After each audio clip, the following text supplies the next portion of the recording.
Mr. Henderson, you may proceed with any cross-examination.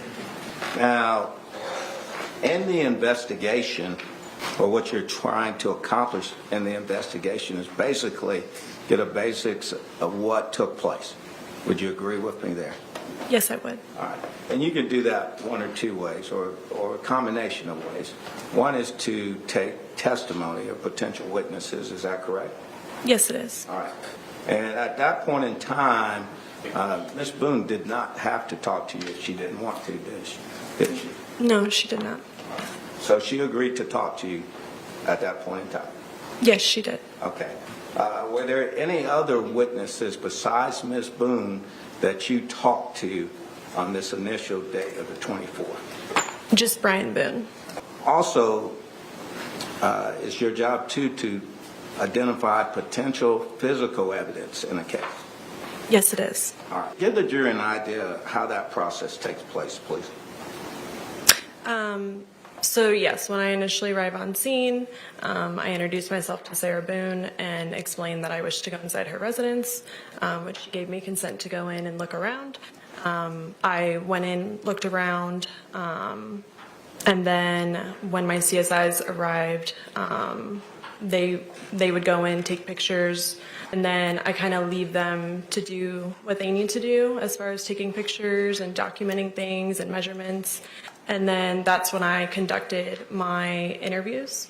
And then I would meet back up with my crime scene investigator after interviews were conducted to kind of follow up with like things that I was told that would help us like identify things from the scene.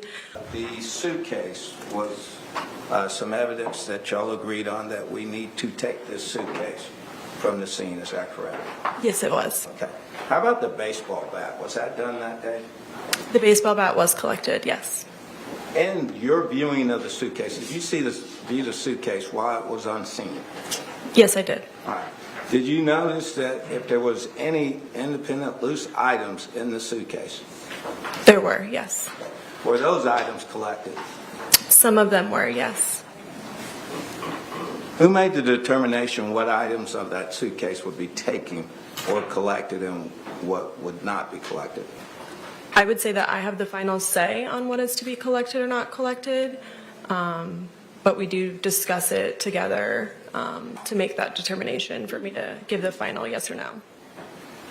Do you recall which items you decided to collect from the suitcase? To my understanding and to my recollection, we collected things that had blood left over on it. I want to say there was like a necktie potentially. I do recall there being a small amount of clothing and miscellaneous paperwork, but I do not think that we collected the paperwork. There was also a cell phone in there. It was dead, the cell phone. And then, like I said, there might be one. I think we collected 5 to 6 items from the suitcase itself, but obviously the property form would tell you specifically. But that is what I recall. So, out of the items that were collected at the house or the apartment, at those items, was anything, to your knowledge, sent off for further examination? I believe so, but if it was, there would be they would be sent to the Florida Department of Law Enforcement for further testing. Okay. And do you have an independent memory of what items that were collected from the house that were sent to FDLE for further examination? I don't recall specifically without looking. Okay. Are you aware at one point in time there were some fingernail clippings or fingernail swabs taken from Miss Sarah Boone? Is that correct? Yes. All right. And in fact, that was done on her interview date. Would it have been the 25th? Yes, sir. And that's what we witnessed in the video. Yes. That's what they were doing at that time, correct? And I'm sure at the autopsy, which you were present at, is that correct? Yes. And those, there would have been some fingertip swabs of George Torres. Were you familiar with that? They do swabbing of the hands, to my understanding, and clippings of his nails.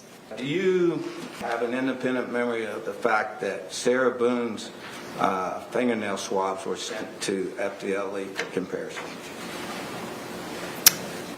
I would believe so. Okay. How about the ones from Mr. Torres? Do you have knowledge that those were sent to FDLE for comparison or identification? Well, they would have come from him, so I'm not sure what we would have compared him to. Okay. Were they there to see, or at least they're sent there to see if they can extract DNA? Oh, okay. Yes. I mean, I'm not sure if they did that testing for his nails clipping specifically, but it would be in the report if so. Okay. Who would make the decision about sending his finger swabs to FDLE for comparison or evaluation? I would request it I would request it to the crime scene investigator, and she would author the, I guess, procedure for them to do so. Okay. And then as to Sarah Boone's swabbings, who requested that those be sent to FDLE? Again, I would assume that I would have done that. I would have requested the CSI to do that. Are you aware of the results from those evaluations? I'm not asking you for the results, just if you're aware of the results. I believe I'm aware, but would love to see a report before I specifically answer. Yes, I'm not going to ask you a specific question Okay. about it, okay? All right. But basically, you're aware that it was done, the procedure was done. Yes. The analysis was done. So you're through the first day. Then we get to the second day, which would have been, I believe, the 25th. It was Mr. Torres' autopsy done at that time. Yes, it was. Is that where you found out through the medical examination at the autopsy that there was blunt force trauma injuries? Yes, that is where I learned more about his injuries. Now, initially, when you were on the scene on the 24th, did you view Mr. Torres' body? Yes, I did. Did you notice in and of yourself on your own something that caused you concern that there might be blunt force trauma injuries? Yes, I noticed injuries to him, yes. There was a meeting set up for Sarah Boone, is that correct? Yes. On the 25th? Is Yeah. that correct? Yes. Can you tell me how that meeting was arranged or how that meeting was set up, please? So either before I left the scene, the night of the incident, I obviously met with Sarah and told her that we were leaving. We had to go make next of kin notification, and I would have either at that time said I would like to meet tomorrow and arranged it then, at least to let her know that I would like to meet after the autopsy. And then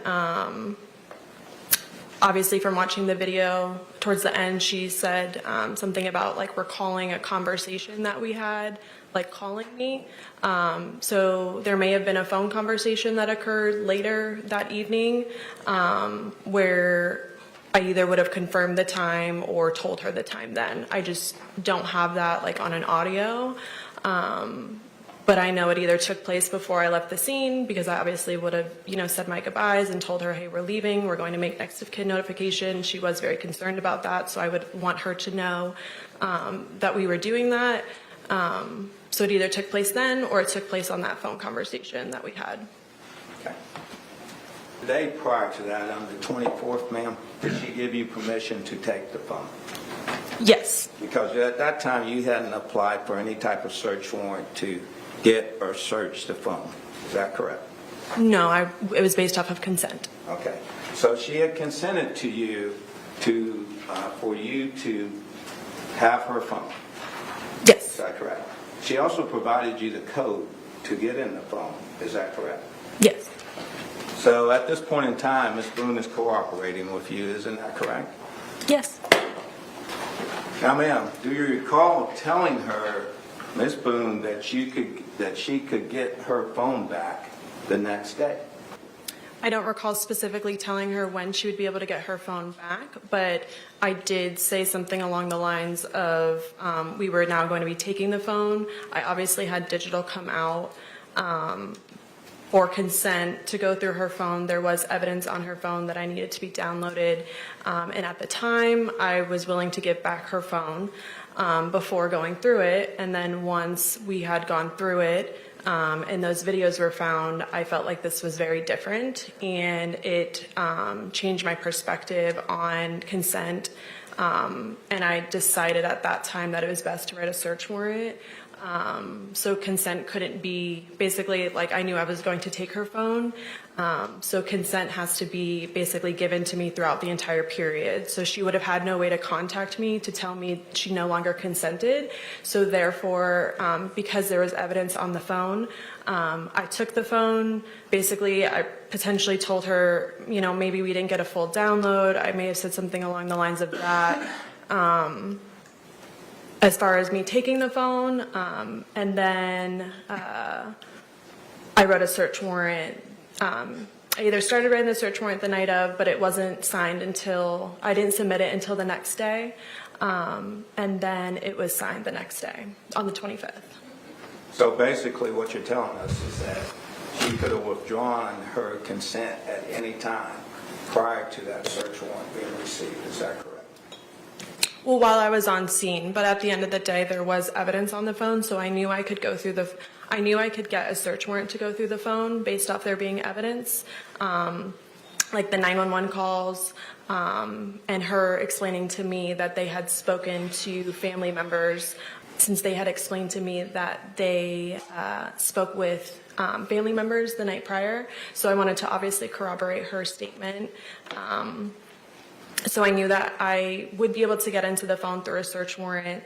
But yes, she could have not consented, and she could have not signed the paper consenting while we were on scene. Okay. But before you left scene, you knew that Sarah Boone was not going to get that phone back. Is that correct? Yes, that is correct. Okay. So when Sarah Boone called you the next day, asking you about bringing her phone back, did you just tell her, Ms. Boone, you're not getting your phone back? There was not a conversation about her not getting her phone back. She may have inquired about her phone, and I would have explained that we will talk about it when we meet that afternoon. Did you reach out to Ms. Boone that next day, or did Ms. Boone reach out to you? I don't recall a specific, if she reached out to me the night of the 24th or before the interview on the 25th. I don't have my call records for that.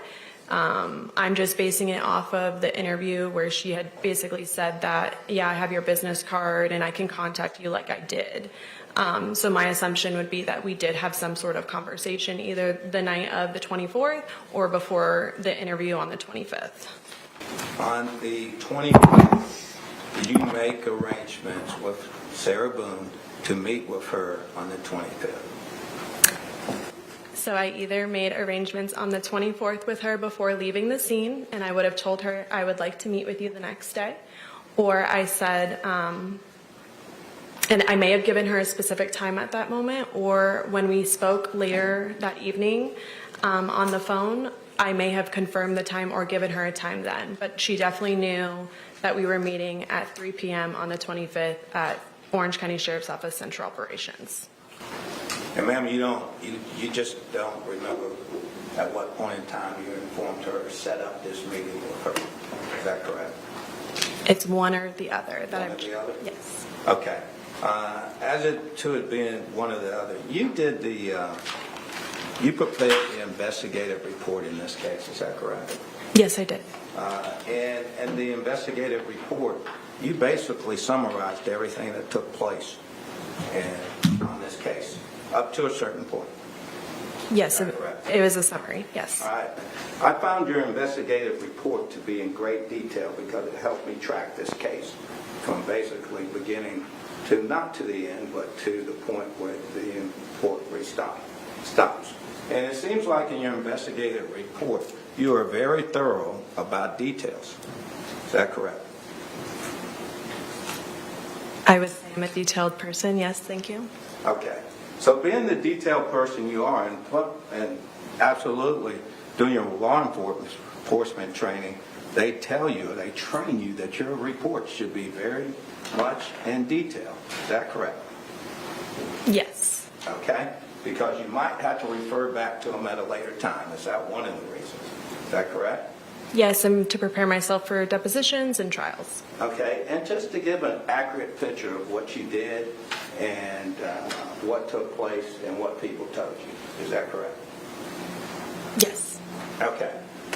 Being as thorough as you are with these contacts with people, I didn't see in the investigative report when the arrangement was made with Sarah Boone to meet you at the Orange County Sheriff's Office.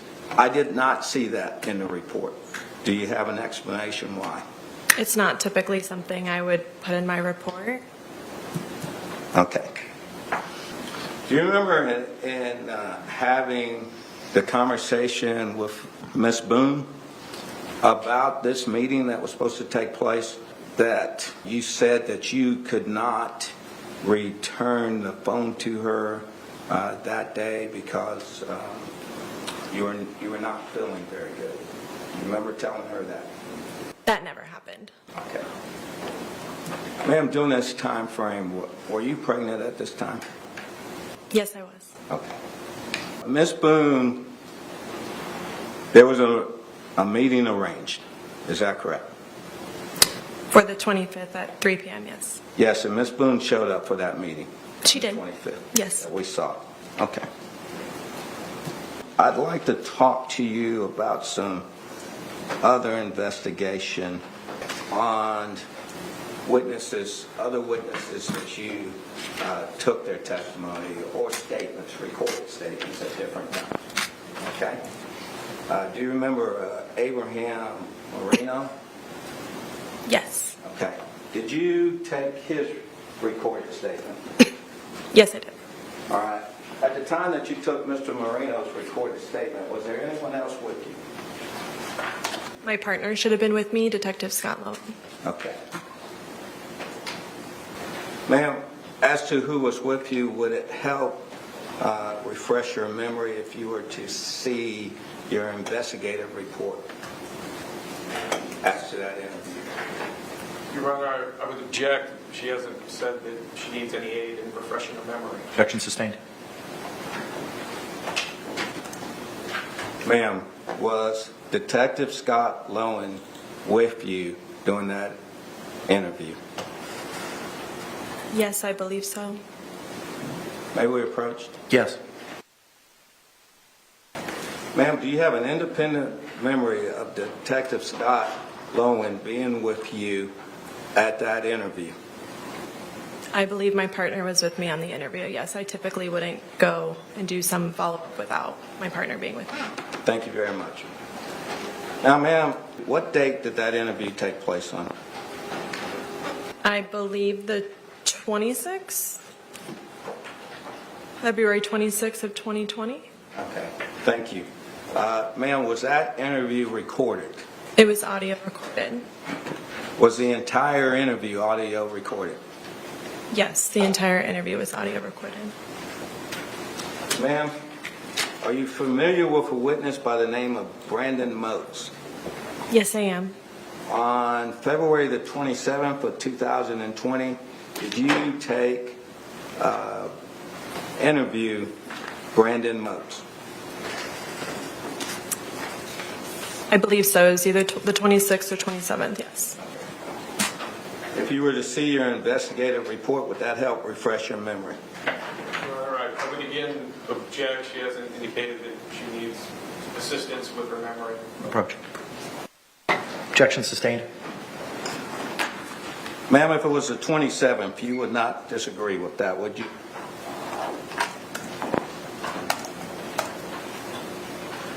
Well, I just stated that it was either the 26th or 27th. Okay, thank you.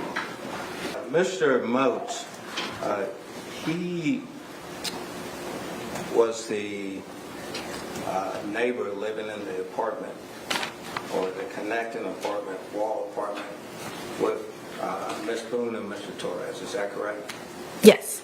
And he's the one who told you about the loud noise. Is that correct? Yes. Okay.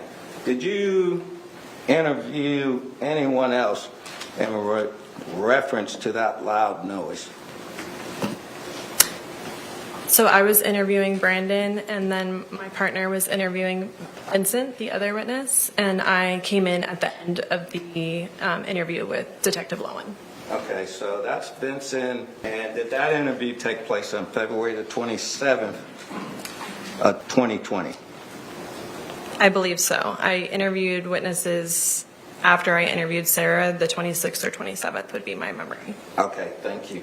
Did he also talk to you about a loud noise? I believe that I was refreshed on the conversation, and yes, he expressed hearing a loud noise as well.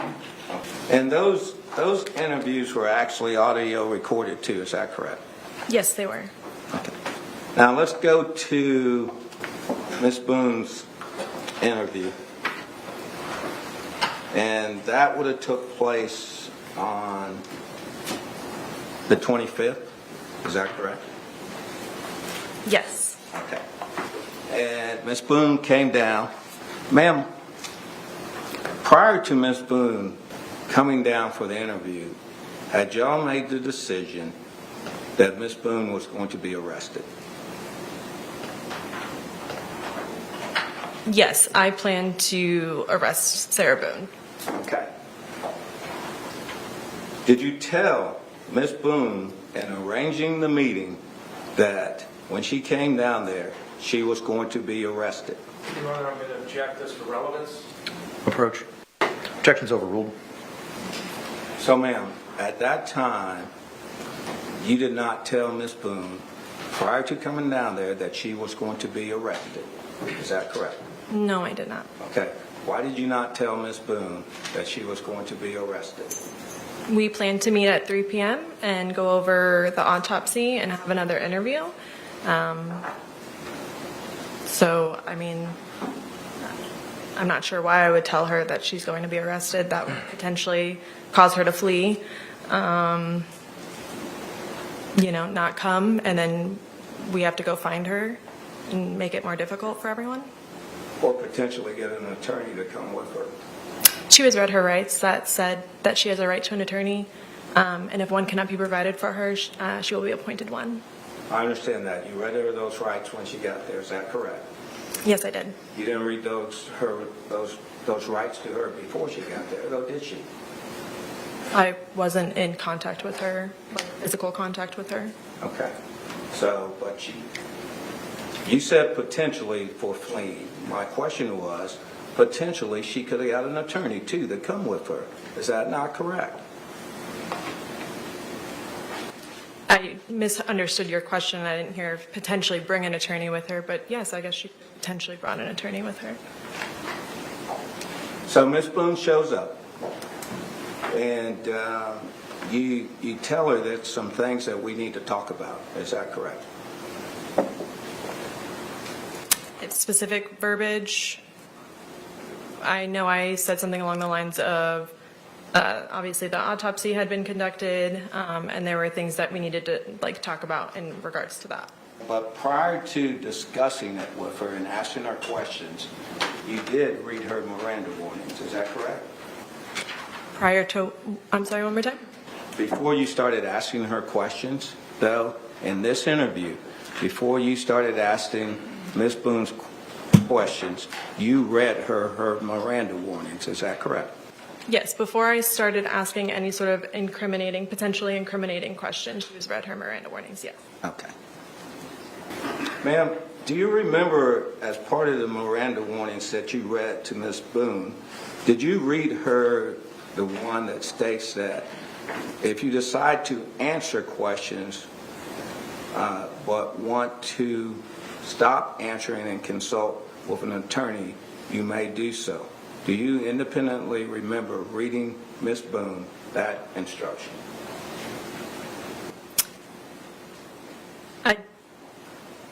recall that specific, but I do have my Miranda card on me, but I don't recall that that's what that says. But it is on audio and video recording. Okay, thank you. You're welcome. Now, ma'am, at that point in time, Ms. Boone wasn't under arrest. Is that correct? Ms. Boone was not going to be free to leave once she was in my custody. At that point in time, had you told Ms. Boone that she was not free to leave? No, I did not. At that point in time, had you told Ms. Boone that she was under arrest? I told her at the end of the interview. Okay, before the interview. No, I did not tell her before the interview. Ma'am, why didn't you tell her before the interview? Your Honor, I'm going to object as to asked and answered. Overruled. So I have to read her Miranda warnings, and that's what I did. I do not have to tell her that she's under arrest at that time. Was there a reason, could you have told her that she was under arrest before reading her Miranda warning? Your Honor, I'm going to object as it calls for speculation. Sustained. Ma'am, was it a strategic decision not to tell Ms. Boone that she was under arrest prior to reading her those Miranda warnings? Your Honor, I'm going to object as to relevance. Approach. The objection is sustained. Ma'am, in the process of interviewing Ms. Boone, is law enforcement free to give information that might not be accurate or true during the interview process? Are you asking if we're allowed to lie to her? Yes. Yes, to an extent. Was that done at any time in this interview? Did I lie to her? I don't recall lying to her, no. Thank you, ma'am. I have no further questions. State any other witnesses, evidence, or testimony to be produced. Your Honor, at this time, the state would rest. Okay. Yeah, at this time, the defense would move for a judgment acquittal. I'm going to start with just a real quick couple of comments, Your Honor. We know that JOA motions have become essentially pro forma, which may be why I've been assigned this responsibility today. But in this instance, I want to make an argument that I think has some merit. I've been paying close attention to the testimony in this case, and I want to point a couple things out. First of all, we know that the court has essentially assumed the role and is assigned the role of becoming a gatekeeper in this matter.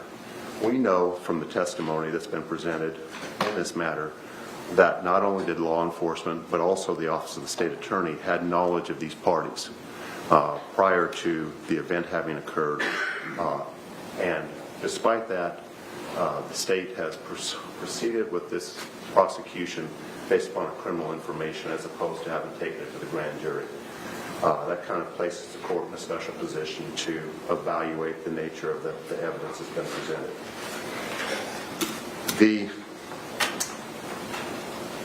I want to focus on the second-degree murder allegation.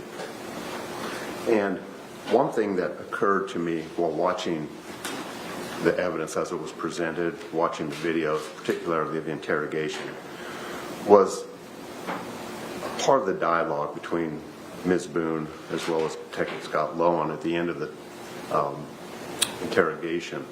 And I'm going to paraphrase. I apologize. I should have written this down verbatim. I did not.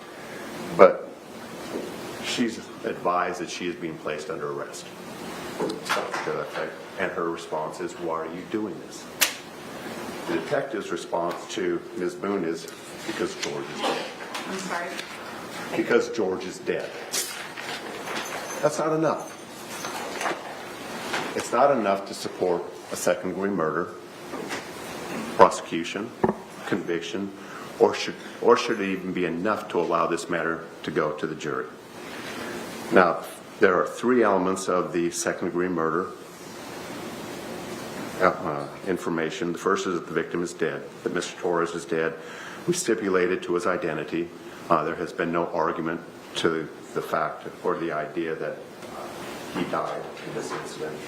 However, the state also has to show that it was caused by a criminal act and that the act was imminently dangerous and demonstrated a depraved mind. Now, the fact that it was imminently dangerous, I think, is belied by the fact that Jorge Torres voluntarily entered the suitcase, albeit under the influence of alcohol. But the perception of dangerousness that's attributable to the victim, apparently he did not perceive it to be a dangerous or an imminently dangerous situation in having entered the suitcase, possibly because of the influence of alcohol on his capacity to make decisions, should necessarily be attributed to the defendant as well. But I also want to focus on the depravity issue, which the state must prove, and pursuant to the jury instruction in this matter, depravity is equivocated, is made the equivalent of ill will, hatred, spite, or evil intent.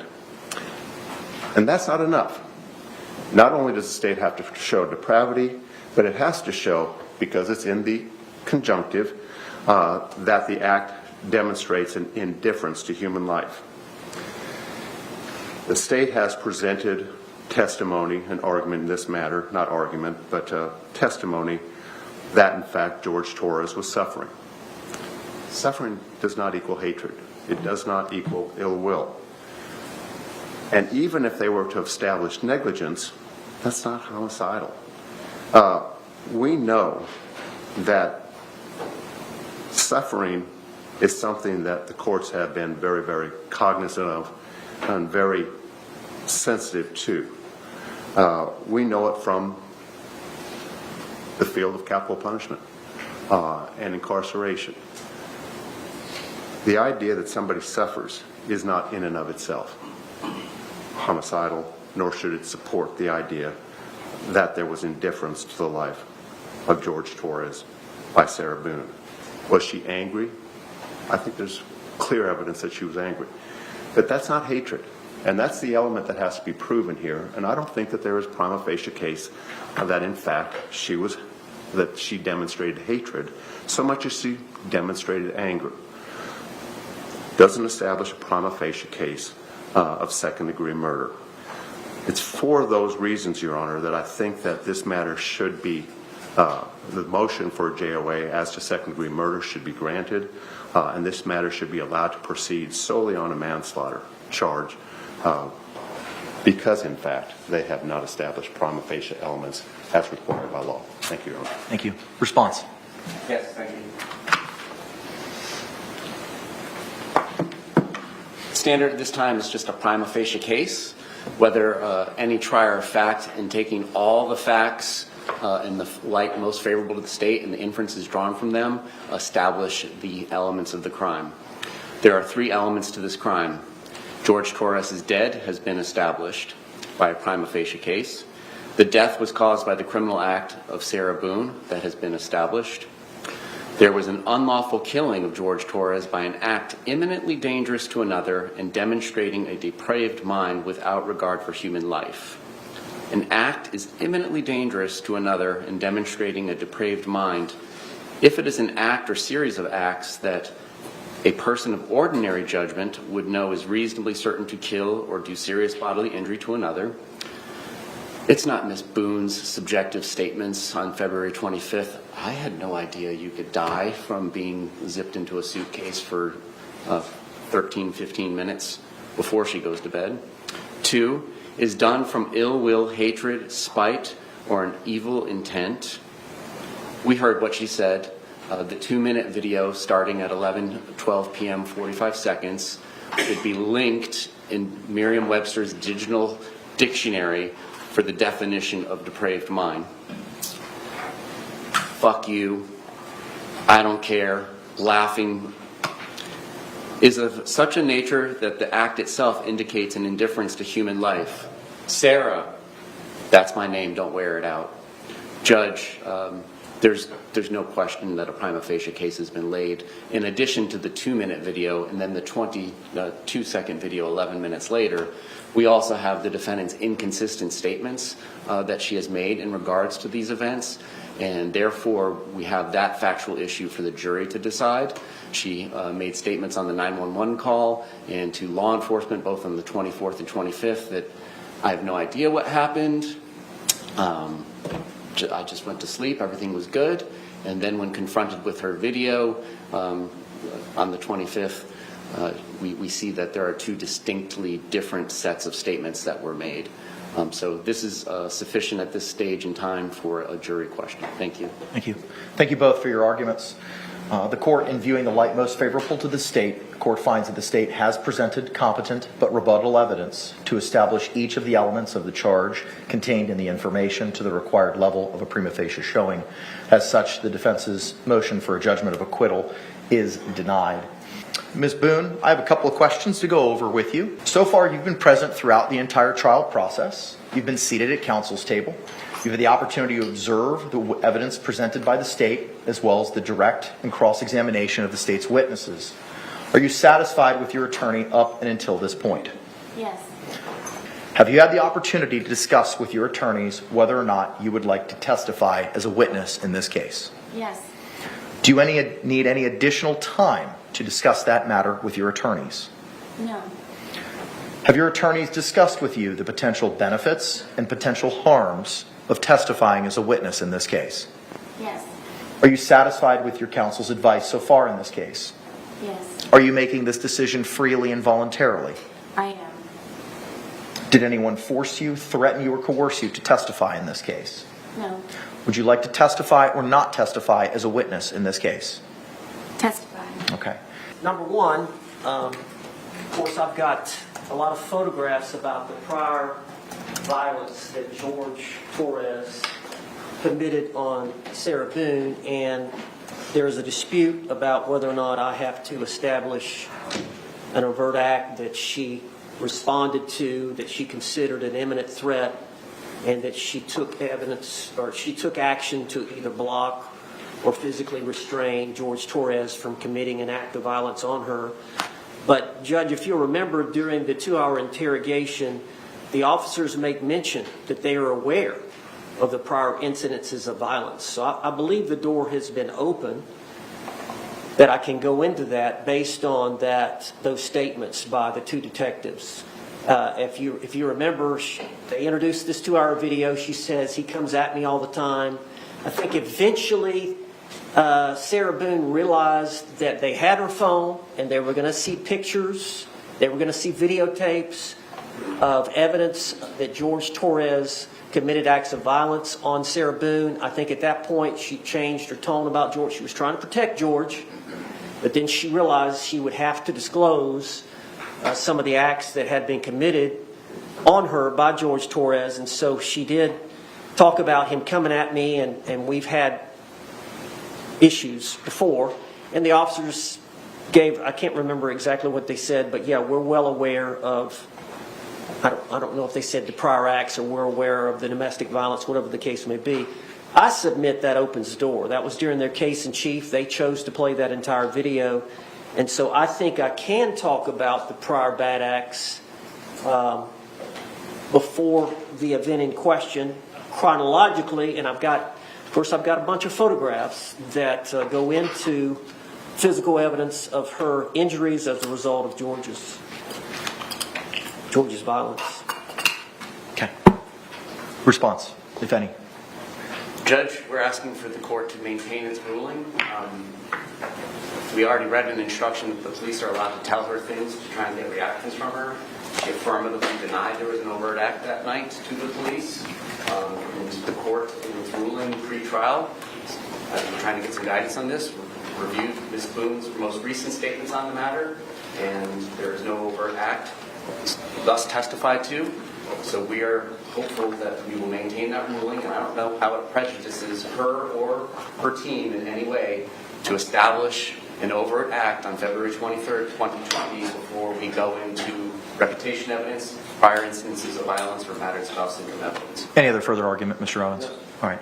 I don't find that the officer's statements are character evidence, and you're looking for specific instances of conduct, which are going to be utilized for those specific purposes for reputation or violence to establish the fear component that the case law speaks about. Florida Supreme Court decision in Holland is clear that that overt act needs to be established before any of that evidence is submitted. I don't find that it's an opening of the door, and I'm going to rely on what the Florida Supreme Court has told us to do. Judge, I've got to get the clerk to mark some photographs, and then my client and I need to take that suitcase out of that box and inspect it, play with the zipper a little bit, and then also take that bat out of that paper bag and inspect it before she testifies. Any response? I'm just confused why we haven't utilized the nearly half an hour or more that the court has been off the bench to get these photographs marked.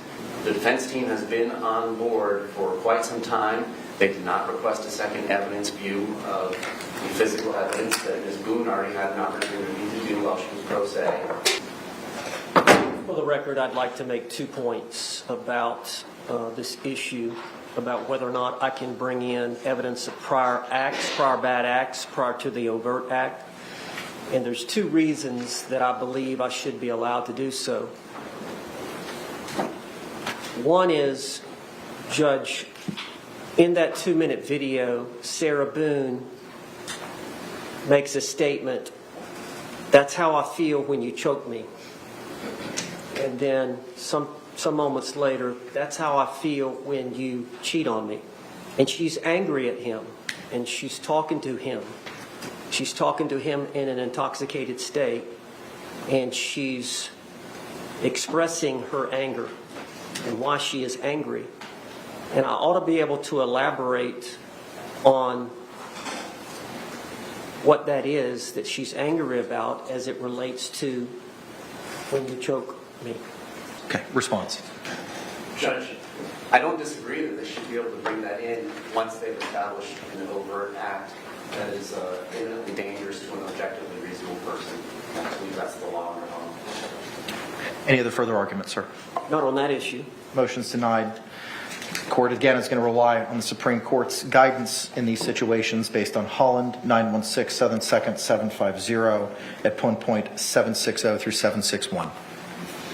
My second argument ties into what he just said about what a reasonable person would do under the circumstances facing an imminent threat, whether a reasonable person would perceive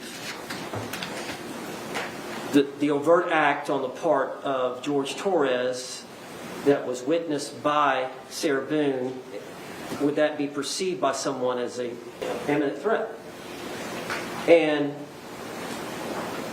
to some degree, you have to understand the history of George Torres and Sarah Boone. They were together 3.5 years. They were engaged. But there had been a history of violence. And from the evidence that's been presented, facing the circumstances in total, if you take what she said at various times, you would understand that she became concerned when he came back from Publix with that second bottle of wine, because she knew when George Torres gets to a certain level of intoxication, he gets sad, he gets moody, and eventually he gets belligerent, and sometimes he can be violent. So she knew when he brought home that second bottle of wine that it was not going to be a good night. And she tried to keep him occupied and tried to keep his mind off of his troubles, because she knew that if he reaches a certain level and is dwelling on his hardships, that he will react to her in a violent way. So she had that state of mind with that understanding of her history and his history in his overt act, which she's going to testify to, coupled with the fact of her state of mind based on her past experiences with him in that intoxicated state and the fact that he is violent. So she was hypersensitive to danger and fear. And I think that ought to be allowed in as part of her collectively an overt act. So it was culminated by his state of intoxication coupled with his overt act, created the well-founded fear for her to block the attack, to self-restrain or physically restrain George Torres in the suitcase, to actually use the bat to prevent him from getting out of the suitcase because she knew she was going to get attacked. The basis of the opinion of about to be attacked is predicated on the prior incidences of violence, correct? Based on Well, there's an overt knowledge. act committed by George Torres, but she was heightened because she knows when he gets to that level of intoxication, in that scenario, in that scenario. So I need clarification. What is it that you're asking me to do?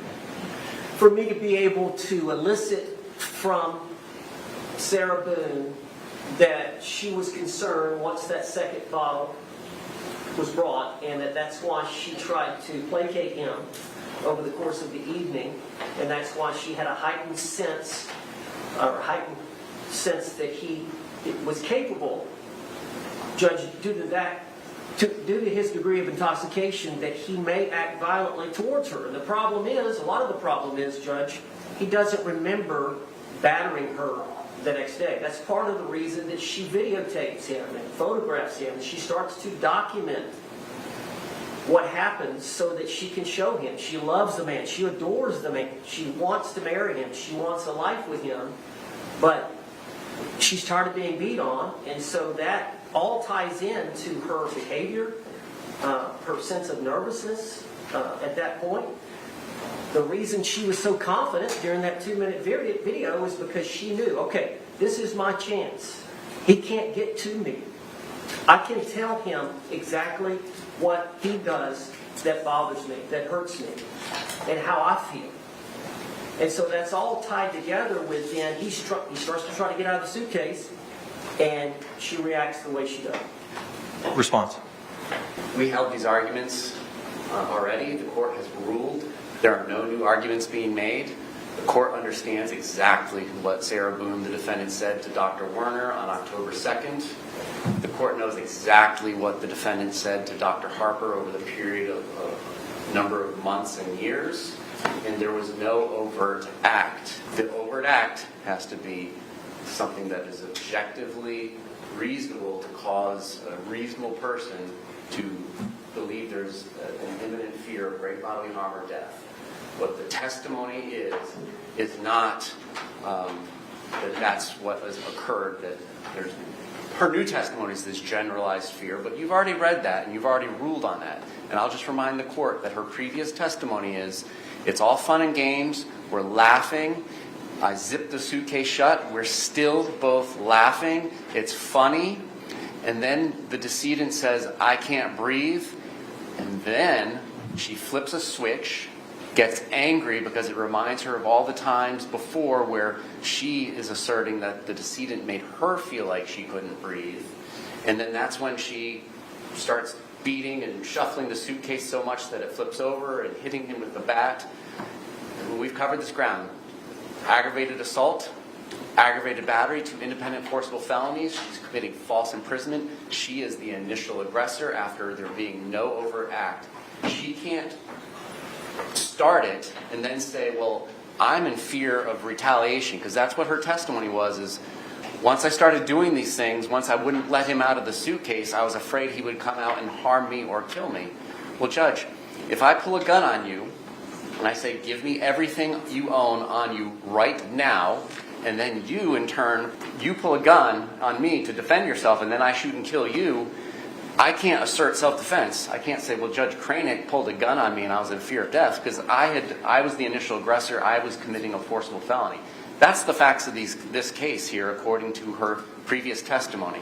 And the state concedes if she wants to change her testimony again, that's one thing, and then we'll cross that bridge when we get there. But if she testifies as she previously has, the court has already ruled there's no overt act, and you've read the transcripts. You know what she has said. Judge, she hasn't testified. She hasn't testified. Dr. Harper's testified. Dr. Warner's testified. They have not testified. They've given depositions. Well, given depositions, but she hasn't testified about the act in question. She hasn't testified about the event in question. She had consultations and evaluations by Dr. Harper where they had discussions that Dr. Harper could relate in her testimony. Dr. Warner can say what was said during the evaluation. Again, both of those were not reported. There may be disputes. I disagree with his characterization of that assessment. But it's up to Sarah to tell the truth here today. She's under oath. She's under oath today. She's got an obligation to tell the truth. If he thinks she's made prior inconsistent statements, it's up to him to impeach her with those inconsistent statements. To the extent that you are requesting permission to go into presumably and seemingly prior bad acts, vis-a-vis, he got the wine, and I know what happens when he gets it, and everything that follows from that, those are bad acts. That is character. And the Florida Supreme Court has provided guidance and circumstances, specifically in Holland, on what needs to be done. You're attempting to provide information that the defendant was apprehensive of the victim at the time of the homicide by virtue of the wine, etc., as you've proffered. That's bad character evidence that you're going to be bringing in. Historic bad character evidence. This is what happens when he drinks. This is what happens when I don't placate him.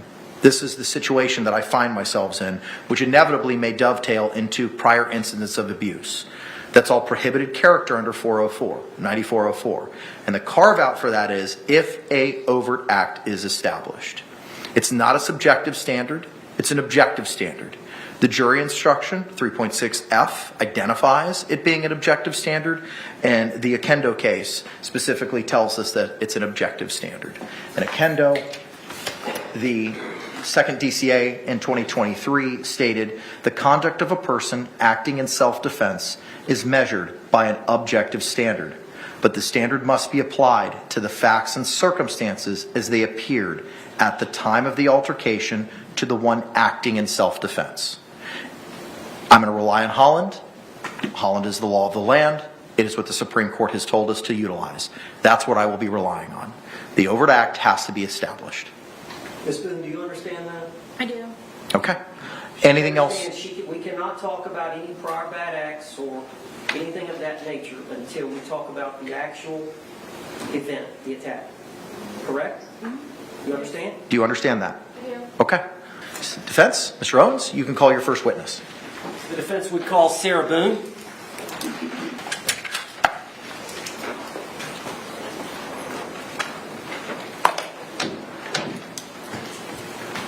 Raise your right hand, please. Sworn, please. Do you swear or affirm that the testimony you should give shall be the truth, the whole truth, and nothing but the truth, so help you God? I do. All right, ma'am, you can take a seat. And if you could, state and spell your name for the record for us. Sarah Boone, 101077. And could you spell your name? SARAHBOONE. All right, thank you very much. Sir, you may inquire. Ms. Boone, would you please tell the jury where you were born and raised? Atlanta, Georgia. You were born in Atlanta? I was born in Atlanta. And how long did you stay in Atlanta before you moved here to Florida? I was 3 years old, 3 or 4. Okay. And from that time, y'all moved, you and your family, your mother and father, moved to Orlando? And my grandparents. Okay. Y'all all moved down from Atlanta down to Orlando? Yes, and my 2 brothers. Okay. And were you raised here essentially from that time on? Yes. And you resided here in Orange County, Florida that entire time? Yes. Okay. And did you go to high school here locally? I did. Where did you go to high school? Edgewater. Okay. And tell the jury, how old were you when you graduated? I was 18 years old. Now, I know you lost your mother and father. Overruled. I know you lost your mother and father in your teens and in your 20s. Is that true? I lost my grandfather when I was a sophomore in high school, and I lost my father when I was a senior. And then my mother passed away a few years after that, and then my grandmother passed away after my mother died. All right, so you were in your 20s when all that was going on? Yes. Okay. And then at some point in your 20s, you met Brian Boone? I did, yes. All right. And how long did y'all date before you married? A good handful of years. I helped my family with paying mortgage and bills for the house since my father had passed away and my grandfather, so... So you worked outside the home? I did. Okay. Can you tell the jury when you said you and Brian Boone dated for a while? Do you remember when y'all married? I do. Could you tell the jury when y'all were married? The year? Yeah. Do you remember the date? It happened to be, yes, that after my mother passed away, that he had waited to ask me to marry him because he knew it would be, Objection, non-responsive. Sustained. Just answer the question if you can, Ms. Boone. Are you a little bit nervous? a little bit. Okay. Well, just tell the jury if you remember the date that you and Brian Boone married. August 21st, 2004. Okay. And had y'all lived with each other for a short time before that? Short time. Yes. Okay, after you married, how long was it before y'all had any children? Gosh, 6 years? Okay. And y'all have one son. Yes. What's his name? Lucas. And how old is Lucas now? Lucas will be 14 years old on the 28th. 28th of this month? Yes. Okay. So you and Brian were married and y'all lived in Orange County. How long were y'all married? For 13 years. Right, and y'all divorced? Yes. And as part of the divorce, were y'all to share custody of your son? Yes. And so y'all would split days, would that be fair to say? Yes. Okay. At some time after you and Brian split up, did you meet George Torres? Yes. All right, could you tell the jury how you met George Torres? I met George when I decided to buck up, I guess, and was tired of trying to patch things up with my ex-husband. And I decided to go one day for a walk across the street and go have a beer by myself and sit and people watch just to get out of my house and a change of scenery. All right, now is this your apartment? No, this is the marital home. Okay. Where is that marital home? Winter Park? You're no longer living in that marital home? No. Who lives in the marital home? No one. It has been sold. Okay. So you met George Torres before you got the apartment? Yes. Okay. And you met him at a bar across the street from the marital home? Yes, we had a mutual friend there. Were you introduced? Yes. All right. How did you and George get along when y'all first met? Very well. It was strange how quickly we hit things off and had so much in common, and I never thought that he would be interested in someone like me, and I just couldn't believe that he was actually interested in me and said a lot of nice things, and 1 hour ended up being 4 hours from when we had first met, and then we would always have something to talk about. Why couldn't you believe that he would be interested in you? He was very handsome. He was very funny. He was smart, and I would show up in workout clothes and disheveled hair, and I guess I kind of felt broken from being in the process of the divorce that he knew about. But then one of the things that we could relate also was the fact that he was here in Florida because he had just been divorced from his second wife. So that was another topic that he and I could compare notes on. Okay. So eventually the divorce was settled. Did you get your own place? Yes. Is it fair to say that after at first you lived in your parents' home, correct? Yes, until I was married. And then you moved directly in with Brian. Yes. And then y'all lived in the marital home, correct? Yes. And then you got this apartment. Yes. So that was the first time in your life that you actually had your own place. Yes. And what was the address? 4748 France Court, apartment number 3. And what city is that in? It's in Winter Park. How far is that from here? 20 minutes. Okay. So you got that apartment, and initially were you by yourself? No. All right, tell the jury. In the almost year, about 10 months of separation from Brian, my ex-husband, that is the time when I met George. And my ex-husband was trying to buy me out or force me out of our marital home, and I needed to find somewhere to live. And So did you and George agree to rent the apartment? yes, I needed extra income. We could not afford it, just on my own. You were receiving some income from the marriage settlement, were you not? Yes, So you did have consistent monthly income coming in from the marriage settlement, for the most part, yes. but you needed more to live. Yes, to pay the bills and for rent. So did you and George have some agreement? We did. All right, what was the agreement? The agreement was that if I decided for he and I to live with one another, because it would be under my name, that he would help with the monthly bills and on a regular basis, where it wouldn't be something that I would have to argue with him about. It would just be an automatic. Make sure that everything's paid first, and then from there, hopefully have some fun with it. Okay. And so I understand from that point on, would it be fair to say that y'all saw each other on and off for about the next 3.5 years? No, I would consider us a couple. Okay. At some point, he asked me to marry him. Okay. But y'all did have times where he left and went to live with his parents. Yes. Is that fair? Yes. And there were times where there was an understanding that y'all were going to break up. Multiple times. Okay. All right. So, again, on again, off again. Yes. This was actually before we had our apartment. That was, I guess, our dating phase. Okay. So y'all were together for 3.5 years. Is that fair? Mm-hmm. Yes. And y'all had actually agreed to marry? He had asked me yes a couple of times to marry him, and one time I agreed to yes. Okay.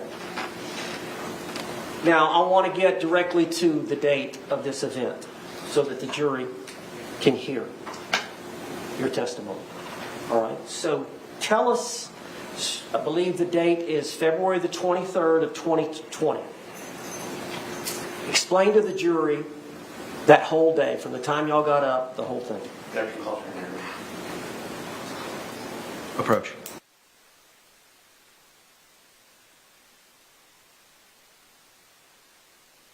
Objections overruled for now. Now, Ms. Boone, let's just, instead of one long speech, let me break you up over the course of the day. So, do you remember the date of February 23rd, 2020? Yes. Do you remember getting up? Yes. All right, just tell the jury about that morning. What y'all did that morning. What you and George spent the night together at the apartment. Yes, at that point he was living there. Yes. So y'all slept in the bed together upstairs. February. So y'all would have gotten up that morning, February 23rd of 2020. Yes. All right. Tell the jury what happened when y'all got up.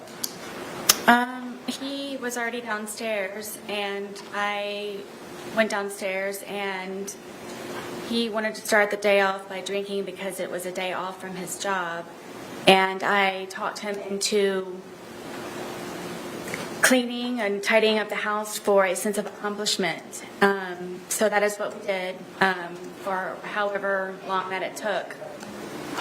So we did tidy up the house and got everything in order, and it was kind of a reward, I guess, to be able to sit and enjoy ourselves and sit on the back porch. All right. What do you mean by cleaning up the house? What did y'all do? We swept and mopped. We folded some of the laundry. I know that we did the dishes, emptied the dishwasher, just general run-of-the-mill tidying up. And did you have your son coming the next day? Yes, that was one of the reasons why we were able to do that.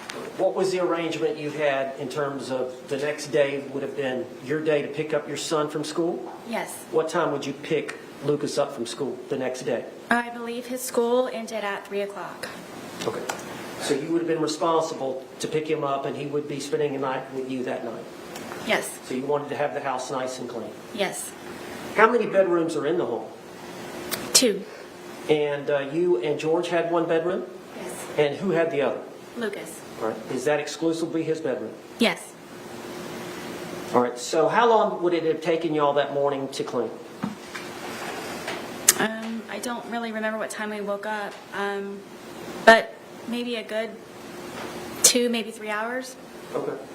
And would it be fair to say that you and George both smoked cigarettes? Yes. And would it be fair to say that you and George both drink alcohol? Yes. All right. So at some point, y'all finished your chores, Yes. right? And then y'all were going to enjoy the day. Yes. All right. What was the plan? It was just kind of, we've got the day to ourselves. Let's just kind of relax and go with the flow. All right. Did y'all make a decision that y'all were going to start drinking? Yes, we had a half of a bottle that was already in the refrigerator, and I did not want to go out afterwards. I, again, had Lucas coming the next day, so we went over to Publix to purchase another bottle of wine so we could not have to go out later on that evening. Now, you were here in court when the state played the video of you two and the Publix purchasing the bottle of wine? Yes. Is that what you're referring to here with the jury right now? Yes. Okay. And that was around noonish? I believe so, yes. Okay. Had y'all started drinking the leftover bottle before going to the Publix? No. Okay. So, y'all bought a bottle of wine? Yes. All right. And how did y'all get to Publix? My car. How far is Publix from your apartment? 5 minutes. How would you get there from your apartment? What do you mean? Did you have to go across any major highways, or is it right there? You just come out of our apartment complex and you do a little U-turn and then you come up and it's right in that complex. Okay. But it's easier to drive than to walk? Yes. Okay. Now, I know at some times y'all would simply need cigarettes and it was in walking distance. Can you tell the jury about that? Yes, there was a AutoZone convenience store with in the same, I guess, parking lot of our townhome, our complex, and it was just a straight shot from our apartment to a back gate, and you could get right into the convenience store from right there. Okay. But y'all went over to get that bottle of wine around noonish, and how did you took your car? Yes. Did George have a vehicle? We did not. Okay. And how did you pay for the wine? With my debit card? And then y'all came back and started drinking? Yes. Okay, tell us what you did when you got back from the Publix. Just went on the back porch where we usually spend our time because we're able to smoke cigarettes outside as opposed to inside. And Is cigarette smoking not allowed indoors? it is not. Okay. Do you have pets? Yes, I do. Well, did you have pets? I did, yes. Okay. Were they with y'all there that day? Yes, my dogs were with me all the time when I was there. How many dogs do you have? I have 2. And just what are their names? Penny and Tess. And what is the breed? They are red Boston Terriers. And are they both disabled? Yes, Penny is blind and Tess is deaf. So when y'all went out to smoke on the back porch and drink, I assume, as well, correct? Yes. Did y'all take the dogs out? Oh, yes. All right. Is there a place for them to do their business out there? Yes, I extended our back porch for them to have a little bit of area as opposed to going from a large backyard from my marital home to our little townhome. And they would come out there and do their business, and I could sometimes I would open the gate and then walk them in the back part of our apartment. So you and George were just going to enjoy the day together? Correct. Is it fair to say y'all don't have a lot of money? Yes. And so y'all were going to do something there in the home? Y'all weren't going out for dinner or... Yes, we primarily, I would consider us homebodies as opposed to going out and partying and doing this and that. Okay. And how long do you think y'all were out that afternoon outside? A few hours.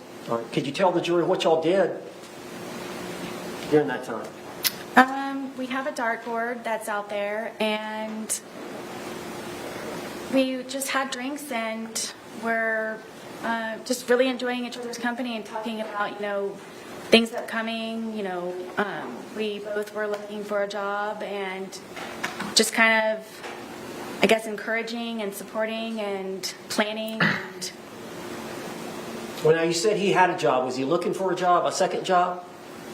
no, the job that he had was very unstable, and at that, So he was looking for something new. yes, at that time, yes. Okay. And so during that 2 or 3 hours, would it be fair to say that y'all drank the bottle? Yes. Okay. So would it be fair to say that y'all were feeling the effects of the alcohol? Yes, Okay. At some point, who made the decision to come in? I did. Okay. Why did you want to come in? I felt that George needed a change of scenery. Okay. So y'all came in, and then did y'all do anything else before he left again? Were y'all doing anything? I know y'all did some arts and crafts. What did y'all do? At some point, he went to get another bottle at Publix. Yes, I believe it was after it was right before, I believe, that we had gone inside. Because he called his daughters. I was trying to encourage him to call his family. Okay, now where are his daughters? His 2 daughters are located in Pennsylvania, And what are their names? Anna and Destiny. And how old are they? I believe that Anna is in her 30s, and Destiny may be in her early 20s. All right. Does he have any more children? Yes, he has a son. And where does his son? He is in Pennsylvania also. Okay. So part of that afternoon is y'all came in to call relatives, call family. No, I had him call outside, just trying to, I guess, boost the mood. And the first daughter didn't answer, and I don't remember the reason I didn't speak to the second one. I believe he did. It was just for a moment. All right. Now whose phone were y'all using? My phone. All right. And is that common for y'all to use that, for y'all to share that phone? It was, because George said that he didn't have a phone, so it would either be lost or given to him by his mother. So I didn't know he had a cell phone, so we would use my phone. So it was primarily your phone? Yes. Okay. And you took a lot of photographs that were on that phone? Yes. Videotapes? Yes. Text messages? Yes. Phone calls? Yes. He and I both on the phone calls. So he would use it as well? Yes. And that phone, is that the one that was seized in this case? Yes. All right, so y'all called his daughters, and then during that phone call period, did y'all also call his brother? Yes. Okay, and which brother was that? John. All right, now, how many brothers and sisters does George have? I'm going to list them if that's okay. Okay. It's John, Pharrell, Isaac, Mo, and his sister. Okay. And do they all live here in Florida? Yes. Are they close by? As far as I know, yes. What about his parents? Yes. They live here as well? Yes. Okay. But his ex-wives and his children live up in Philadelphia? Yes. Okay. So you called the girls, then you called, or George called his brother. Yes. Was that conversation that long? No, it was not. Okay. And then after that phone call, were y'all inside by this time? Yes, at this point, I believe that it was a good time to get a change of scenery. So I thought George would be better off inside, and frankly, I didn't want to be outside any longer either. Okay. So just to get an idea, about this time is when he went to get the second bottle, or did y'all stay inside for a while before he left? No, from what I recall, I thought the day was over, and it was going to be get ready for the evening, for the day. What do you want for dinner? You know, do you have an extra load of laundry that you need to throw in, kind of thing. And that was my understanding. And he This said, was about 5-ish or something? I don't remember the time. Okay. At some point during that time period, did George go to Publix again?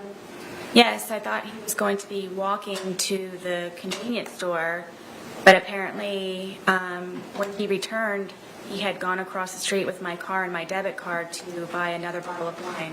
What was your understanding of where he was going? To the convenience store, walking. For what? Cigarettes. Okay. And you learned obviously that he came back and you learned that he'd used your vehicle Yes, and he'd used your debit card yes, and he'd brought back a bottle of wine from Publix. correct. And you saw the Publix video of that. Yes, So he comes back with the other bottle of wine, and did he want you to drink with him? it was expected, yes. Yes. And you agreed to consume the second bottle with him? Yes. Okay. So over the course of that evening, drinking the wine, what did y'all do for time-wise? Watch a movie, music? Just kind of tell the jury what you remember. I know it's obviously been a while, but... It was kind of a regular thing where I would always try to come up with entertaining activities for George, and I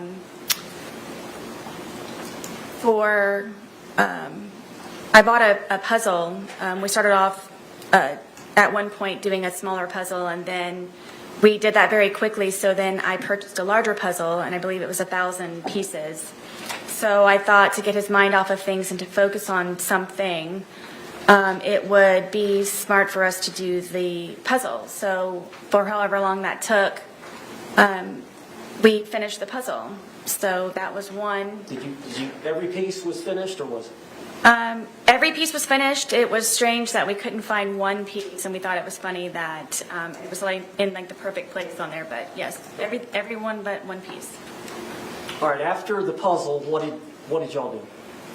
I decided to continue to maintain and focus him, and I have a bunch of paints that I used of my son's that his grandmother bought him. It's a very big art wooden box, and it's got pastels, pencils, paint, any kind of whatever. And he and I were very much into art, and with this resource, it got him very interested in being more creative. How long have you been into art? Ever since I can remember. As a child, You like to draw? I like to do anything artistic. Okay. And I know, we saw some of the pictures of your apartment, but it looks like there was pictures and artwork up. Is that all your work and George's work? The majority of it, yes, are belongings from my home, and then also some of George's, yes, on the wall. Was he pretty good at art as well? Yes, All right, so you both enjoyed doing that. very much. So y'all got out Lucas's art set. What did y'all do with that? We were just, I guess, doodling, whatever. I would always tell him that everything that you make is a masterpiece. So just let loose and just let it go. And we would just paint and drink. Paint and drink, yes, and listen to music sometimes, and yes. Okay. Now, with the dogs, did y'all get the dogs involved? Oh, yes, my dogs follow me everywhere, yes. Was there some dancing going on with the dogs? Yes, after we had completed the puzzle and I guess we're painted out, I thought that it might be a good point for us to maybe listen to some music. And the music that George listens to is it's very fractious to me, and it was definitely not going to lighten the mood, so we ended up finding some channel on the radio, and he was feeling it, and then we ended up, my one dog gets very active and was dancing with us, and we were just having a good time listening to music. Okay. And I guess it's getting pretty late in the evening. Yes. Anything else I've missed? I don't believe so. All right. So tell us where y'all ended up before you started the game of hide and seek.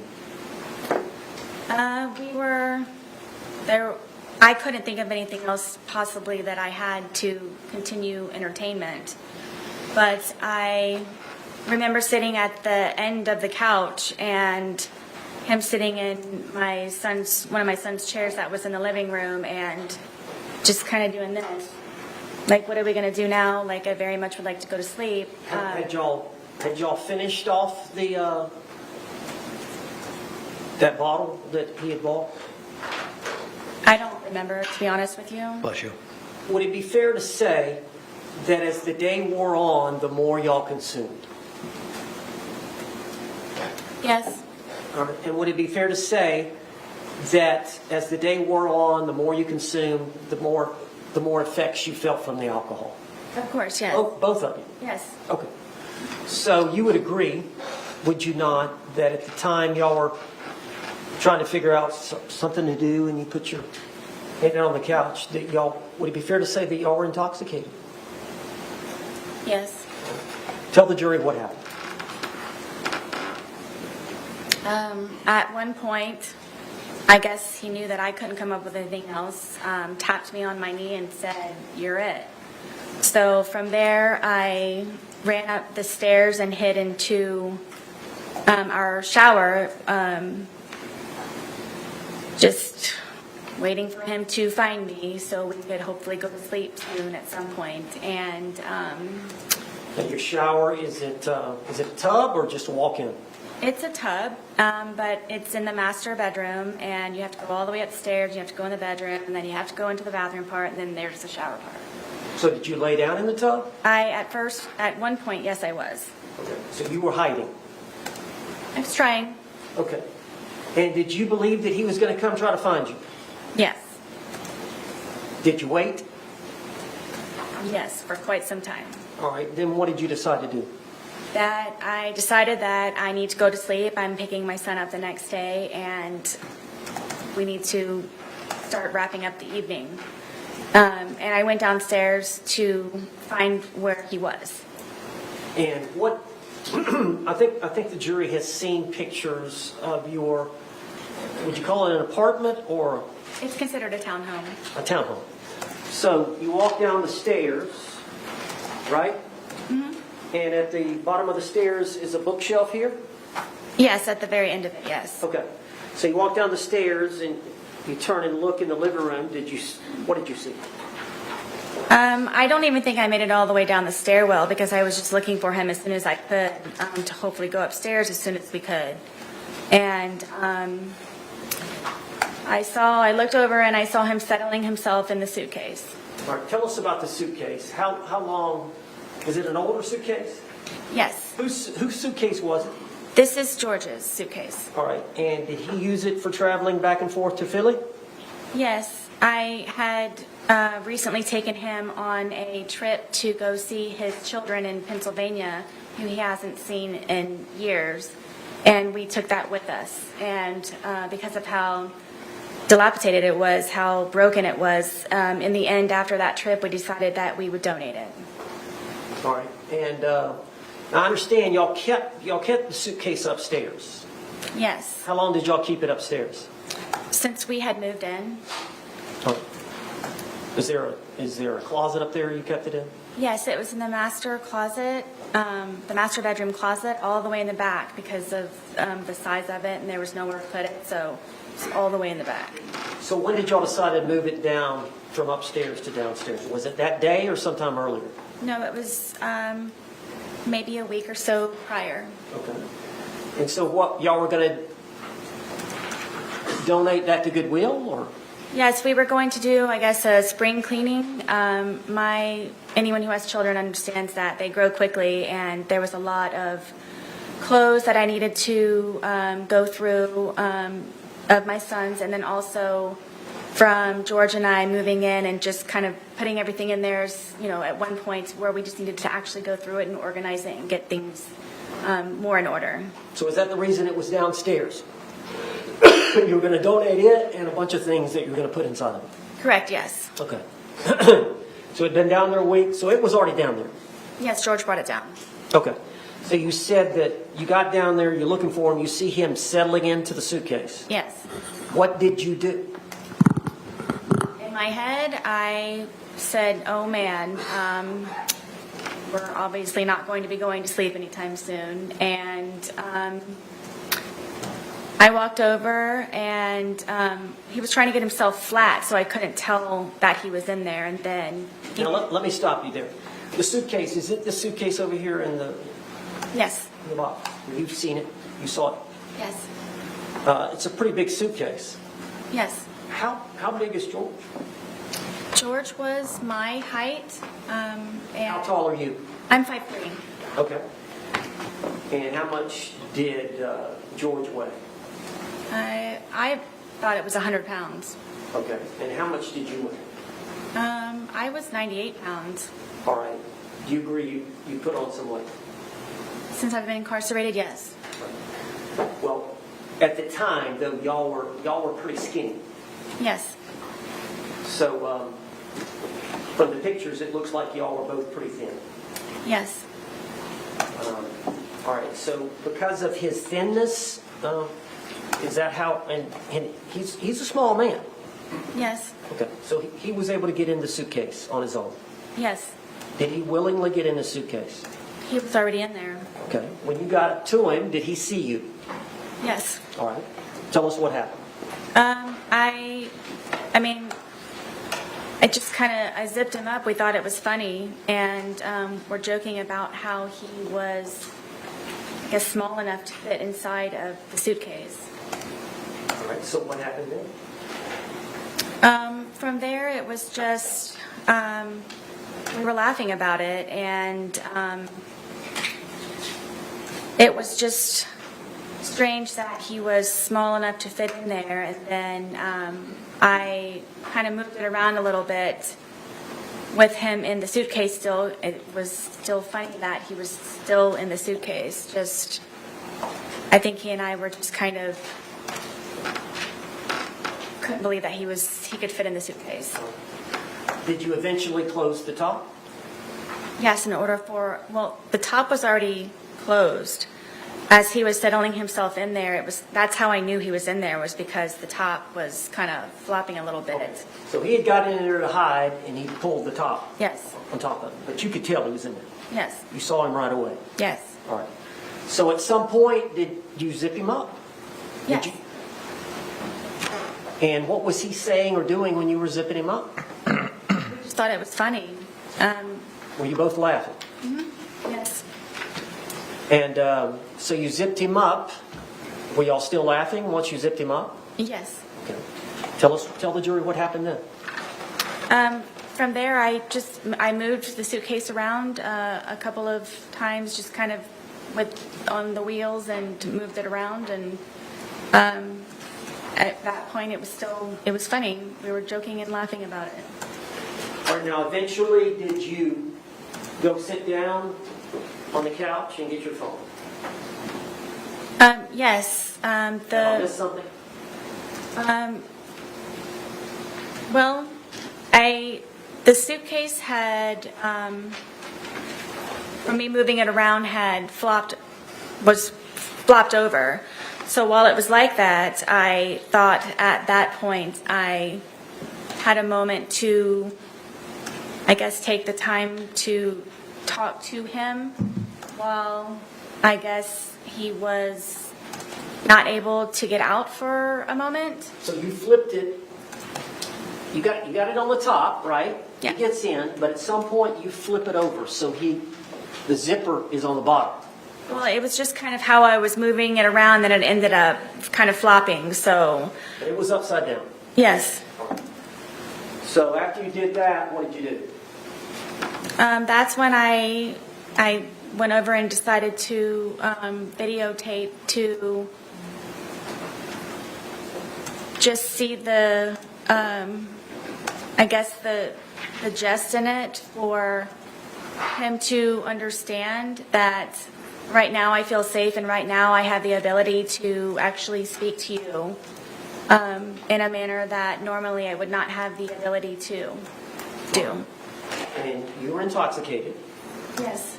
and you would agree that you said some things you should not. Yes. Right? But you realized he could not get out and get at you. Is that fair? At that moment, yes. So it goes on for about 10 minutes. Yes. You heard it here today, did you not? Yes. You heard his voice as he was speaking from the suitcase. Yes. That was his voice on the video and audio. Yes. And you heard your voice on the video and audio. Yes. That was your voice. Yes. All those things said by the man were said by George in that 2-minute video. Correct. All the words said by the female were said by you in that 2-minute video. Correct. Were you intending on showing him the video the next day? Yes. At the time or the next day, is it fair to say you don't even remember a videotape? I do not.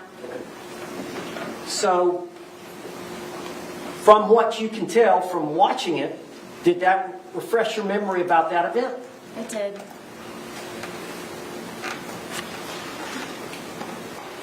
All right, I'm talking about just the 2-minute video part that was recorded. Could you just tell the jury what you were feeling, what your feelings were at the time, and then explain that to the jury? You mentioned, you talked about it before. You said he was in that confined space and it was my chance, but do you want to elaborate on that? Or? Sure. I want you all to know that the majority of the time, am always afraid and always scared. All right, well, I understand that. Okay, I understand that. But would it be fair to say that you had some anger at that point? I did. Would it be fair to say that you wanted to tell him off to some degree? I just wanted, yes, for him to have a better understanding, which was the whole point of the videos and documentation prior. And you could tell that he was uncomfortable. I'm guessing.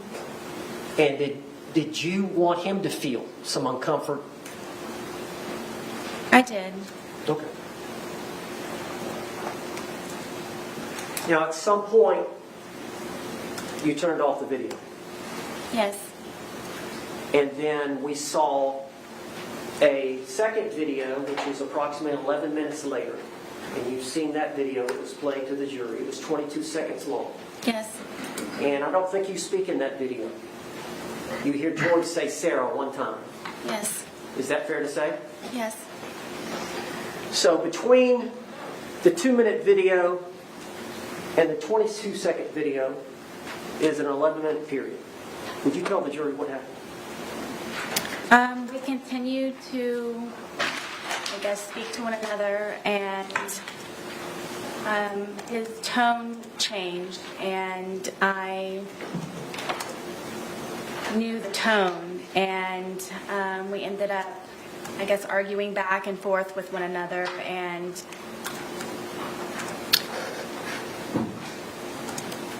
it was the things that he was saying very much frightened me, and cursing at me and threatening me. And did he want you to let him out of the suitcase? I'm sure so. Okay, go ahead, tell me your... And it just got very heated very quickly, and he continued to push on the suitcase, and my fear was that he was going to break out of the suitcase knowing that it was a broken suitcase. And his hand started to come through, his hand started to come through this way. And so I shook the suitcase, trying to get his hand to go back in, shaking it, and telling him that, please stop doing this, please stop doing this to me, please stop doing this to me. So his hand actually got out of the suitcase? Yes. And you went to the suitcase? Yes. And shook it? Yes. Did that force his hand to go back in? No. So you're shaking it. Were you shaking it to try to get the suitcase, his hand back in? Yes. How long did you shake it? I don't know. But his hand was still out? Yes. Was he trying to get out? Forcefully, yes. Was he angry at you? Yes.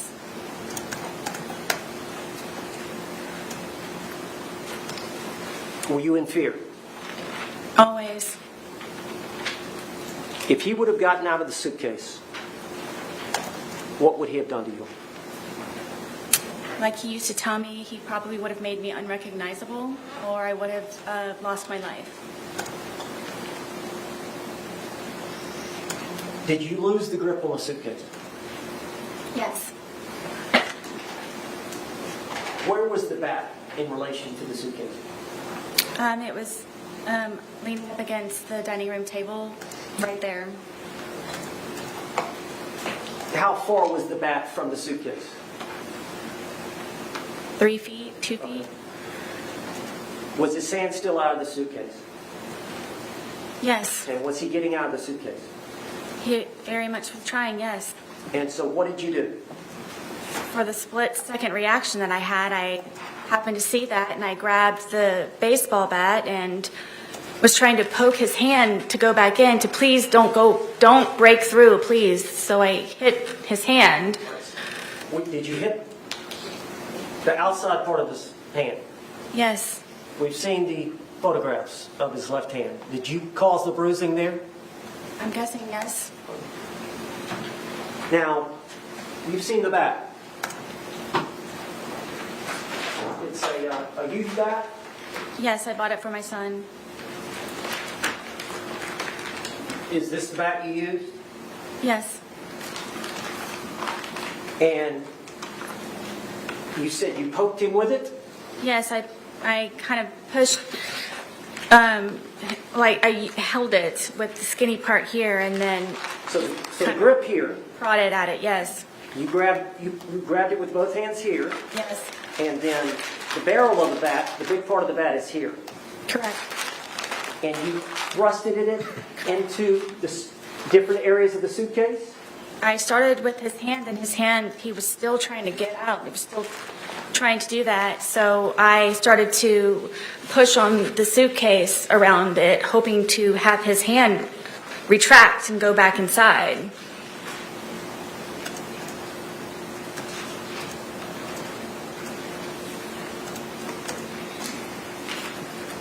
You made those injuries.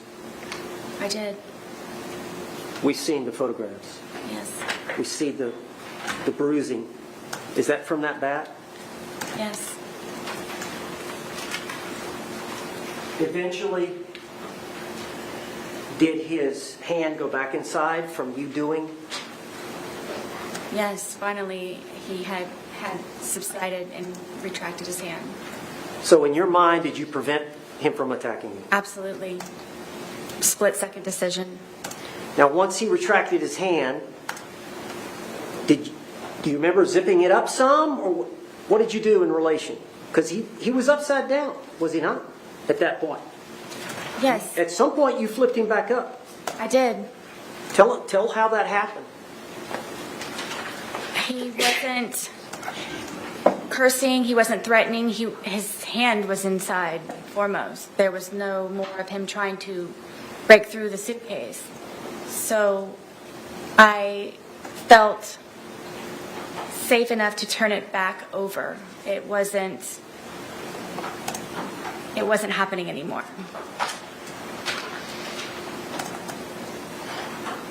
You went back to the video and the couch, I did, yes. and we saw the second video, Yes, the 22-second, and he's right side up again, yes, and you hear him say, "Sarah?" yes. Had you left enough room for him to get out? Zipper to zipper. Yes, that's how his hand was trying.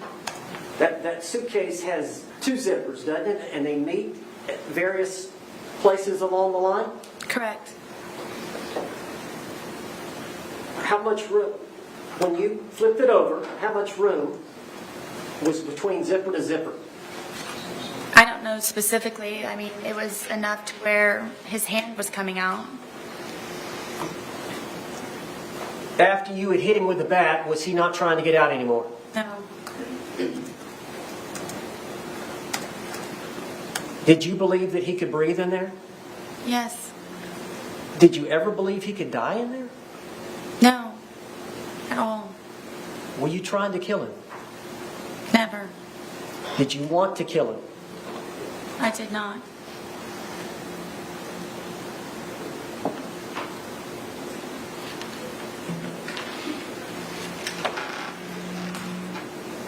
Did you walk upstairs? I did, yes. Why didn't you let him out before you walked upstairs? Were you afraid? Terrified is more of the word. As long as he was in the suitcase, he couldn't harm you. Correct.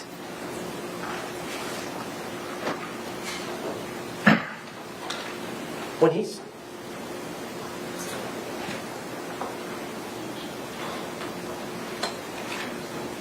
Did you want him to calm down? Yes, I wanted him to stop being angry because I know what it is for him to be angry. You went upstairs. Where were the dogs?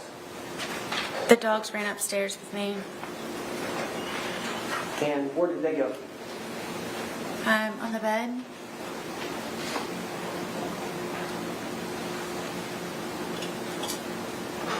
Did you have the phone with you? Yes, I know at some point you called your husband Brian, did you not? I did. Do you recall how long that conversation was? Not very long. Can you recall what was said? I don't remember exactly. No, I don't.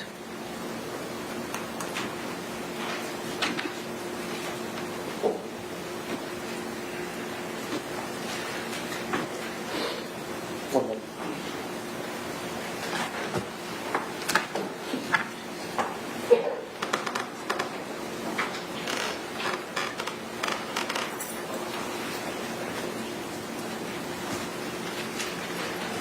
Miss Boone, Sarah Boone, you said that when he was in the suitcase, he was threatening you. Can you tell the jury what he was saying? I don't know. Am I allowed to curse? Yes. That he was going to fucking end me. And that's what made me ask him please to stop doing what he's doing to me. That he was going to, I'm guessing, try his best that night to probably take my life. But what the threat you heard was he's going to say the fucking word. end me. Excuse me? Fucking end me. End you? Yes. One more. Yes, sir.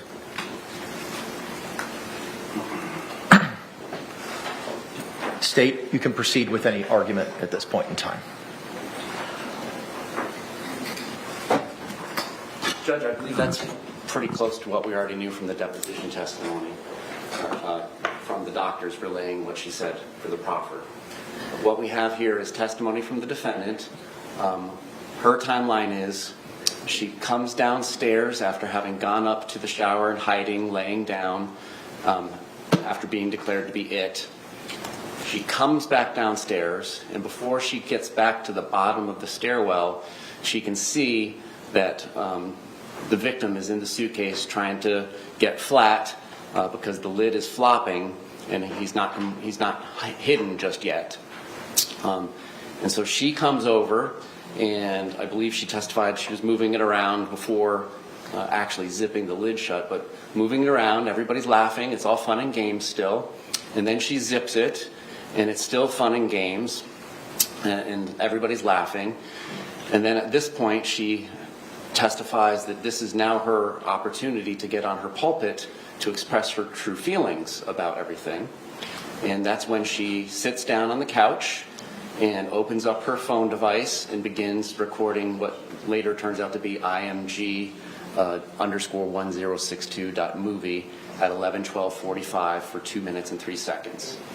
During this period of time, the decedent is expressing meekly that he can't breathe. The only time he ever curses at her is, Sarah, I can't fucking breathe. Babe, I can't fucking breathe. He is demonstrating under the law that he is in fear of losing his life.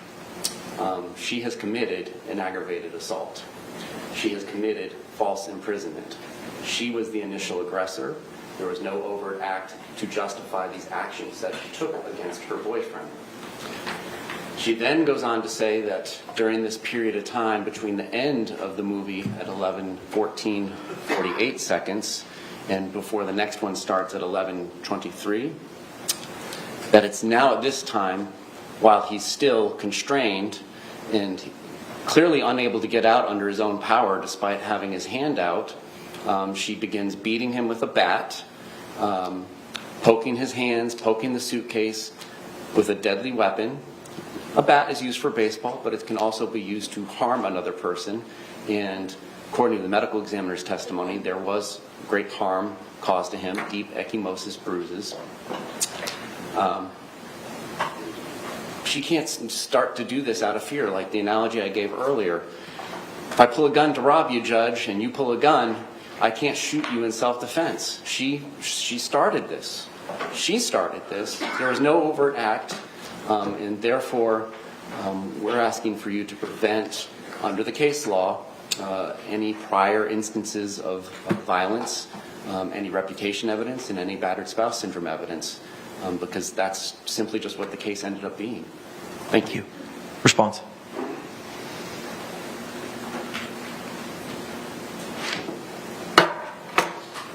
Judge, this was a game by two intoxicated people.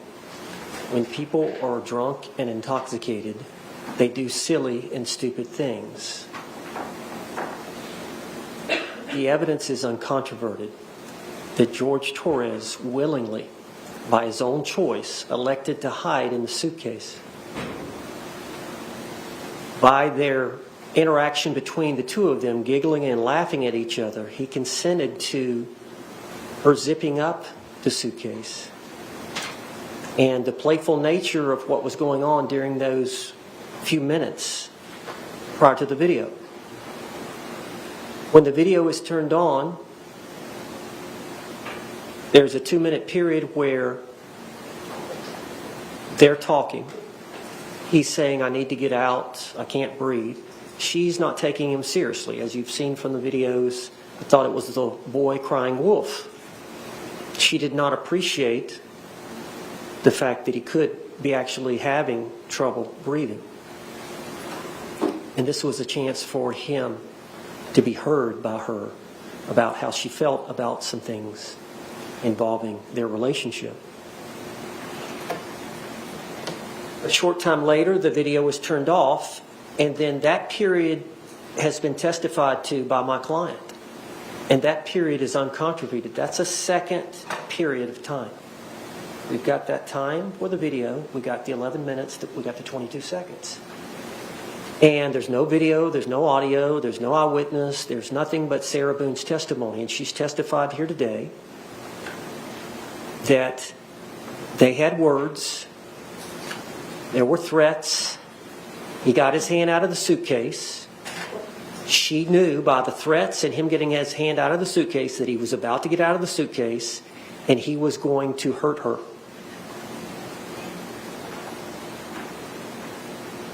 A reasonable person under that scenario would believe she was about to be harmed. She was an imminent threat of harm. She blocked that attack by grabbing the bat, hitting his hand. When that didn't work, she started poking him with the bat and the suitcase. Eventually, she poked him several times. He put his hand inside the suitcase. She put the bat up. When she realized he was not going to do that any further, she flipped him over right side up. She still had a fear, knowing that if he got out, she would be harmed. He would beat her up. She went upstairs. That is an overt act based on the discussions, coupled with the fact that he threatened her, using the word, I'm going to fucking end it for you, or some words to that effect. I don't remember her exact words, just before she went upstairs while he was still in the suitcase. If she would have let him out, and this is a now this is an event involving an omission, failure to act, failure to unzip him at that point before she went upstairs. The failure to act, the failure to unzip, which would have let him out, which would have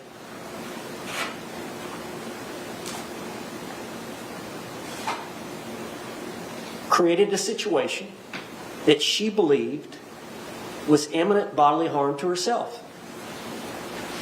And I guess I'll get a couple of examples. Let's say that a police officer is called to a scene and the only thing he hears is there is a suspect and the suspect may be armed. So of course the officer pulls out his revolver and he's walking around. Well, then eventually he finds the suspect and the suspect reaches for his waist. The officer doesn't see the gun, but the officer sees the movement to the waist. The officer fires and shoots the suspect.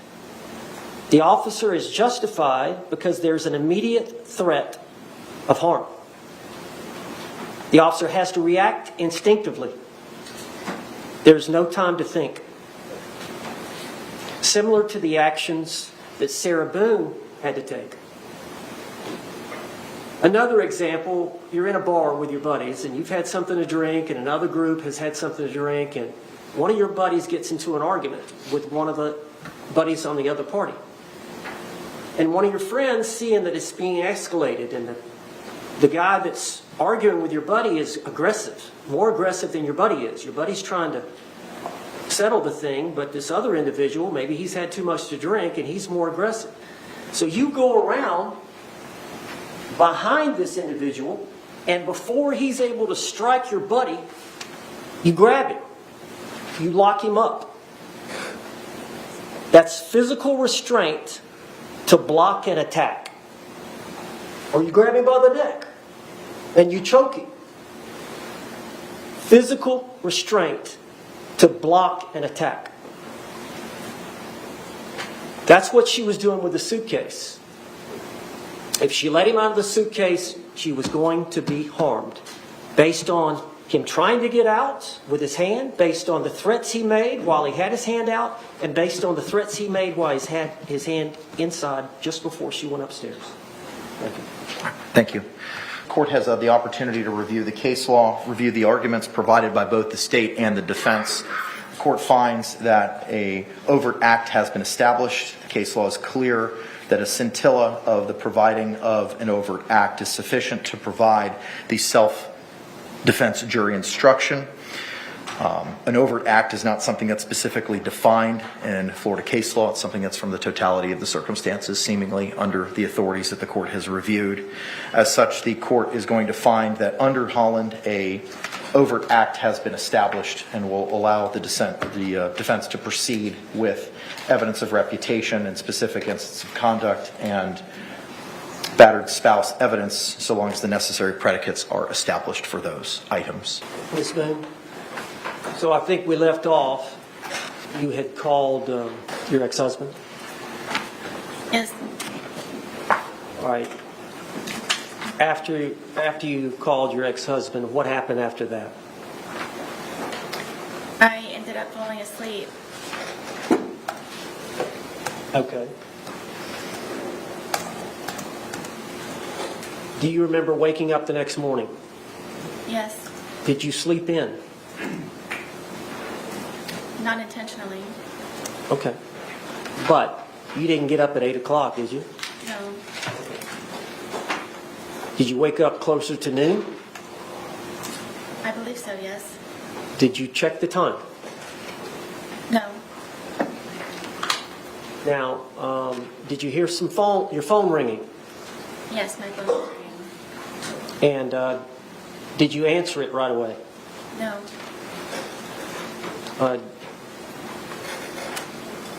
Do you know approximately how many times it rang before you answered it? I believe the call was about 3 times. Did you know who was calling? I figured it was my ex-husband. And why would he be calling? To make sure that I was still on schedule to pick up our son. At 3 that afternoon? Correct. And he goes to school there close by? Yes.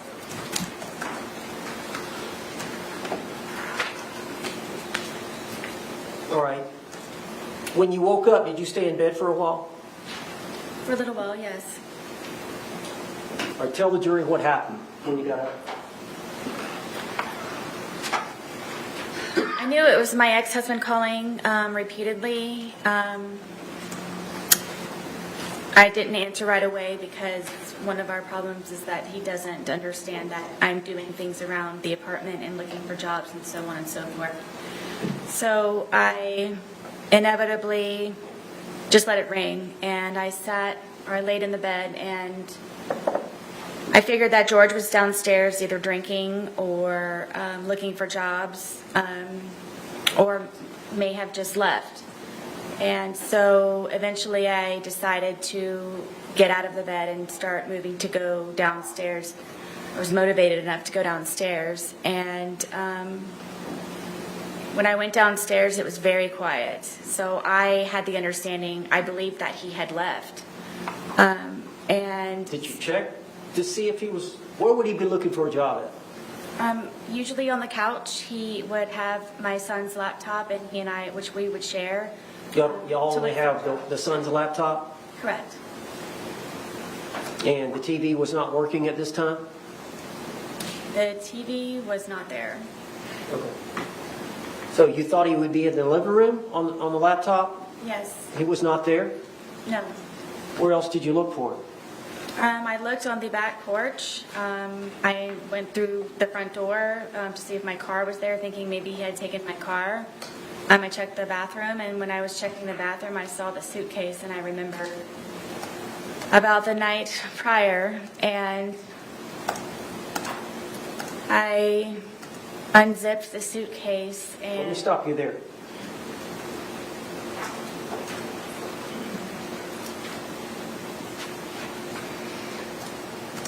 You said you were in the bathroom when you saw the suitcase, or coming out of the bathroom? No, where our bathroom is, I would have to go to the bathroom here, and then when I turned around, I noticed the suitcase, and I remembered. How did you feel when you saw the suitcase? I don't think I've ever experienced anything like that before. Describe it to the jury. I guess it was... I was aghast, and I just can't describe the feeling. Bless you. Terror to Bless you. a certain degree. I'm sorry, say that again now. It was terror to a certain degree. I just can't describe it in words, the feeling of remembering. And then he was still in there. So what did you do? I immediately unzipped the suitcase, and I was screaming, "George, George, George," and I was shaking him, and I pulled him out, and I stretched him out flat, and then I began instantly trying to do CPR, and then was trying to look for a pulse or a breath or just anything, and was just screaming his name over and over and over again, and come on, George, and I continued CPR, and I continued CPR, and he was gurgling, and... What color was he? What color was he? Yes. He was purple. At some point, did you call your ex-husband? Yes, when he started to gurgle, and I knew that my ex-husband is notorious for bringing my son over in very inopportune times when George is possibly drunk or doing things not appropriate for my son to see. And I just didn't know what to do. It was just a quick knee-jerk reaction. Ryan was kind of my go-to person because of my family being deceased, and I don't have anyone else that I can call. And I just wanted to ensure that he would not bring my son over in the process of all of this at some point. So you called him? I called him. Did you ask him what to do? Or did you just tell him to come over? I just told him to come over. Did you tell him that you felt like George was dead? Yes, I did. And how far? You said it's 5 minutes from house to house? Yes. Did you call him back? Yes, because he was taking so long. It felt seconds were hours. Yes. I'm still doing CPR at the same time in the process of it. I'm doing CPR I don't know how many times. Did he get there? Yes. Did he walk in? Yes. Did he walk out? Yes. What did he tell you to do? Call 911. What did you do? I called 911. Is that the recording we've heard here in this trial? Yes.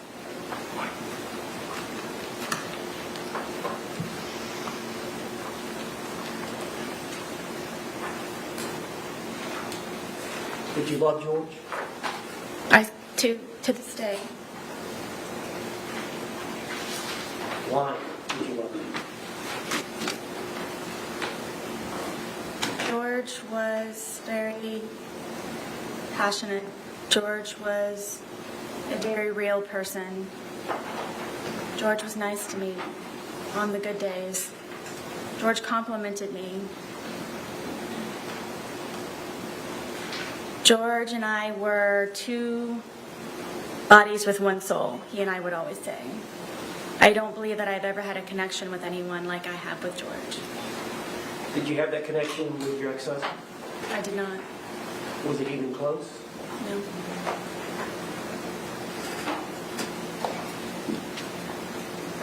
George has some good traits, doesn't he? Very much. Did George have some bad traits? He did. Did you drink too much? I did. Did George drink too much? Yes. Tell the jury about George's drinking.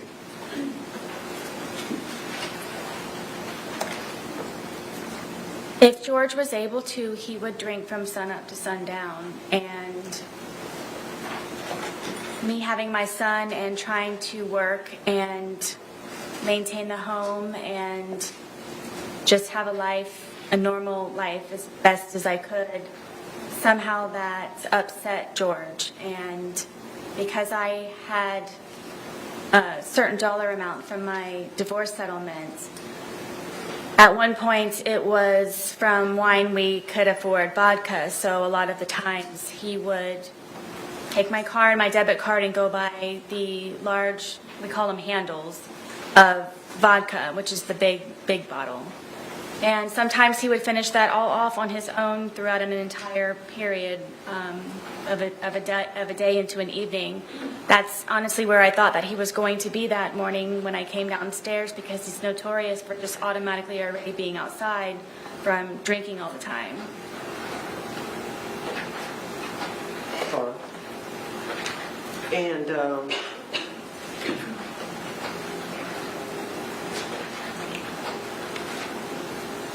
you said you have an alcohol problem. George has an alcohol problem. Yes.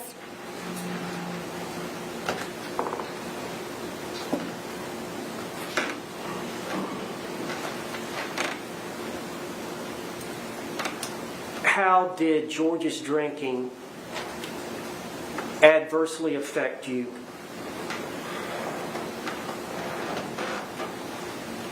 It would debilitate my ability to help him the way that I was always trying to help him, because it would be one good day, a day of survival, and then it would be another day where I'm having to peel him off of me and call 911. Why would he get that way? Tell us his pattern as it relates to drinking, and then Object. Approach. Objection's overruled for now.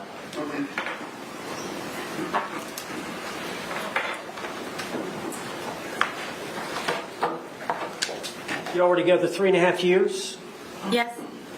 Is there times when he would get to a state of intoxication where he would get violent against you? Quite often. Judge, can I approach the witness? Yes. As long as you show it to the state first, please. It's 2 photographs. Did you look at those photographs and see if you recognize those? I do.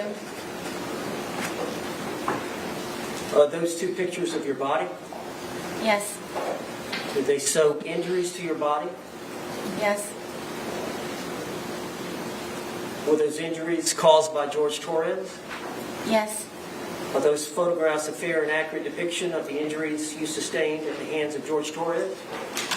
On this occurrence, yes. Do you remember this occurrence? I don't. It was so often. You don't remember a specific date, I don't. but you're sure that that's you? Yes. Is that the injuries that he... What's the injury to the rib cage? I don't remember specifically. These may be the pictures. So, when we used to go over to his brother's house, one of his brothers and his... Non-responsive. Sustained. You don't have to answer the question. Oh. Just a minute. Do you know what happened to...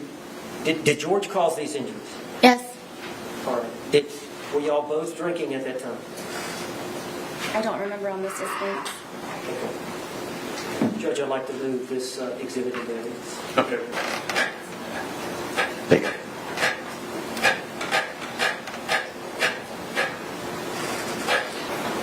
Ms. Boone, is that you? Yes. Are those injuries to your arm? Yes. Were they caused by George Torres? Yes. And during the same incident, is this you? Yes. Is that an injury or bruise to your ribcage area Yes. and your arm? Yes. See if you recognize that photograph. Yes. Is that your thigh? Yes. Okay. You remember this incident? Yes. Can you tell the jury what happened? I wanted to take my dogs for a walk and get off at the back porch. Were y'all drinking? Yes. And he was upset that I would rather go walk my dogs than sit there and continue to drink. So he slapped my thigh as hard as he possibly could and said that you're not going anywhere. And it was a good smack on my thigh. And for the jury's sake, is this the photograph you just mentioned? Yes. See if you recognize that photograph. I do. Is that your hand? Yes. Is that your blood on your hand? Yes, it is. Is that you standing, looks like in a room with flip-flops? This is in the kitchen at Brian's house. Okay, what happened there? So George was very drunk, and I wanted to leave, and he's notorious for taking my car keys and putting them around his neck and my phone in his crotch area and telling me to come get them. And I really wanted to leave because of how drunk, and I knew the escalation of his anger. I didn't want to be there when it was at its peak. So I tried to take my keys from around him because he kept taunting me to take my keys, come get your keys. And so I attempted to go and get my keys. And so he ended up getting a butcher knife. And I had an opportunity to call Brian to come and help me, to please come pick me up, to come get me. And of course, he brings my son with him. And so I'm in the parking lot asking Brian to please help me get my car keys away from him, and there's neighbors, and it's a scene at this point. And George comes to the doorway of my townhome wielding the butcher knife, saying that, do I curse? Yeah. That no one's going to take her fucking keys, no one's going to fucking come into this house, and he's waving the butcher knife. And I walked up to him, and I just wanted to leave. And my little son, who was, I believe, 7 or 8 at the time, is screaming, give mommy her keys, give mommy her keys, let her leave. Brian was even trying to negotiate with him, saying, please, you know she'll come back, just let her leave. So I went up to try and take the keys from him, and he was pulling on them, and I ended up pulling harder, and he pulled them back again to try to pull me in the house, and I pulled them even harder, and it ripped my finger. And at one point, I had lost the fingernail, and the tip of my pinky was severely gashed. Well, Judge, I'd like to offer this demand. Okay. Is this the picture you were referring to? Is that the nail? Was it on? Still on? I believe so, yes. Can you look at those photographs and tell the jury what they are? I wanted to eat, and while he was drinking,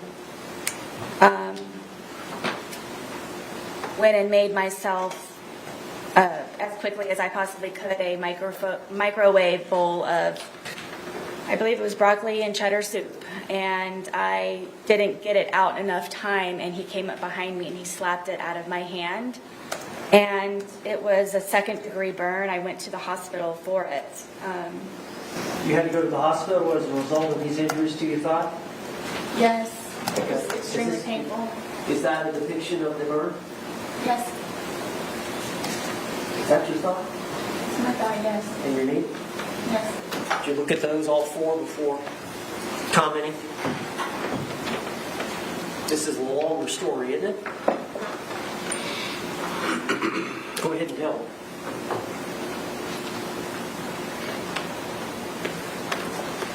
So, George stabbed me in my leg. I almost bled to death. All right, well, let's go back and explain what led up to that. I thought it would be nice to cook a nice steak dinner. We don't have two nickels to rub together, so I thought it would be special to make a steak dinner and baked potato and go above the normal whatever's left over in the refrigerator. And so I spent a lot of time doing that, and George is drinking the entire time, and on the back porch. You were drinking as well, were you not? I was drinking. He was on the back porch while I was in the house and I was cooking. And it was one of those where maybe if I start making dinner now, it will be over at a particular time and we can go to bed at a reasonable time. And I even put it in the bedroom and had a movie set up for us to watch. So it would just kind of be dinner in bed. And then he came upstairs and saw that I had made the steak dinner, and I don't know how to describe how drunk he was, but it definitely was not George. And had him come lay on the bed, sit on the bed, and, you know, put the, I got the dogs out, and I presented him with the steak dinner and sat down and was getting ready to start playing the movie. And he starts being very rude and cursing the steak and finding fault with it. And then, you know, I'm having to encourage him to eat. You know, if you want me to cut it up for you, I will cut it up for you. Did you want some more sour cream for your potato? What can I do to make you happier? And then he started to pull on me and kept saying that, excuse me, that I just want to fuck you on the steak and fuck you on the potatoes. And I took offense to that, and I kept trying to encourage him to eat. I started to eat. Was this just him really drunk and saying nonsense? I don't know why he was so angry that day. I don't know if it's because I got steak. I don't know. Most of the time I don't know the reason why. I couldn't take it anymore. Obviously, I was not going to be able to eat, so I started to crawl off of the bed to leave, just the bedroom. And he told me again that I'm not going anywhere, and he stabbed me in my leg, and it crunched. You could hear a noise that it made, and blood just started to come out of my leg just like a fountain. So I got off of the bed. He's starting to freak out and grabbed me a towel, I got a wet towel, and I'm sitting here holding the towel, and it's increasingly becoming even more and more saturated by the minute. It's just minutes. So I'm going through towels and towels, and I said, George, I think I need to go to the hospital. This is not stopping to bleed. This is serious.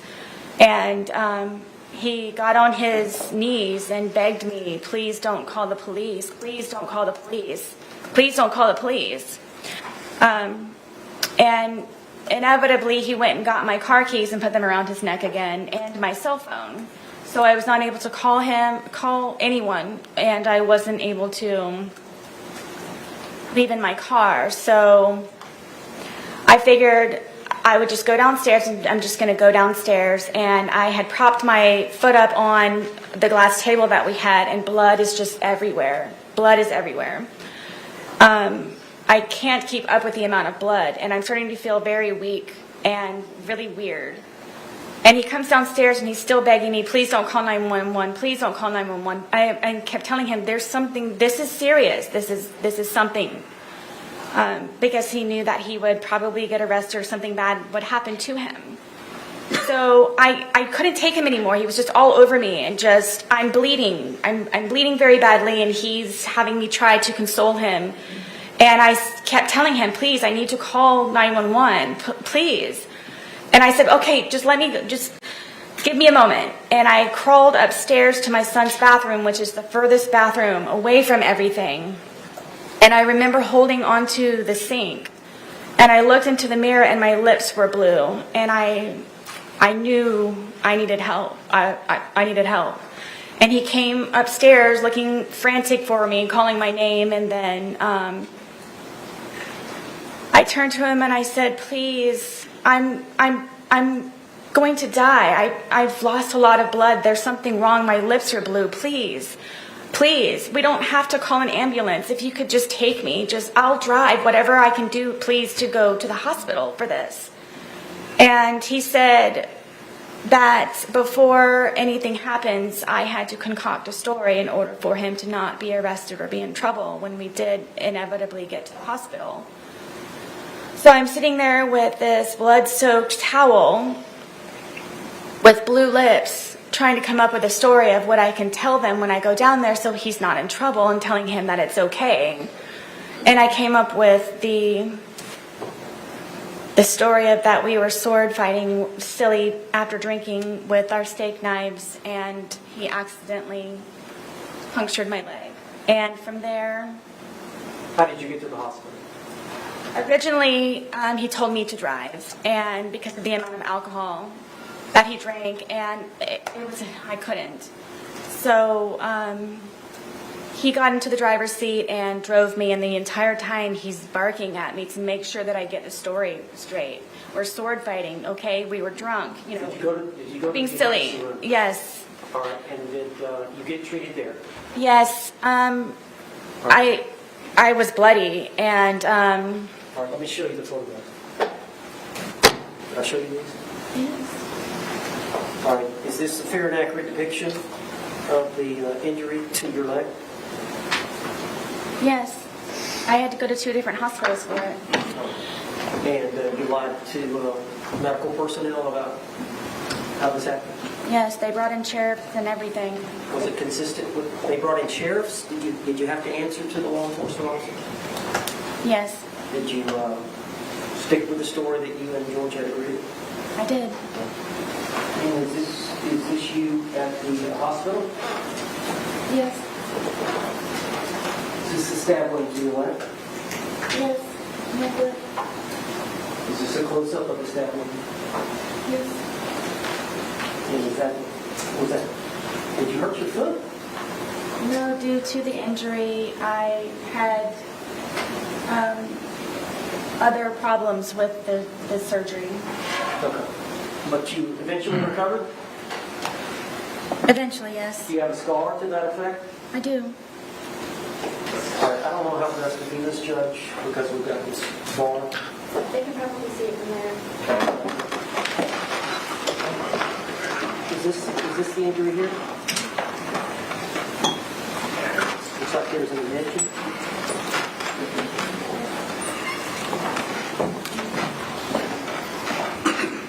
You recognize that photograph? I do. Yes. All right. Looks like you've got an injury to your lip and to your face. Do you recall this event? I was trying to sleep, and Have y'all been drinking? I'm sure. I know that he had been drinking. This was one of the instances where I would go upstairs to try to go to sleep. And But y'all drank together a lot, did you not? sometimes, yes. But there were times where he wanted to stay up and continue to drink and you wanted to go to bed. Many times, yes. You were done, he was not. Correct. Was that one of these times? Yes. So tell us what happened. I'm sleeping in the bed, sound asleep, and he comes into the room and grabs me by my hair a lot of the times, and from here he scratched me from trying to grab me, and then grabbed my hair and pulled me off of the bed, and then raked my face across the carpet. These are carpet burns. To your lips? Yes. What about to the, looks like the eyebrow area? That's from where he, from grabbing me, scratched me and got a hold of me by my hair. Why was he mad at you? Because I wasn't downstairs with him He wanted you to be drinking with him? all the time. All right, you see the injury between the eyes and the injury to the lip, Yes. as you described. Yes, and then the blood going down my eye, yes. Can you describe that photograph? I can. Go ahead. This was the first time that I ever called 911. George and I had gone to a bar across the street within walking distance, and at some point I asked a guy, or he asked me, somehow or another it was over a cigarette. And he left, and I didn't know where he went, and the bartender said, oh, he left. He took your car and he left. So, Why would he do that? well, I found out when I got home, it was because I spoke to another man. And so I paid the tab, and I walked home, and he's sitting on the back porch with the handle of vodka, and I was walking on eggshells and terrified and kind of treaded lightly when I came in, and he acted all natural and fine. So I didn't know the reason why that he had just gotten up and left with my car. So then he calls me a whore, and then he calls me a slut, and then he calls me a cunt, and gets up and pushes me. And he pushed me with both of his hands so hard that we have this little area where our washer and dryer is, and there are metal doors that are on it. And he pushed me into the metal door. And then I fell back, and he got his knees on top of me, on my arms here, so I was pinned down, and was starting to strangle me, and hit my head up against the metal closet over and over and over and over and over it again, and calling me a fucking whore, and you're such a slut, and fuck you, and everything. And my tongue was flopping out of my mouth, and I thought I was going to bite my tongue off, and because of the amount of noise I guess my head was making on the metal door, he slid me down and got back on me, and then started to strangle me again. And it was on, we have carpet, but it's like concrete, and I was able to get my arms out from underneath and grab his throat and get him off of me. So I got him off of me, and I pushed him off, and he came up and he goes, "You fucking bitch," and he stomped my face. And the next thing I know, I woke up.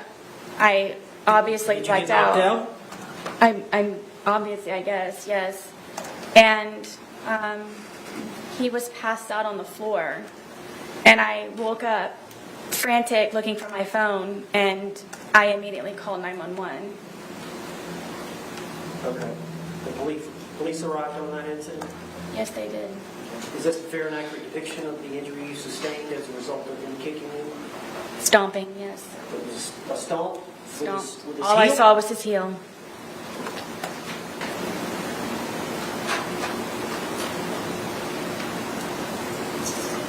Was that the next day, or is that a few days later?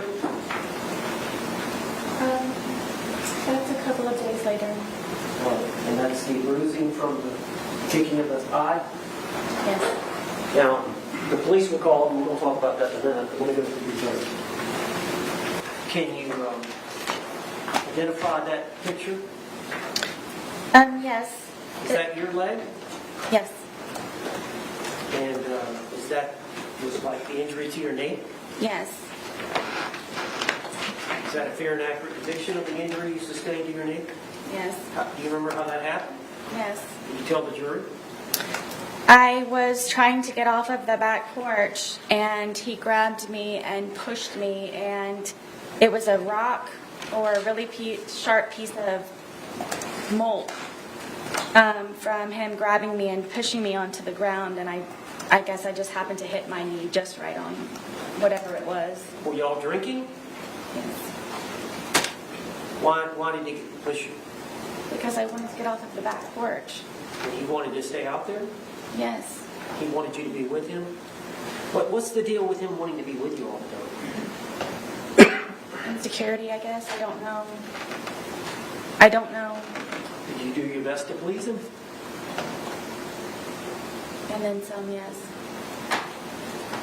Now, was Boone, were you treated for this, or did you self-treat?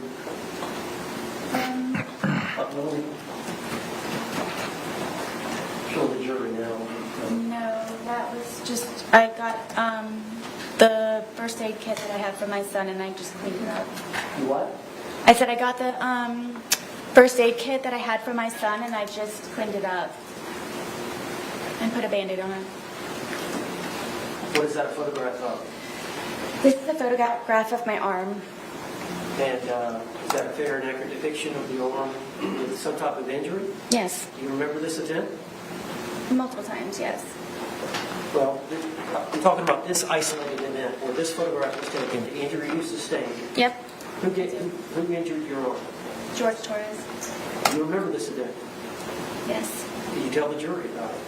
This was one of the instances where I would try to pull away from him, and I don't know how my arm started to do this, but from him pulling from this way, how hard he would pull, with me trying to struggle to get away from him, it would leave these bloody under the skin splotches. So he wouldn't hit you sometimes, he would just grab you and pull you. Yes, from me trying to pull away from him, that's the point of it doing this, from me pulling away from him. Now this is one of the many times y'all were both intoxicated? I mean, I can't say for sure that, yes, but whenever it would happen, yes, it would be drinking. All right, it doesn't look like a wound or anything. Objection to commentary. Sustained. Tell me, I'm sorry, tell me, you said it's just from the grip, him losing his grip? Yes, it would be from me pulling away from him, and whatever under the skin it was that it was disturbed from the amount of pressure of him holding and then pulling from me would create those on my arms. Okay. And what is that a picture of? This is a picture of my ear, side of my head.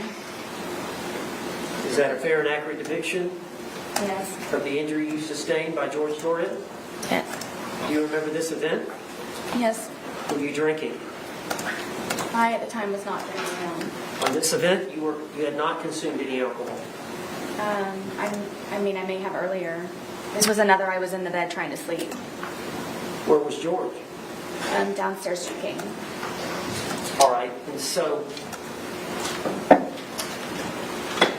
you were wanting to go to bed, and he wanted you to stay down there with him? Yes, I was in the bed. All right, tell the jury what happened on this event. I believe this was the instant where I was in the bed and I used to barricade the door with our dresser. Why didn't you just lock it? All of the locks were broken in my house. Why? They were from George taking them in. including my son's. At one point, I could seek refuge in my son's room, but he broke that one as well. Well, tell me, explain how that happens. Tell the jury. We can't read your mind. George wants me, which he has told me numerous times, that I am to be with him at all times and doesn't like to be apart from me or away from me. So whenever it was even just to go to the bathroom sometimes, he would go with me. And you have to understand, I have a 2-story, 900 square foot townhome, so there's not many places to go. So it just happened to be that it would be upstairs or downstairs, or I'd be in a particular room or not. So inevitably. Did you want some time away? Yes, I did. Even if it were just him upstairs or me downstairs or vice versa. So I rarely got to sleep. This was one of the instances because I had barricaded the door with our, 200-pound dresser that we had. And then I had my nightstand barricaded up against the bed, to where it was even more difficult from the prior times of him breaking in. And he would, I don't know how he would ever do it, but he would get himself in through the crack of the door that he would be able to wedge the dresser in the nightstand. And he pulled me out of the bed and told me I was going to die. And I believe it's this incident, and punched me and Punched you in the side of the head? yes, in Was my it- temple and everything. Was it an open fist or a closed fist, or do you know? It was fully closed.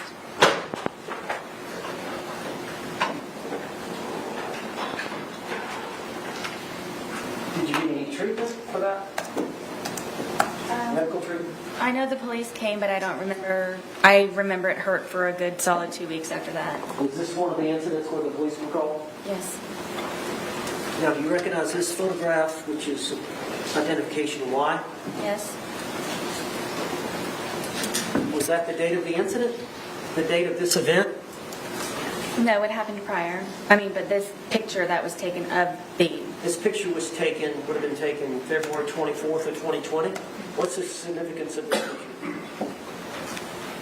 Again, because I was sleeping, George was upset with me and came in with a metal curtain rod and bent it and snapped it in half and then crunched me in the forehead with it. And then started to beat the furniture that was in the bedroom. This is probably a good month before or after it had happened, before I really do believe that I should have gotten stitches, but I was not allowed to go to the hospital. This was photographs that were taken, I guess it would have been the crime scene? Was it the crime scene investigator that came out and took photographs?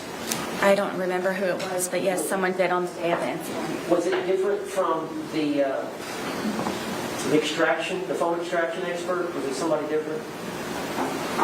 I think. But isn't this wound right here? Yes. And remember, that's a month later. And then on that same date, same time, they took this photograph as well, which is identification R. Yes. All right, and what does that do? I believe it's from holding the baseball bat, and Is that an injury to your hand? it's a bruise. Was that taken February 23rd, 2020, when the investigators came out? February 24th, I believe. February 24th? February 24th of 2020, is that what you were wearing? Is that you? Yes. Okay. And there's some discoloration up here of your palm. You see that? I do. Is that from you jabbing him with a baseball bat? Sustained. Do you know how you suffered that injury? I believe it's from holding the baseball bat. When you poked him with it? Yes, trying to get his hand back in. Are those fair and accurate depictions Yes. as a composite of the events that occurred in relation to George Torres and your TV? Yes.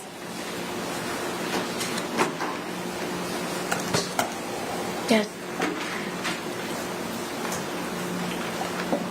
All right. Are those stills of a videotape that you took? Yes. And is that videotape, was it on your phone? Yes.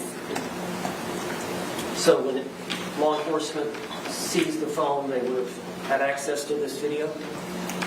I believe so, yes. And tell me about it.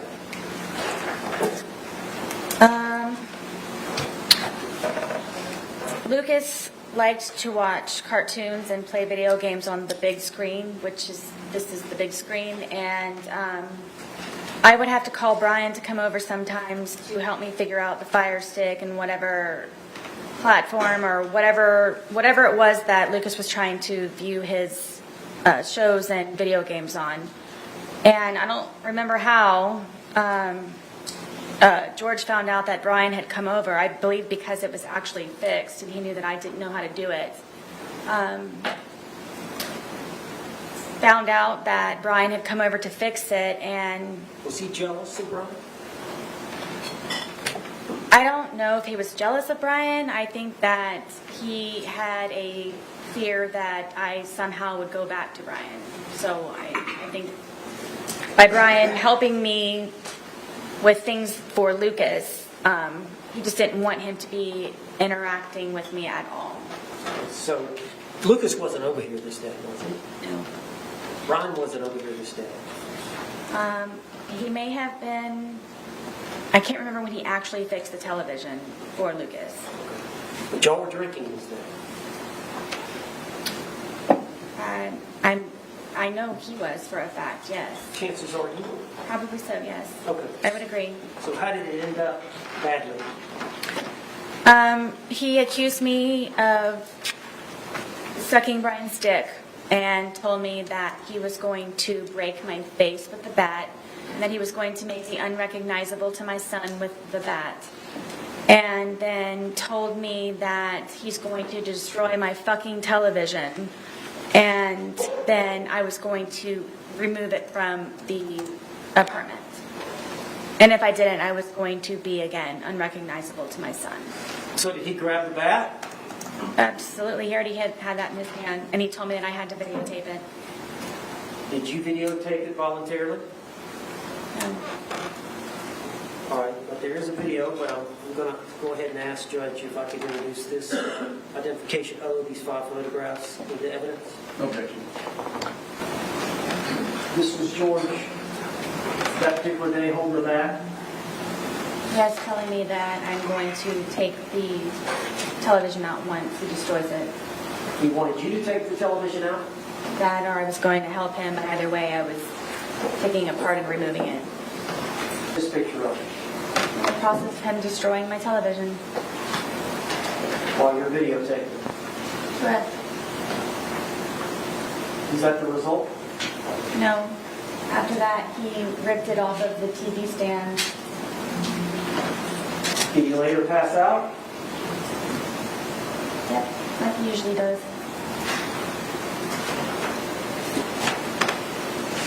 What's he drinking then? I don't know. Vodka and something, I'm sure. Did you recognize that?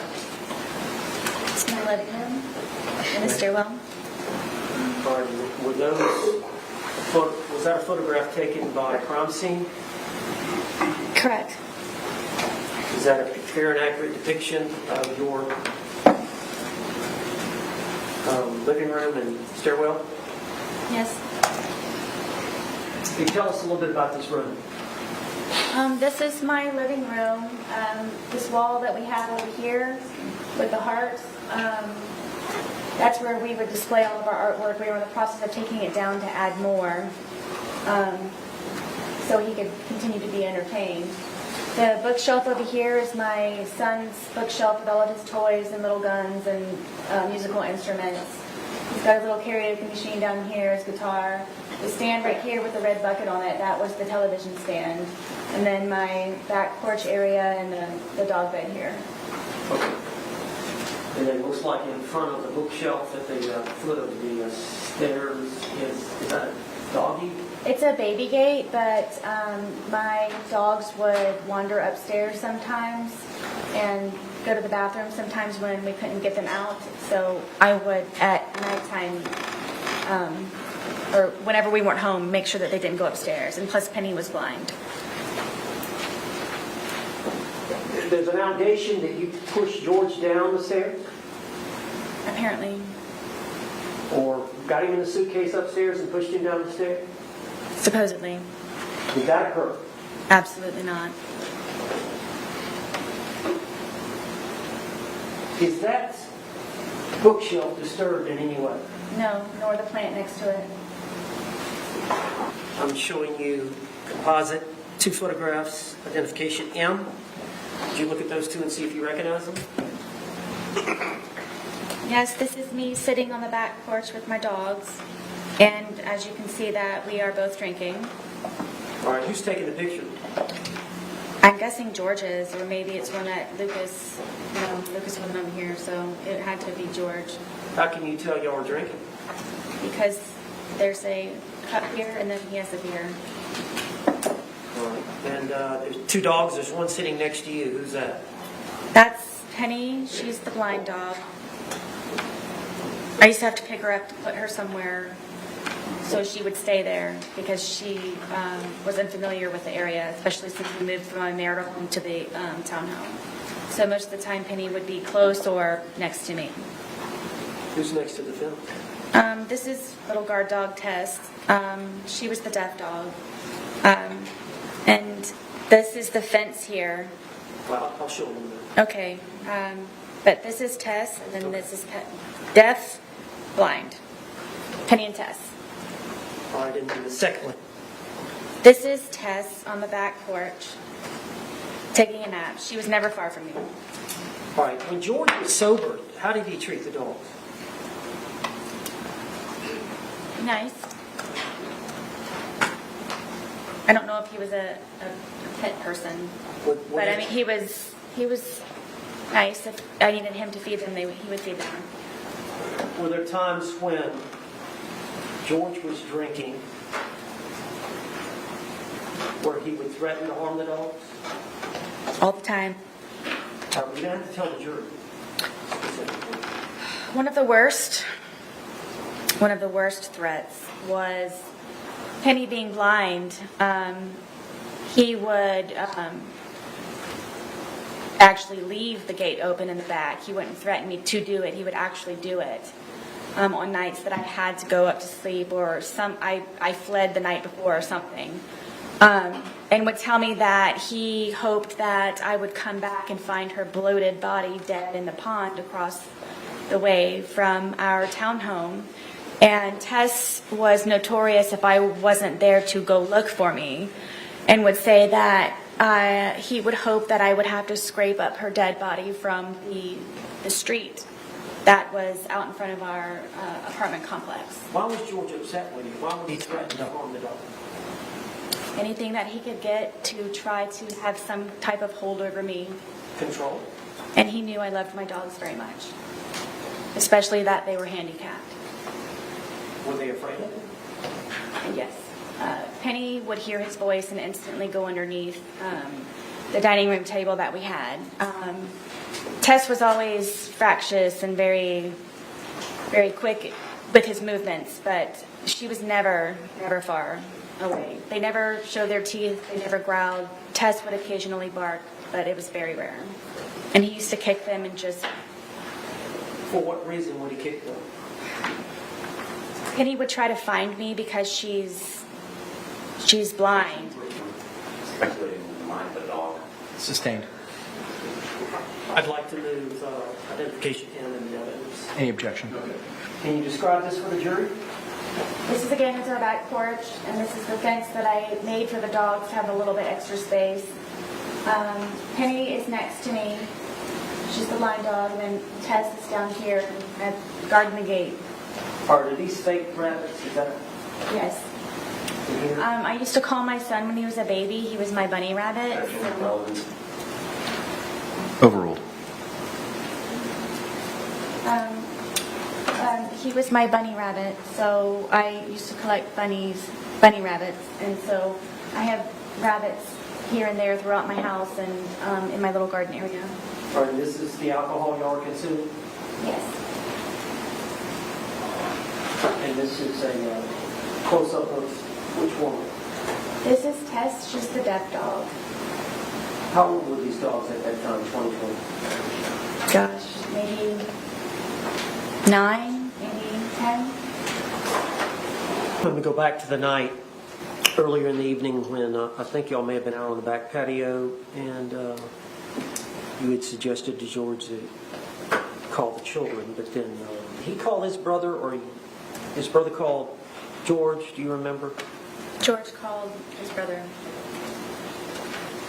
And you made a statement about tell him something. Explain that to the jury. I told him to tell his brother about you choking me the other day. This is a separate choking incident. We had been drinking, and I wanted George to tell him, but he didn't tell him, so I said it in the background, so he would be aware. What did you tell him? Tell him why you choked me, or that you choked me. Okay. Now,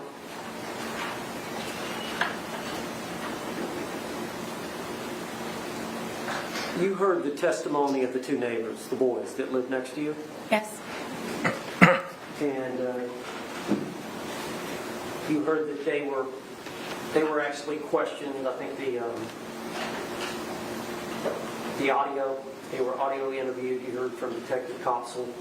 I think it was a couple of days later on the 25th of February, or 27th of February. Yes. And you heard their testimony earlier this week, Yes. where they hear a kind of a thumping sound starting at the top of the steps, ending at the bottom. Yes. Have they got the night wrong? Yes. To explain to the jury that. So it was the night before. Again, I was sleeping, and in the middle of the night with the door barricaded, he came in and ripped me out of the bed. And first got me with one hand, and then got both hands and pulled me completely off of the bed. And then, like a caveman, had my hair like this and was going down the stairwell, taking me with him to come downstairs so I could sit and drink with him. Do you believe that's the noise that the two neighbor boys heard, I absolutely do. and it was just the night before? Correct.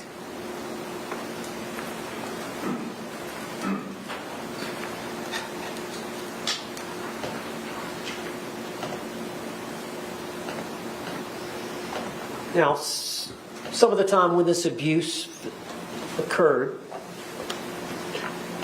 you called the police, Yes. and other times the police were not called. Correct. I want to refer to you the first time, I believe, you mentioned the 911 call. I believe that was July 25th of 2018. Yes. And that was the incident in which George had kicked you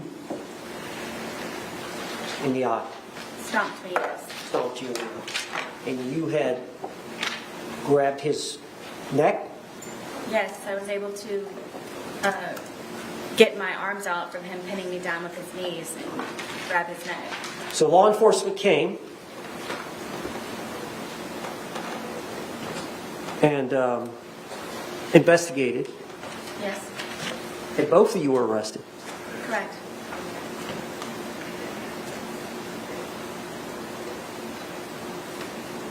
Do you recall asking the officer when you were arrested Why am I being arrested? Many times, yes. You recall asking the officer, why am I being arrested? Yes. And do you recall making any other statements to law enforcement as to why you did what you did to George? That was the first time ever that I actually officially fought back. Did you tell the officer that you were fighting back? Yes, because I was in complete shock that I was getting arrested because of it. Now, on the 2-minute video, the suitcase video, you mentioned to him, I think you said something, I can't breathe. He said, I can't breathe, and you said, that's how I feel when you're choking me. Were you referring to an isolated incident of the night before, 2 nights before, or whatever, or were you referring to in general? In general, the more than 2 or 3, 4 times that he had done it. Okay. And then the part about cheating, he didn't physically cheat on you. No, he did not. Okay. And just, I don't want to go into a lot of detail, but what are you referring to there? George was, I believe, addicted to pornography, and a lot of that would be found on my phone from him supposedly wanting to call up job interviews. And as a solution, I sat him down and I explained to him, to me, that's you visualizing yourself with someone else, or at least having a pleasurable moment with someone else or watching other people. And to me, I told him that I considered that cheating on me. Okay. And so he would download that on your phone? Yes.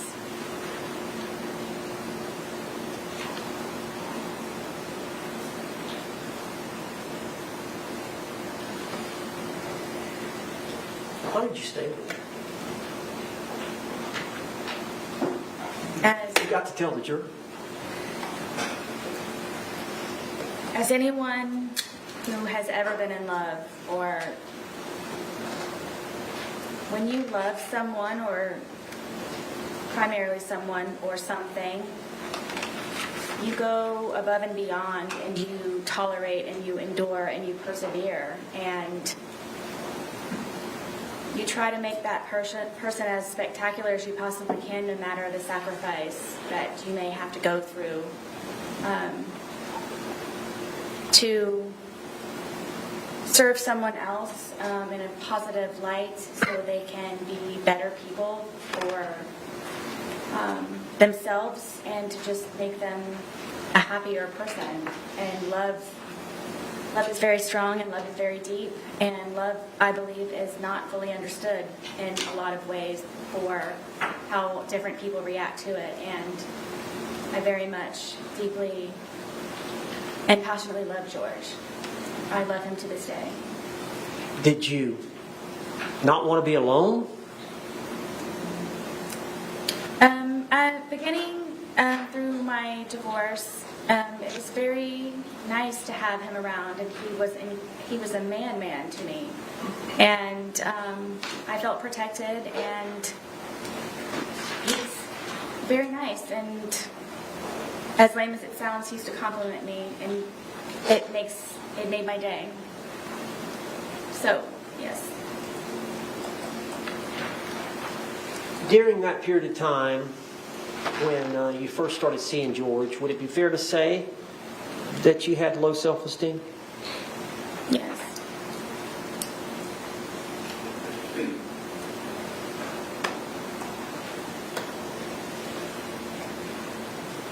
Now, we talked about this previous arrest where you told the officer you were fighting back and you got arrested.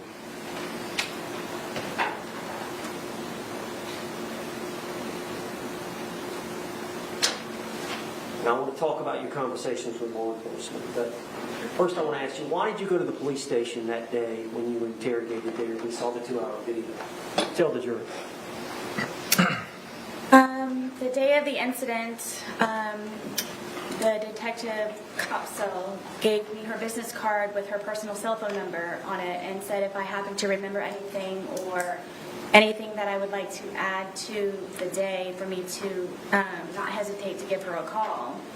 So throughout the rest of the evening, something was off. I didn't feel comfortable with what she told me and how she told it to me. How long were you at the scene? Gosh, all day, from the moment that they were there to the moment that the coroner's van drove off. All right, when it ended, did you stay in your home? No, I raced inside and collected some pajamas and a toothbrush, and I went over to where my son was at my ex-husband's house. Did you take the dogs? I didn't even feed them. It was so fast. All right, and then once you got over to your ex-husband's, what happened? Is it released to Detective Koepsell? Something just wasn't sitting right with me, and I had a suspicion that she just wasn't being honest with me, so I took it upon myself. Sustained. So you called her. Tell us about that. I called her and I told her that I felt that she was being dishonest with me. She originally had told me that due to her being pregnant, it would just be a lot easier for her to have me come down to the station to pick up my phone. The original plan was for she and Detective Lowen to return the phone to my apartment. But she said that it would be a lot easier for me to just come down and pick it up because I remember when I was pregnant. That's what she said. You remember when you were pregnant. So I said, I feel that you're tricking me, and I feel that you're being very sneaky about something, and I don't believe that you're being honest with me. And I said, regardless, I'm still going to come. Sustained. So you agreed to come, but you understood it was to get your phone? Correct. All right, you came that afternoon to the station? I did. And the original agreement was they were to come to you? Correct. All right. When you got to the station, what happened? I thought I was just going to be picking up my phone.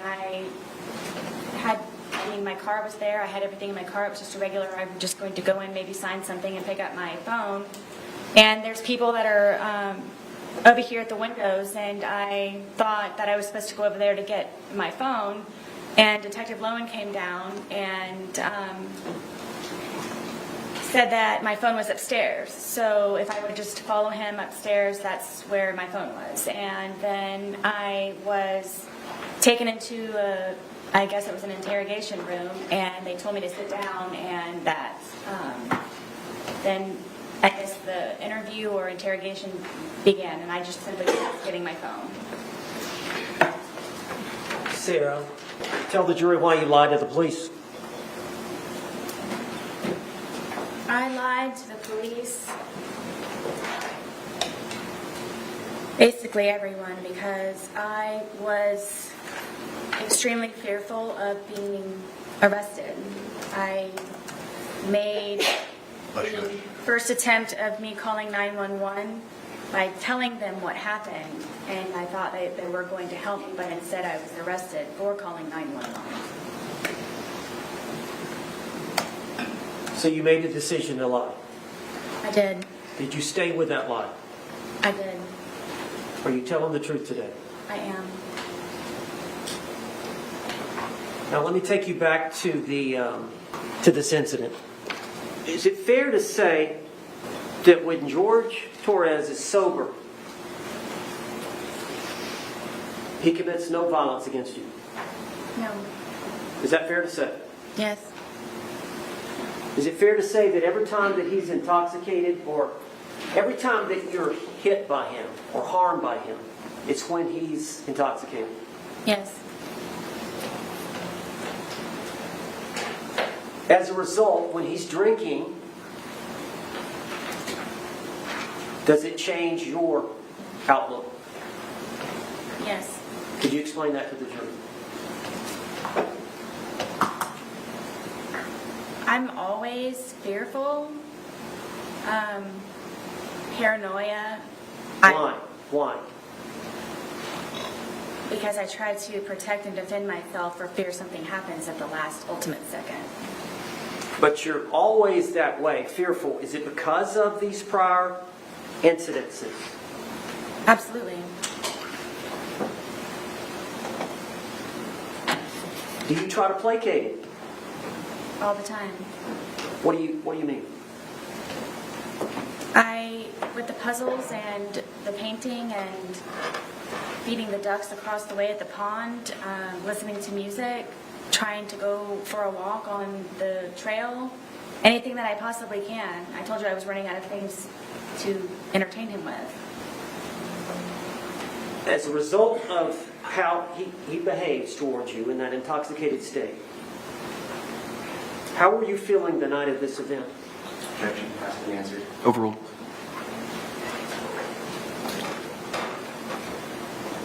Extremely nervous, anxiety galore, just, I can never relax. When he's drinking. Yes. And the state of intoxication that he was at the time of this event,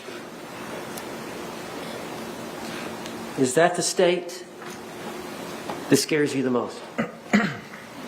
It's the tone, yes. There's a lot of alarms and red flags that go on throughout the day or night or whenever it is that we are drinking. Objection, non-responsive. Sustained. Tell us about that. How that heightens, does that heighten your sense of safety? At all times. But especially when he's drinking? Oh, yes. All the time. And then his mood? Yes, it depends on what mood he's in that day. Well, do you have like a sixth sense of how he's doing? Yes, I knew George very well. Objection, non-responsive. Yes or no? Sustained. Can you tell us what you mean by that? Sixth sense, or knew him very well? I guess you could say that I was trained by fear with him. Just, it wasn't fun anymore when we would drink and we would hang out on the back porch. It wasn't fun anymore because I knew inevitably that something was going to happen to me, one way or another.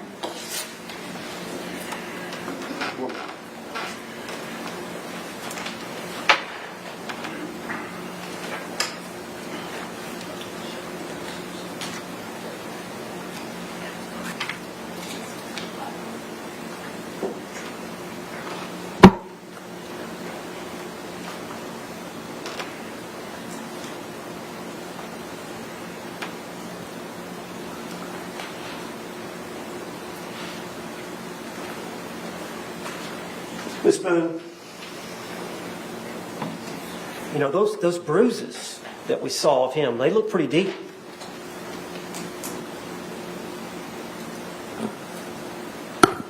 Tell the jury what you were thinking. From the bat, you're... Yes. I didn't want to die that night. I can't describe it to you. It's terrifying love to a certain degree, where my plan was to show him the next day, and just I wanted him to be better and treat me nicer and be the person that he was when I originally met him. And I knew that was in him still. I knew that it could be found, and I just couldn't figure out what it was that I was doing wrong in order for it to not be back to where that was. And I was tired of living in fear and just sick all the time of figuring out how I can entertain him so I don't die, and continue a relationship with my son and try to live a normal life. That wasn't a normal life for me. And just, bottom line is I didn't want to die. I would have died, or I would have been disfigured or maimed, or if it weren't me with the bat, it would have been him if he were to have gotten out.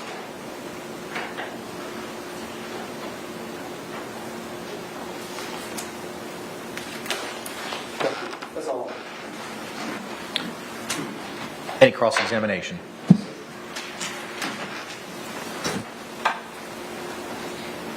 Did George know somebody named Crystal? Did you ever mention Crystal in your text messages about being one of his bitches? I don't know. I don't remember. How about Christine? Did George know a Christine? I don't know. How about a Pamela Erickson? These may have been people that he was communicating with on whatever the platform was. On your phone? I believe so, yes. And did you find these communications? I believe I found one or two of them from some of them. And did you send a long letter to his family to relay to him about George and his girls that he was cheating on you with? I believe so. Okay, so you do know those names, right? I don't remember them. It's been however long. Okay. Now, on February 24th, 2020, you called 911 at about 1 p.m., correct? Yes. And at that point, you were still feeling a little intoxicated, were you not? It was more shock, but yes. So you agree that you previously stated, I was still, I believe, intoxicated to a degree? To a degree, yes. So 1 p.m., it's about 14 hours after 11 p.m. the night before, correct? I'm guessing so. Right. Well, 12 hours prior would be 1 a.m., and then 12 a.m. is 13 hours, 11 p.m. is 14 hours, correct? Okay. And you were present here for the medical examiner, Dr. Zadovich, to testify, correct? Yes. And you heard her talk about all the effects of ethanol that it has on the human body, correct? Yes. And she also mentioned something that it, on average, dissipates at about 0.015 an hour. Do you recall that? I believe so. Okay. So,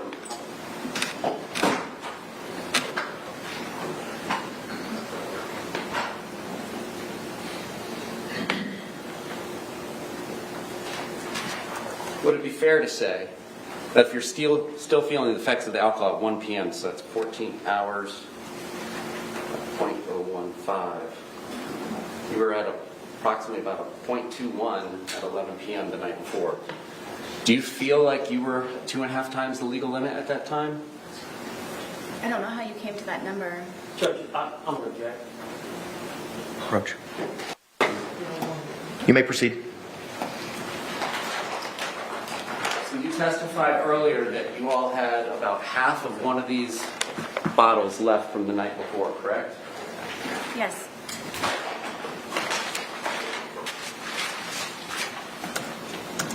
And so would you agree that this is one of the 3 bottles that was purchased between February 22nd and the 2 that were purchased on February 23rd of 2020?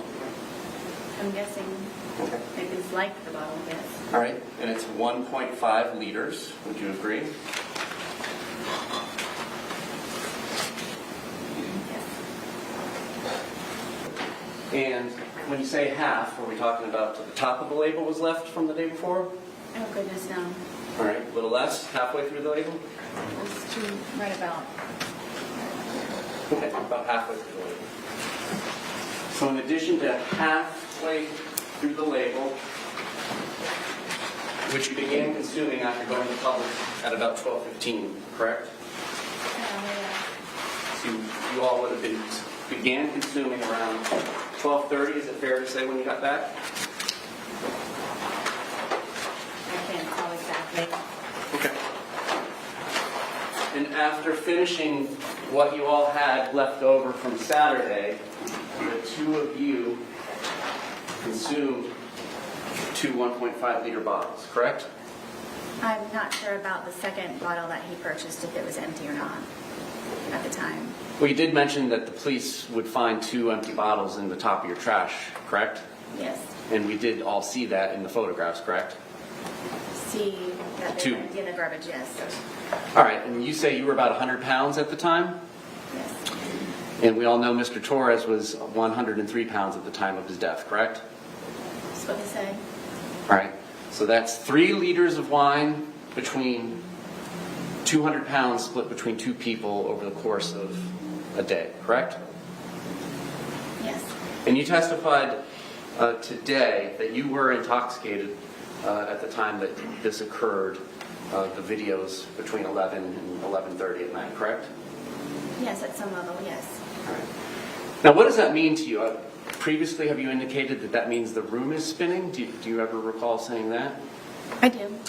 So what was your level of intoxication at this point in time when the first video was filmed at 11:12 p.m.? Do you mean from lack of sleep or alcohol? From the alcohol. What was my level? What were you feeling? Did you have trouble with your balance?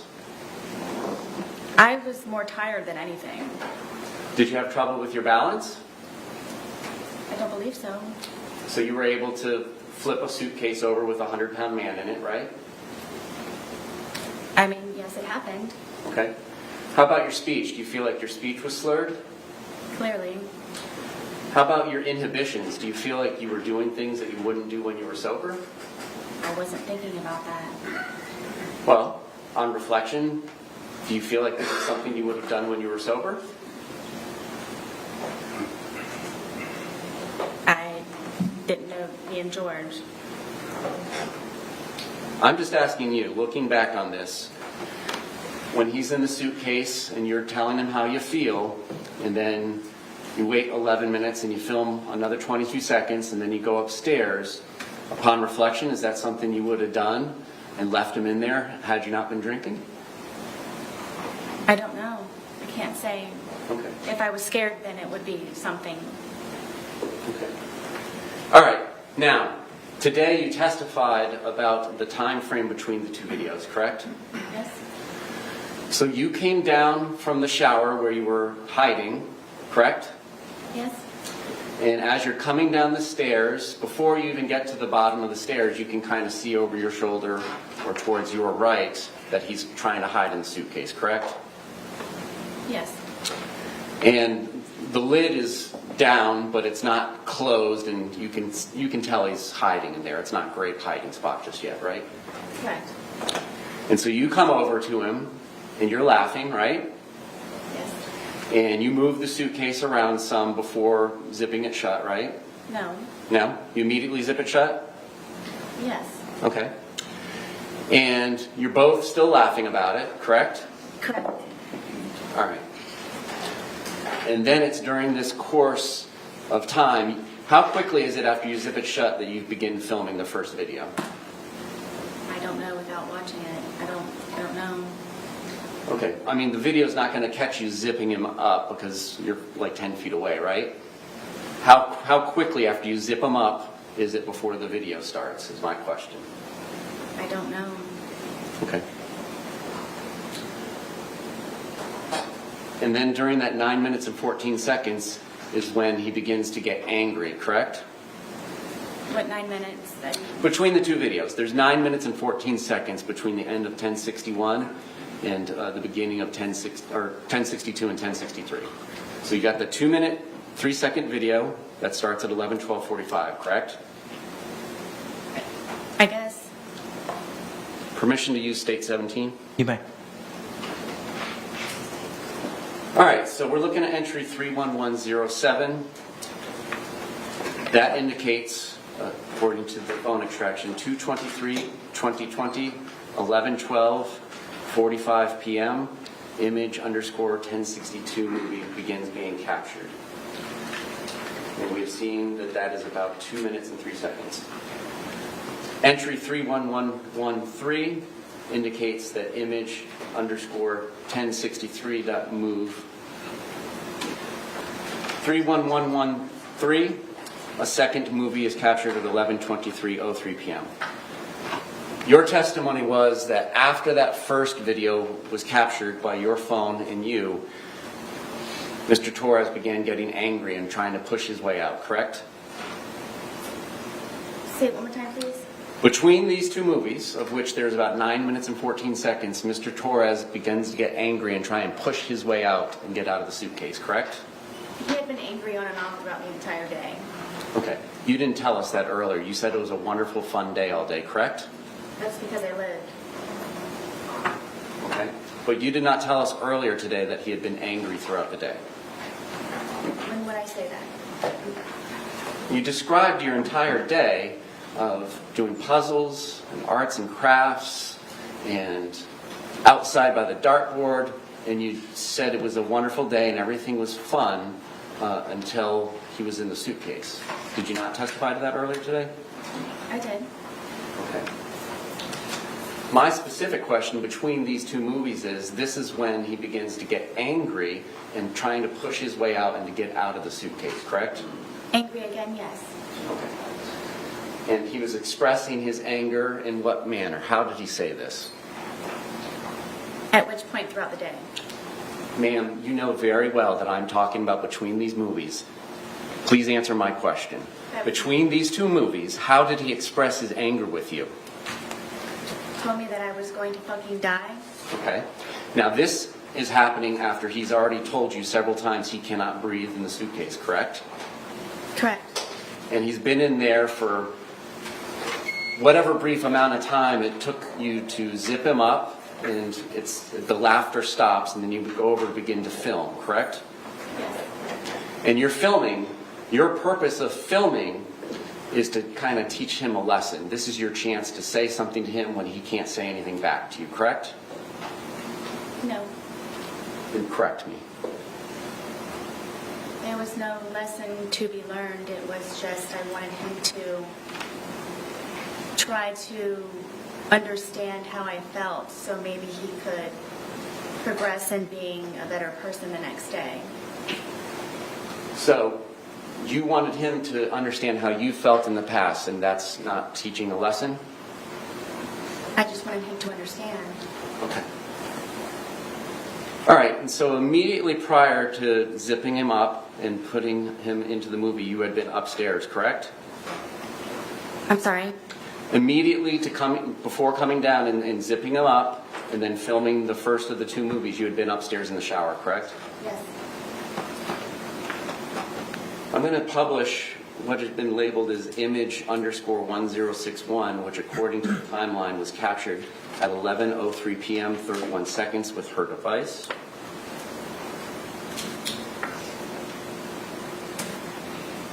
Does this appear to be the suitcase that's in question in the two movies that are filmed at 11:12 and 11:23 p.m.?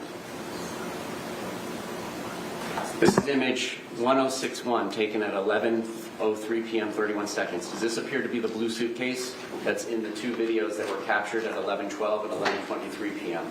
Correct. Did you take this image at 11:03 p.m.? I don't remember if I did or not. And again, we had, and by we I mean you and Mr. Torres, 2 1.5 liters bottles of wine and plus whatever was left over from the day before, correct? That's correct. So you don't remember taking this photograph? I don't. Do you remember whether or not Mr. Torres was in here? I don't remember taking the photo. Okay. So, what is your memory of what happens between 11:03 p.m. and 31 seconds when that image is captured, and then when the movie starts at 11:12:45? What do you remember? I don't. Okay. Do you remember anything from that night? I do. You told the police on February 25th, 2020, when they first showed you the video, that you didn't remember taking that. Do you remember that? I do. And your testimony is you do remember taking that video, I do. but you don't remember taking that photograph 9 minutes prior. Correct. Is there something? Did you have more to drink in those 9 minutes? I did not.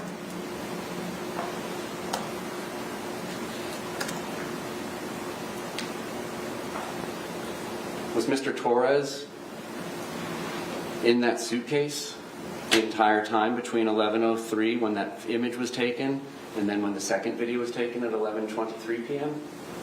I believe so, yes. So for 20 minutes? Yes? However long the time frame is. Did he begin telling you that he couldn't breathe before the video, or do you not remember? I don't remember.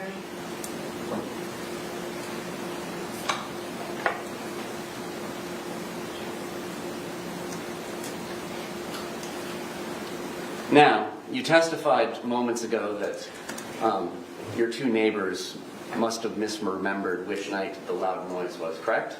Yes. And now you're telling us that you don't remember taking the photograph at 11:03 p.m., correct? Correct. Did the police come out to your townhouse on Sunday, February 23rd, 2020? Yes.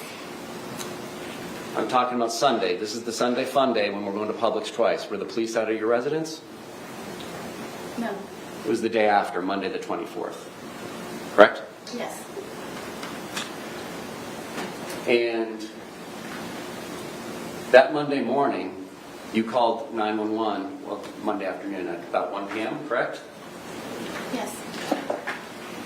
And between that time frame, you were the only person in your apartment plus Mr. Torres in the suitcase, correct? Yes. So if anything had been disturbed in your apartment, you had all the time that you wanted to undisturb them before calling 911, correct? If I wanted to. Okay. And you still, your testimony is there was no loud boom that shook the walls of your townhouse at about 11 p.m. the night of February 23rd, 2020, correct? Correct. To the best of your memory, correct? Correct.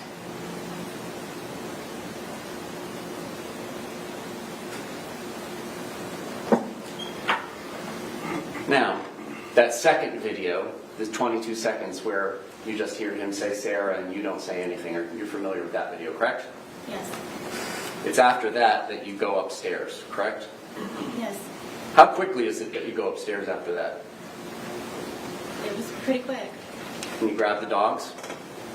No, the dogs were upstairs already. Okay. Did you call 911 and let the police know that you had zipped somebody shut in a suitcase and they had not been able to get out for 20 minutes? I did not. Did you go to Brian's house and tell him, I had to zip Mr. Torres up in a suitcase shut? We need to do something about that before he passes. I believe that's what the phone call was. Okay. Well, what do you remember now about the phone call with Brian? I know that I called him. I don't know specifically what it was about. Now, your testimony, it seems like you spend day after day finding things to entertain Mr. Torres to do, correct? Yes. Almost like having a child. You have your own child, correct? I do. What you described sounded like having a small child. Would you agree? That's your interpretation. Okay. Well, you take him from doing arts and crafts to doing puzzles, so on and so forth, correct? When he's been drinking, yes. Okay.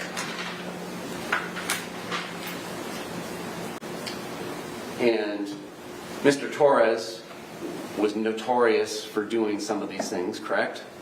What do you mean? Well, you described Mr. Torres as being notoriously known for doing things. You described your ex-husband, Brian Boone, notorious for doing things like nagging and calling all the time. You remember your testimony calling people notorious for doing things? Yes. What would you say people would say you're notorious for? I don't know.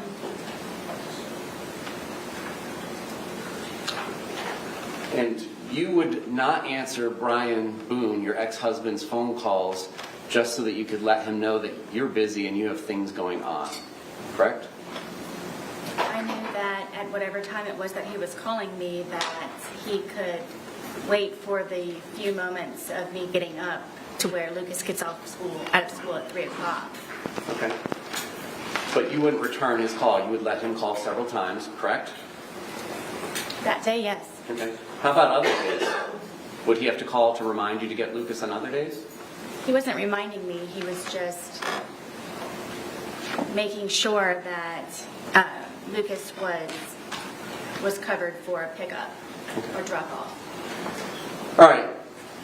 You didn't mention to the sheriff's office on either February 24th or February 25th about going to Publix with Mr. Torres at noon or 12:17, did you? I don't recall. So the best evidence of that would be the recording of those interviews? Correct.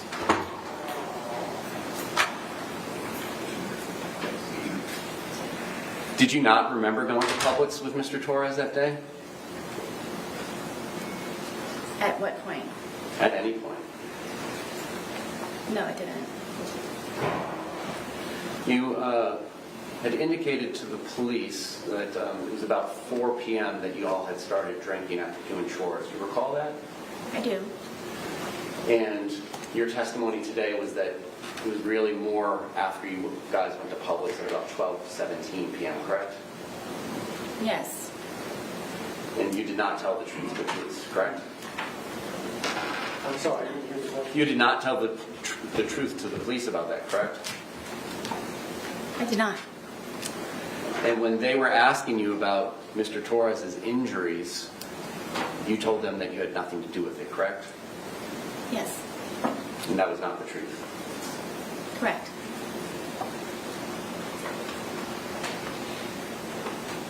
What did y'all have for breakfast on the 23rd? I don't remember. Did y'all have lunch? I believe we had leftovers from, I think, something that we had in the fridge. And do you recall what those were? Not at this point, no. And then I believe you mentioned having a sandwich of some sort for dinner? No, I believe it was for, I'm guessing he and I ate at the same time. And at one point, Mr. Torres called his brother Juan, correct? Yes. And do you admit that you were yelling in the background, telling Mr. Torres to tell his brother that he had been choking you? I don't know if I was yelling. I know that he could hear me through the phone. So how long had that been going on that day? When did you start getting on Mr. Torres about choking you in the past? He and I had conversations about it because he didn't remember doing it to me. And the next day and the day of. Is it fair to say that there are just points in time where you don't remember what you do either, correct? Are you talking about almost 5 years ago? I'm talking about from drinking. Is it fair to say that you don't often remember things that you did while you were drinking? I would not say often. Okay.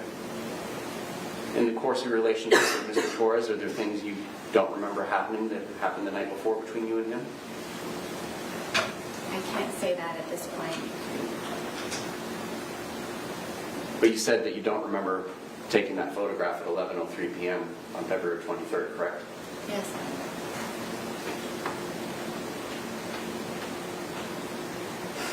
Was there anything else that you were telling Mr. Torres that he needed to tell his brother? Not that I can recall. Okay. Was there anything you were telling him that he needed to tell his daughters? Not that I can recall.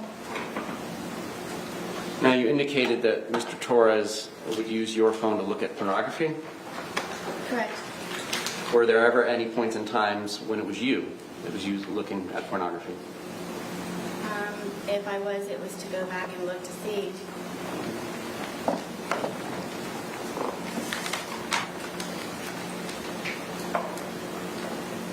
Did you ever threaten to get Mr. Torres arrested if he did not do what you wanted him to do? I wouldn't say threaten. Okay. Well, were there ever points in times where you would like him to call you or return a call, and if he didn't do that, you would threaten to get him arrested? It depends on if he had my keys or something that I needed from him. Okay. And it was your townhouse, correct? Mine, yes. Flush hours. When did you get him off the lease? I'm not sure what year it was, but I don't think he was actually removed from the lease. Okay. I think he was made a different type of tenant. And did you change the locks so that he couldn't get back in at the points in times when you picked him out? I did sometimes. Okay. And then would you leave the key in the hiding spot that he was aware of? There were multiple hiding places. Okay. On any of the 911 calls, did you ever mention that Mr. Torres was aware of where you kept your keys and that's how he got back into the house? I didn't know I needed to. Okay. He would never break into my home. All right, and it's your testimony that you did not push him down the stairs, correct? Yes. And in fact, it was him that dragged you down the stairs the night before, correct? Yes. Now, by dragged, did you leave your feet? Yes. And did you get scrapes on your knees or anywhere from the carpet? I'm not sure. I don't. Did you get any injuries, like bruises or abrasions or scrapes? I was missing a wad of my hair. Yes, that was on the stairwell. Okay. And you agree that you were photographed on February 24th when the police came out, correct? The day of the incident? Well, the afternoon after the incident. We're not sure when he passed. Yes. Some of those photographs showed ashtrays inside your house. I thought you said you guys couldn't smoke inside your house. We couldn't. But you did, right? Sometimes, yes. And you agree you would go to the hospital and tell them things that were not true, correct? Yes. There were times where you would go to the hospital and leave without getting treatment, correct? Yes. And is it fair to say that you often had alcohol in your system when you were going to the hospital, correct? Sometimes. All right, so just to summarize the day to make sure we understand it. You all wake up sometime in the morning, but it's an unknown time, correct? On February 23rd. Or early afternoon. Yes, I had a problem with the detectives and them having me guesstimate times. Okay. Are you the kind of person, like most of us, that uses your phone when you wake up? No. So the first activity on your phone may have nothing to do with when you woke up. Is that fair for you? Yes, other than looking at the time, possibly. Okay. So, at some point you wake up, it doesn't sound like you have breakfast, correct? Right. You do some chores, correct? Yes. So that is true. That part of it is true. You did do chores before going to Publix at 12:17? Yes. All right. After chores, you go to Publix and you get that 1.5 liter Magnum bottle of Woodbridge Chardonnay, correct? I'm not sure what Magnum is. 1.5 liters. Instead of the 750s, it's the double size. It's like 2 bottles of wine. Okay, yes. So you got a 1.5 liter, right? Yes, it is the larger bottle. And you got home, and you at 100 pounds and Mr. Torres at 103 pounds began drinking this wine, correct? I'm guessing so. I'm not going to guess times. Well, don't guess. I mean, you got home from Publix. When was your first drink? I'm not sure. I mean, we could have continued to do whatever was left over from what we didn't do before we went to Publix. Okay. So you may have started drinking even later, correct? Then 12:30 when you get back from Publix? I don't know. Okay. Was it 1:30 or 2:30 when you began drinking? I don't know. All right. Was it before any of the phone calls to the brothers and his daughters? Yes. And so you drink what's left in the bottle of wine from the day before that's halfway labeled, correct? At some point.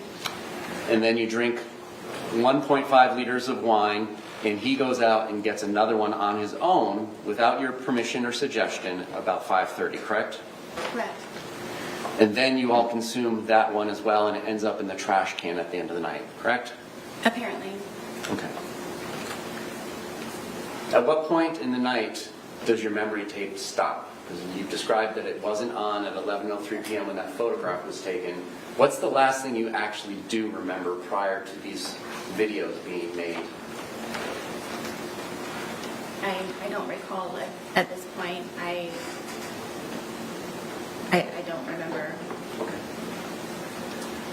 All right, and so it ends in hide and seek after arts and puzzles, correct? Yeah. He says, tag, you're it, but you run and go upstairs and hide, right? Yes. So does that mean he's it and he's supposed to come find you? No. That's Okay. just So you both hide? no. Okay. How does this work? I don't know how to tell you. Okay. I was it, and I went and hid. I mean, my understanding of the rules of hide and seek is one person will be it, cover his or her eyes and count to like 20 and then go find the person that's hiding. Is that your familiarity with the rules too, or do you guys have house rules? I understand how the Okay. game of hide and seek So works. explain to me, what was your expectation? You go up to the shower. Were you expecting him to come find you? I was. Okay. And after a while, he did not come find you. Yes. And that's when you returned downstairs. Correct. And because of the way your townhouse is set up, you can kind of see over where the suitcase is and that he's trying to hide in there, but it's not successfully hidden just yet. I mean, yes, you have to come down a good ways in order to be able to Right. do that. Right. But you saw, you testified that was before you got to the bottom. Yes. All right. And then you come over there and thinking that it's funny, you zip him shut, correct? Yes, we both thought it was funny. Okay. May the defendant stand down? Entered into the well? Yes. Yes. Could we release her into the well, please?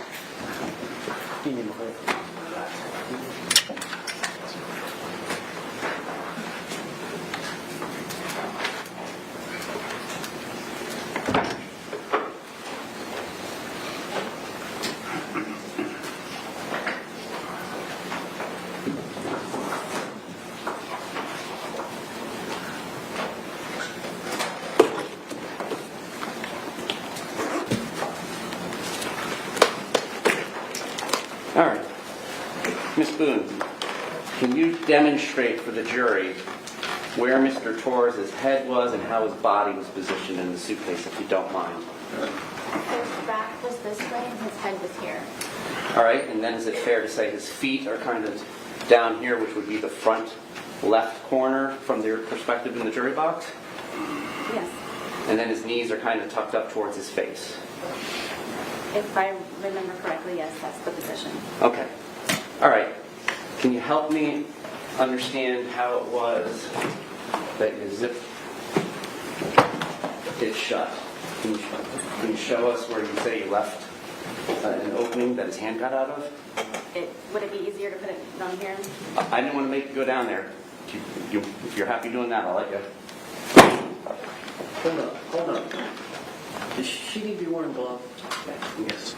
Agreed. If she's going to be manipulating it.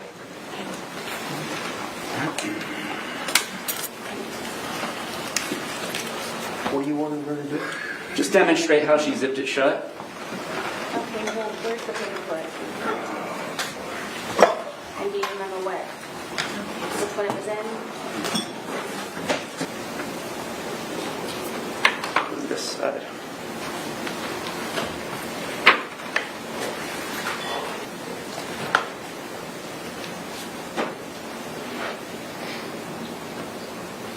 Judge, the paperclip was on when this event occurred. When we pulled the suitcase out earlier, the paperclip was not attached. So now the prosecutor has attached the paperclip. We don't know if that's the way it was attached. It's not even a paperclip. We Okay. don't know if that's the proper way that it was attached. But he's asking her now to pull. Is there an objection? Yes? Approach. Objection's overruled. Can we see how it was that the two zipper parts were positioned when you say that Mr. Torres was able to get his hand out? If you want me to do it, I'm fine to take your direction. From what I remember, this is how the suitcase was.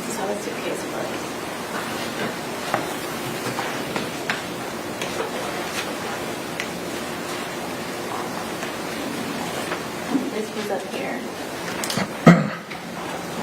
This was not this hard either. So this was like here, Okay. right here.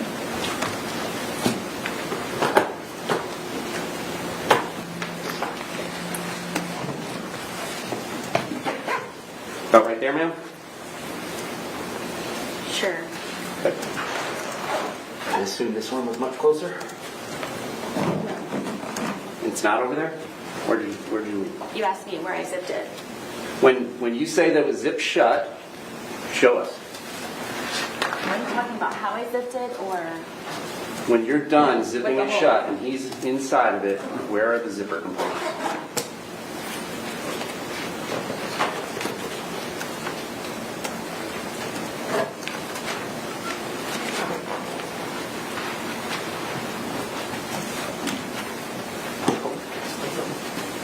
Just tell me what it's at. I mean, it was the corner. I mean, the corner was right cut here? open. I mean, it's not.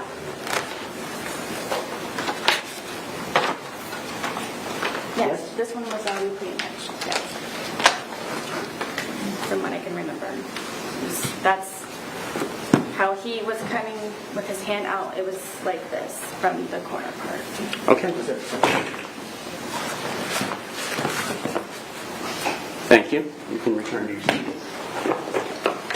Did you ever change the position of those zippers once you put it in that position? I did not. And so once he was zipped into there, there's some amount of time, but you don't remember specifically before you start taking the 2-minute video, correct? Yes. And then that's when you say what you say, and that's when he says what he says. We've all heard it, correct? Yes. And then between there and that second video of the 22 seconds length, it's at this point where he's beginning to get angry. And then that's when you take the baseball bat that's in evidence, and your testimony is start poking him with the end of it. Did you say this was the second video? Between the two videos, that's when you started hitting with the bat because he was getting angry and trying to escape, correct? Right, I was not hitting him. I was, yes. Okay. Did you ever hit him with the bat while he was outside of the suitcase? No. So each time that he is hit with the bat, it's through this suitcase. And that's what leaves the marks on him because you didn't hit him with the bat outside of the suitcase, correct? Yes, if you'd like me to demonstrate. No, that's okay. The suitcase will speak for itself. And then you take the second video and you go upstairs and go to bed, correct? I apparently went upstairs and I used the phone to make a phone call. Okay. And then I fell asleep. All right. And at the point in time when you left and went upstairs, he was still inside the suitcase, correct? Correct. Was he still asking for you and calling your name? Not that I can recall. Did you say shh to him again? I don't remember. Did you tell him that this was his problem and it's on you again? I don't remember. Did you do anything to help him escape from the predicament that you zipped him up in? No. No other questions? Any redirect examination?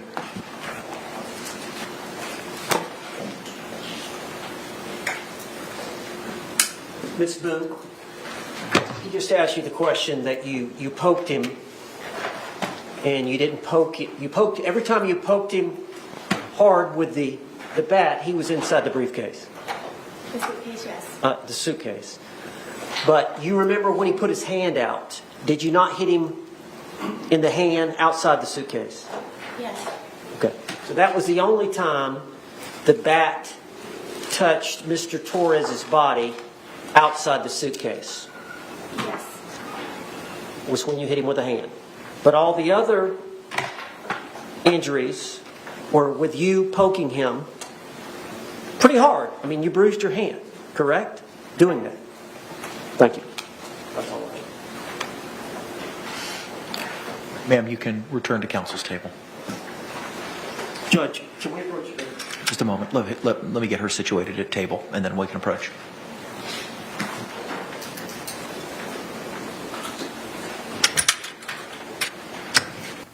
Back on July the 25th of 2018, how were you employed at that time? I was a full-time deputy sheriff for the agency. On that date, ma'am, did you have the occasion to go to 4748 Franks Lane, apartment number 3? Yes, sir. Do you recall what you were going there for, the purpose? Yes, sir. I was a backup deputy for a call involving a male kicking a female in the face, so it came out as a domestic call. Was it another officer who also responded? Yes, sir. He was the primary. Okay. Ma'am, while you were there, did you have contact with Sarah Boone? Yes, sir. While having contact with Ms. Boone, were you able to observe any injuries? Yes, sir. She had swelling and bruising in her right eye. And ma'am, were you able to make contact with Mr. George Torres? Yes, sir. Were you able to notice any injuries on his person? Yes, sir. He had red markings and some abrasions around his neck. Ma'am, at a certain point in time, did you place Ms. Boone under arrest? Yes, sir. I detained her. I placed her in my vehicle. Ma'am, at that time, do you recall or remember Ms. Boone asking you, "Why am I in trouble?" Yes, sir. And without saying what you said, but did you respond to her? Yes, sir. After that, ma'am, do you remember Ms. Boone asking you, "Why?" "Because I fucking fought back." Yes, sir. No further questions. Thank you. Any cross-examination? During the course of your investigation, you or the other responding deputies spoke to Mr. Torres as well? Yes, sir. After concluding all of your investigation, which involved talking to both Mr. Torres and to Ms. Boone and making your observations of the two of them, did you all make final decisions about how to handle your investigation? The other deputy, which at the time was Deputy Zito, was the one that made that determination. Okay. But that was collectively, what you all looked at was statements from Ms. Boone and Mr. Torres, correct? Yes, sir. And your physical observations of both persons? Yes. And then whatever else you may have observed on scene? Yes, sir. And do you take into account people's demeanor when they are giving you statements, when assessing their credibility? Yes, sir. No other questions? Back on August the 28th of 2019, how were you employed? I was a deputy in Uniform Patrol Division in Sector 2. As a part of your job duties that day, did you have the occasion to respond to 4748 France Lane, number 3? Yes. What was the purpose? There ended up being a battery call. And, sir, were you the lead officer on this case? Yes. Were there any other backup officers there with you? I believe so. Sir, on that date, August the 28th of 2019, did you come in contact with Sarah Boone? Yes. Sir, on that date, did you observe any injuries on Sarah Boone? I observed redness on the left side of her neck and what to be an old injury to her right eye. Sir, on August 28th of 2019, did you come in contact with George Torres? Yes. And did you notice any injuries on Mr. Torres? Yes. He had some redness on it by his left eye. Sir, on that day, was Mr. Torres placed under arrest? Yes. Thank you. I have no further questions. Any cross-examination? Yes. Is it fair to say that Mr. Torres had quite a few marks on him? From my report, I remember marking the redness by his left eye. And did you have your body-worn camera activated when you responded to this call? I believe so. Right. And so that would be the best evidence of both video and audio as to what occurred while you were on scene. It would, especially since this happened 5 years ago now. And did Mr. Torres refuse to say what happened that day? He did.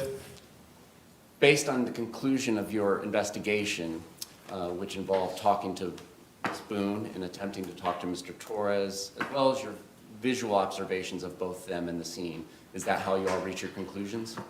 Yes. No other questions? Judge, at this time, the defense calls Deputy Koepsell. Or detective, excuse me. Good morning, ma'am. Good morning.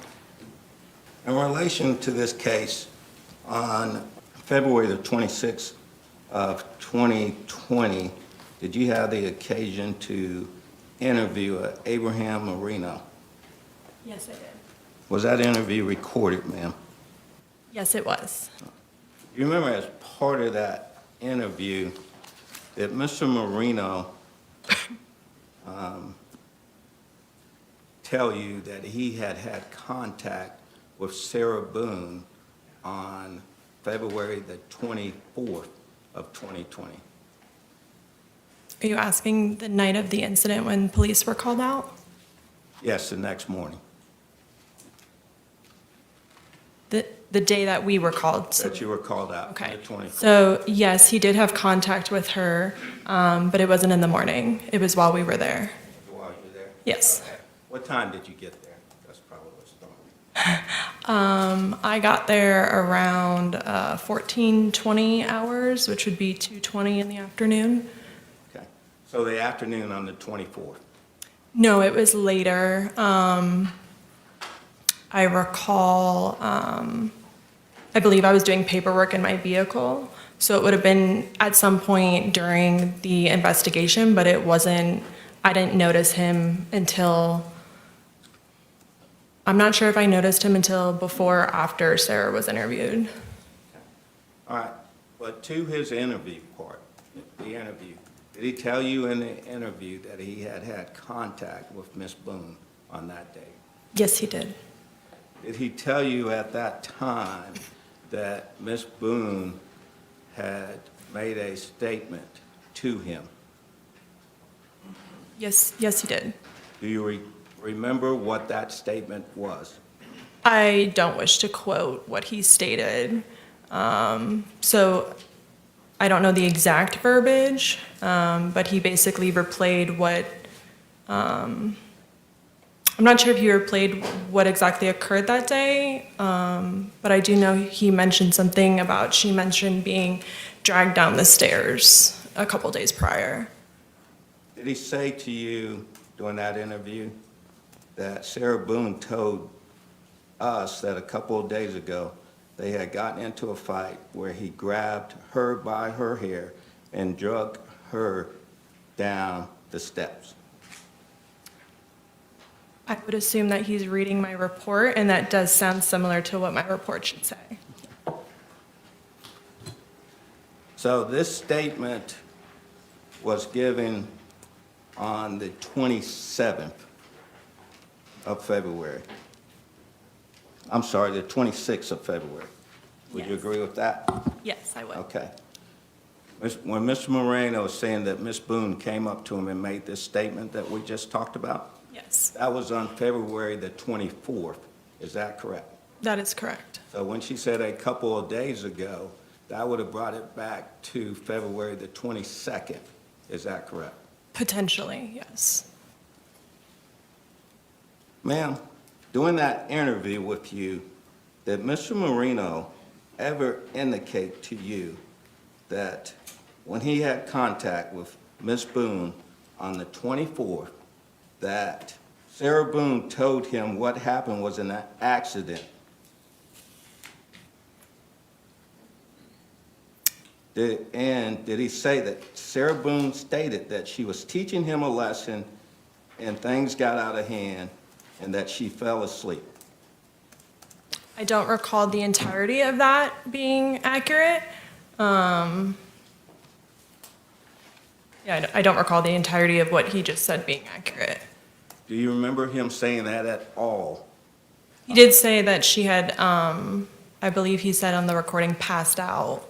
So that's why, like, part of the statements might be accurate, but Ma'am, would it refresh your memory if you were to see the recorded statement?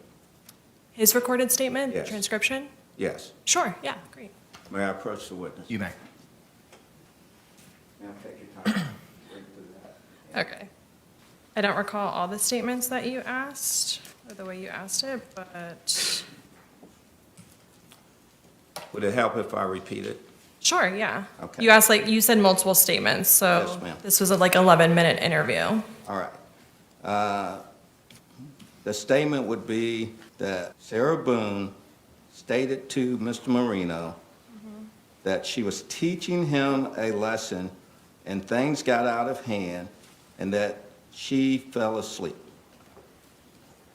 And I'm wanting to know if... Did you say, okay, I thought I heard you say passed out the first time. I'm not sure if you said passed out or fell asleep. Fell asleep. Fell asleep, okay. And what I'm asking is there any indication that he told you that statement on the date of that interview on the 26th?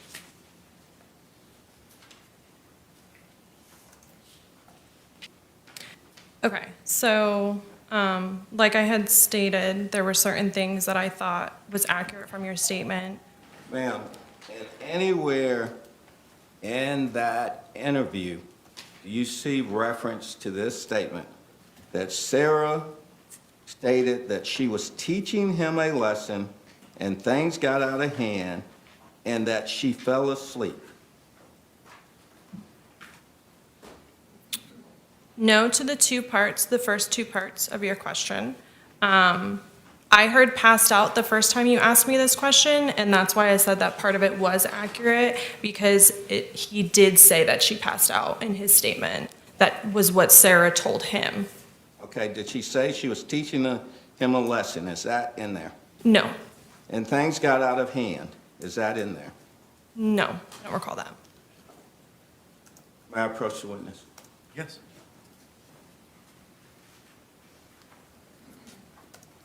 And again, ma'am, this interview was on February the 26th of 2020. Is that correct? Yes, it was. Thank you. I have no further questions. Any cross-examination? So I'm a psychologist, licensed in the state of Florida. I have a bachelor's degree in psychology. That's from a university called Nova University. I also have a master's degree in psychology. I received that in 1980, also in psychology. And I received my doctoral degree in psychology after a year internship where I worked with severely mentally ill individuals in Hialeah, Florida. In 1988, I finished my degree requirements for my doctorate in psychology. And in 1990, I was licensed as a psychologist. I've been operating as a psychologist since then, since 1990. In 1994, I began on a career almost quite accidentally as a forensic psychologist when I testified in my first case in front of a jury.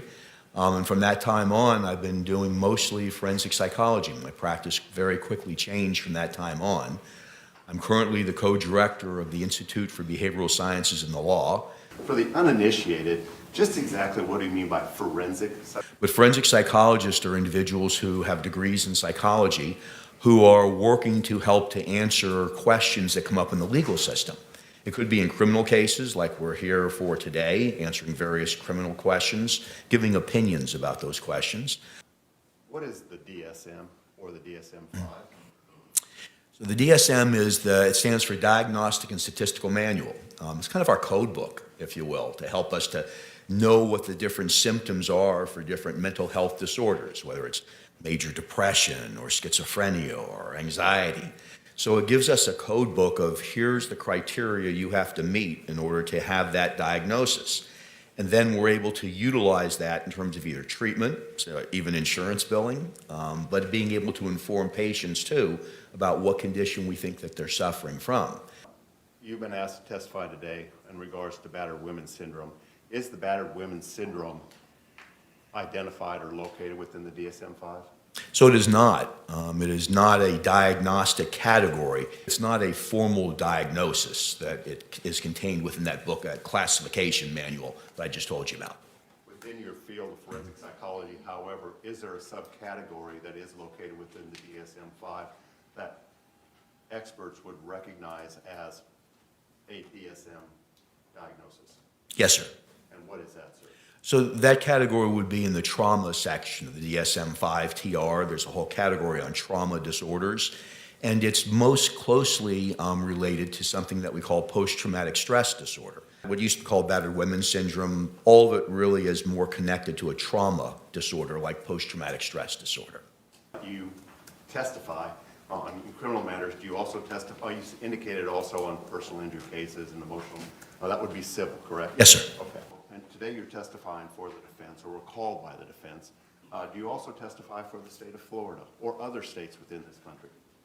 Yes to both of those. I've testified in other states. I also testify for both the prosecution, the state or government, depending if it's federal or if it's a state case, and also for the defense. So I really get appointments and hired by both sides. About how many times have you testified? Wow. At last count, it was about 1,500 times. It's over that, way over that now. That was from a few years ago. But I testify in a lot of different kinds of hearings and trials over the course of, mostly in Florida, but in other states as well. Now, familiar with the fact that there is a special jury instruction that's been recognized by the Florida Supreme Court. Approach. Have you been asked to give your opinion as a legal expert and on battered spouse syndrome? Yes, sir. How frequently have you been asked to do that?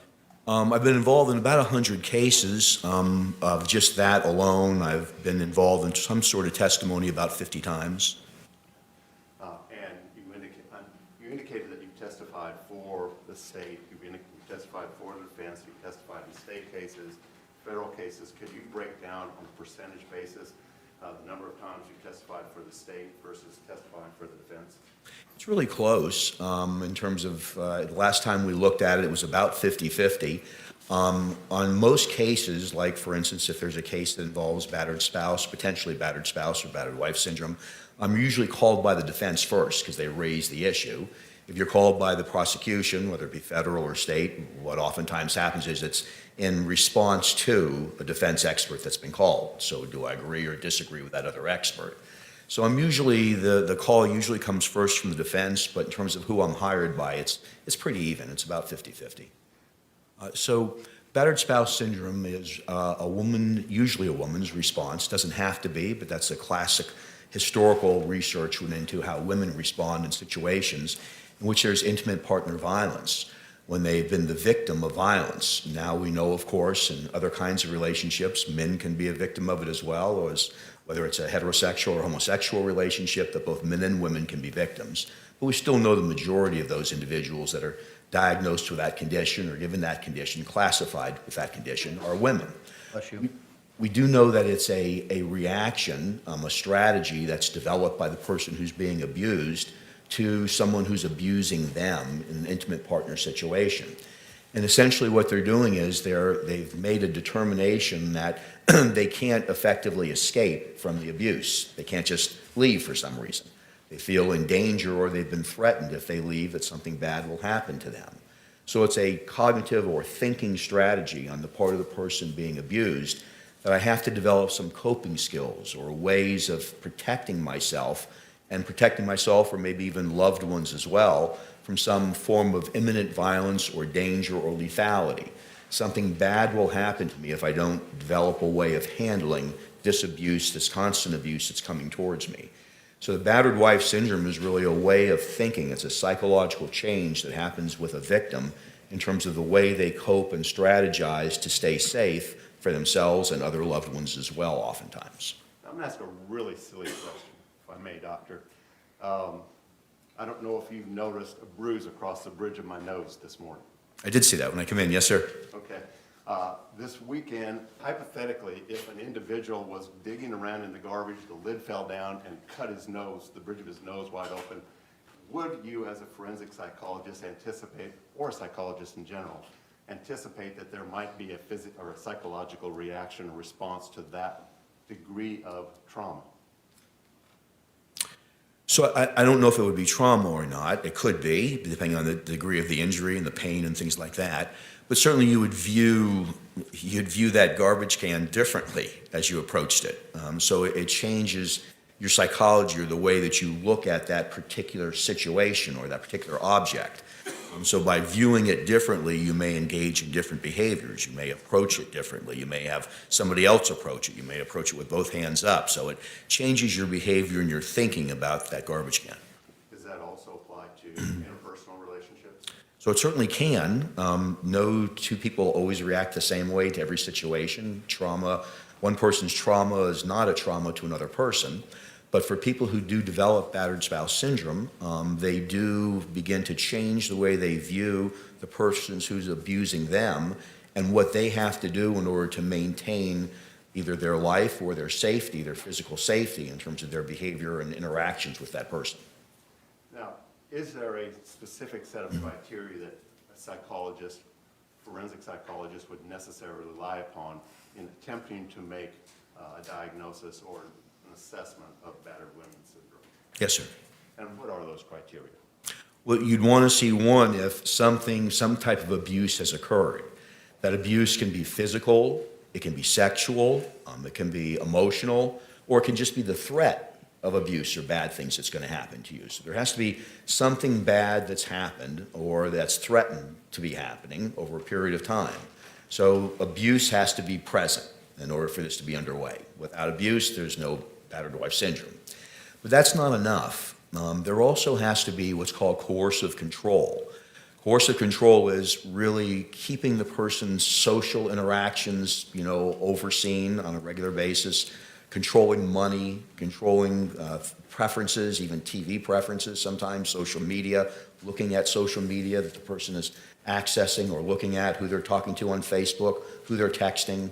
So it's a combination of abuse and coercive control that results in a person feeling victimized, but that's still not enough. That person then has to feel like they can't escape from that. They've either been told, if you leave me, you're going to die, or a family member is going to be harmed, your children, your mother, whatever it might be. And as a result of that, they develop strategies to cope with that, acquiescing, pleasing, doing anything they're asked to do, demeaning themselves, allowing themselves to be controlled. All of the things that would fend off, if you will, some abuse or attack or threat to them or someone who surrounds them. So those would be the components that you would need to have, and that dance continues to go on usually repeatedly throughout the course of that relationship. So I think what you're describing is, in a sense, a subjective nature to the syndrome that's being described. It's both objective and subjective. So objective in terms of the facts, like what's really happening. A person's being abused, they're being told certain things, there's control over them. But then a subjective part is the person's interpretation of that, their perception of that. So there's really both going on, and they have to kind of work together in order for this syndrome to be formalized and properly diagnosed. You indicated that there sometimes may be some defense mechanisms that are, or strategies that are devised by the battered individual, the abused individual. Yes, sir. In your experience and your training, do controlled substances, alcohol, drugs, frequently appear in your analysis or assessment? Yes, and the way they appear is they can appear either from the abuser or the abused or both. What can happen from the abuser standpoint is they may only be abusive, or the abuse may become worse if they abuse substances. From the abused standpoint, it may be self-medication. It may be a way of coping with the anxiety that there's going to be something bad that potentially could happen to them or somebody else. It's kind of a way of dealing with walking on the eggshells. So if I use substances, that can deaden the pain, if you will, for me, or help me to forget about it. So it's oftentimes, not always, but oftentimes part of either the abuser's behavior or the abused behavior. Do they, in your experience, do they, on occasion, actually defend the individual that is abusing them? That's a very frequent part of this syndrome. Not always, but it's very frequent.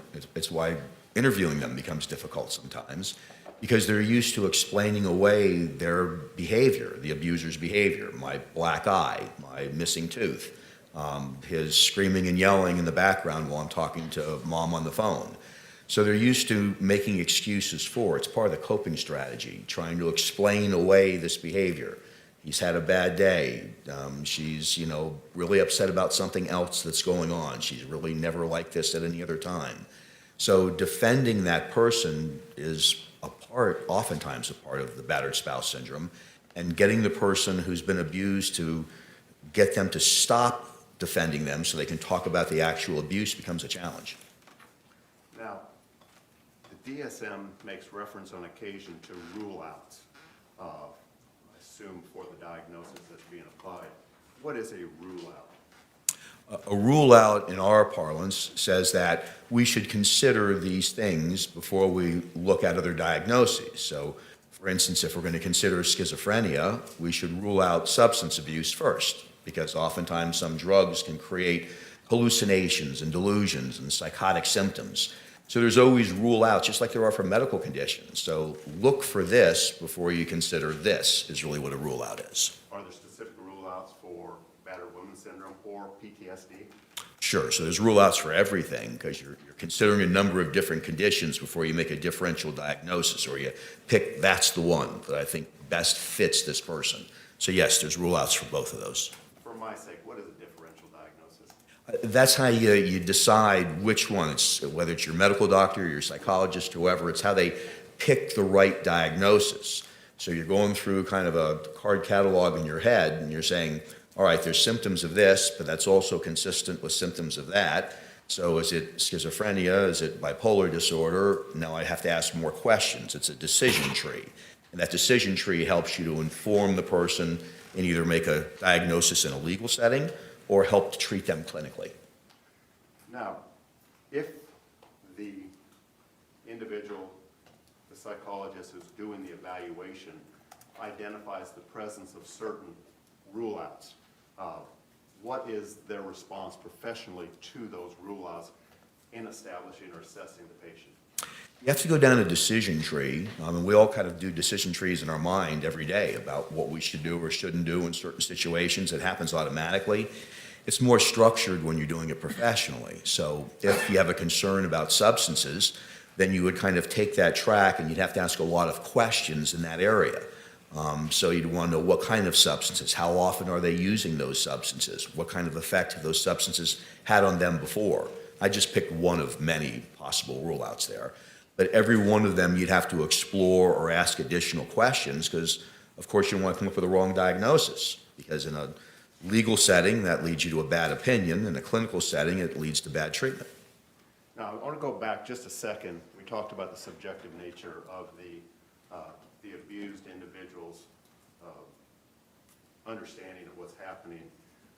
Does this subjective, or does the experience that they have suffered result in, on occasion, their experiencing or their anticipating or assuming or imagining a threat that others may not? Yes, sir. Yes. Efforts. Well, I'd first want to know what type of an assessment that it is, because there's different methods of approach that you'd use to analyze and be able to give an opinion on whatever question's being asked of you.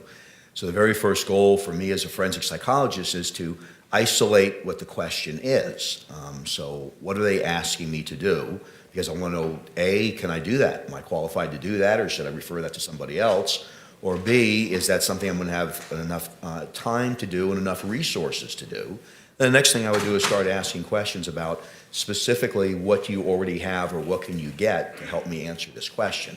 So right away I'd start to find out what's available. As forensic psychologists, we're supposed to do comprehensive evaluations of whatever the legal issue or question is, and it's supposed to rely on multiple sources of information.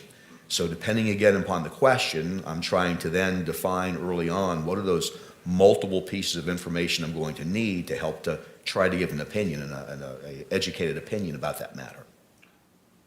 Have you done an assessment in this particular case? No, sir. Can you tell us very briefly whether that was your decision? Objection, relevance. Okay, that's fine. That's fine. Move on. Objection sustained. In your experience, doctor, Thank you very much. can battered women's syndrome rear its ugly head? For instance, when there are threats to other members of the family, two-legged or four? So yes, sir, it's very common that it's not just the person. It increases the terror from someone who's doing the abuse to mention other family members that they might also suffer abuse.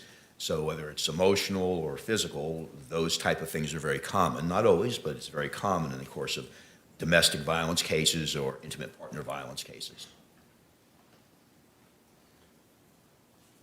And that fear that's developed by the abused individual may exist contemporaneously with other issues, alcoholism, schizophrenia, and the like. Is that correct?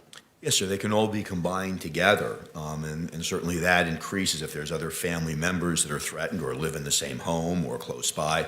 That can increase the terror, and the purpose of that is to increase control, to make sure the abuser has more control over the person who's being abused. In doing an assessment, doctor, do you look at outside materials? Yes, sir, always. And what kind of outside materials do you necessarily review in order to make this assessment? Specifically to battered woman syndrome? Yes, sir. Yes, sir. So specific to this, you'd want to look at a lot of different sources of information because you're trying to, A, make a diagnosis if there's a trauma-related disorder, but you're also trying to figure out if there's the other elements necessary to make the diagnosis as well, like abuse that's been chronic over a period of time, and that the person feels they can't leave that situation, and if other people have been threatened. So you'd want to know things like not only what the facts are of the particular incident, usually some crime that's been committed, but you'd want to know the history of those behaviors. Has anyone else seen those? Are there people you can talk to? You know, friends, neighbors, bosses, anybody who's seen or heard of this abuse before? Have there been medical visits where the person has actually been damaged and shown up, made some other excuse, they slipped or fell or whatever it might be?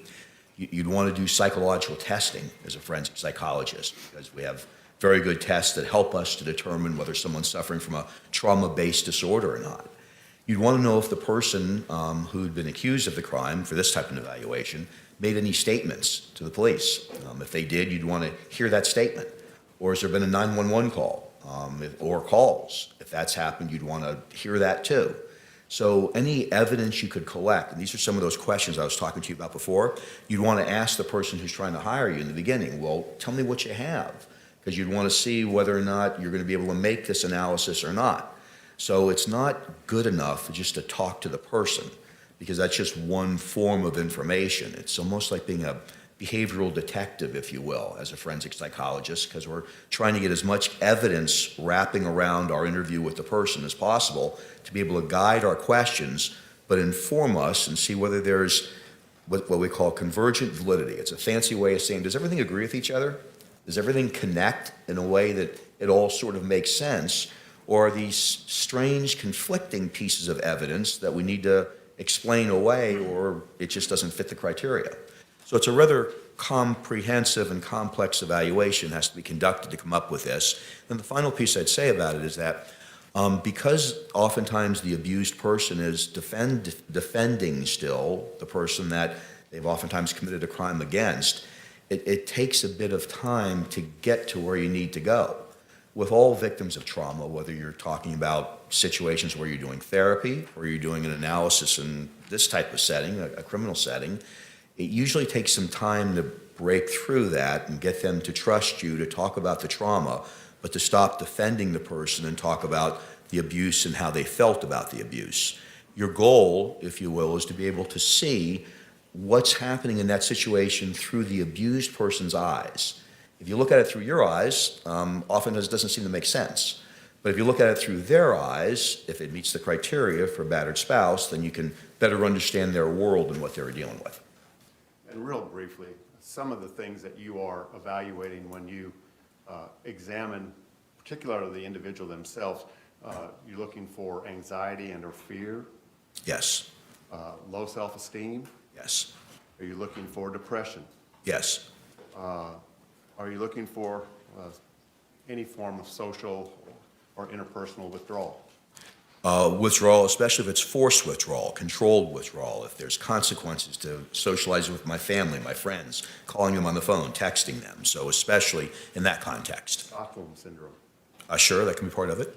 And what is Stockholm Syndrome, real briefly? So it's really adapting to someone who's captive or taking over a person, controlling their life, sort of adapting to that situation.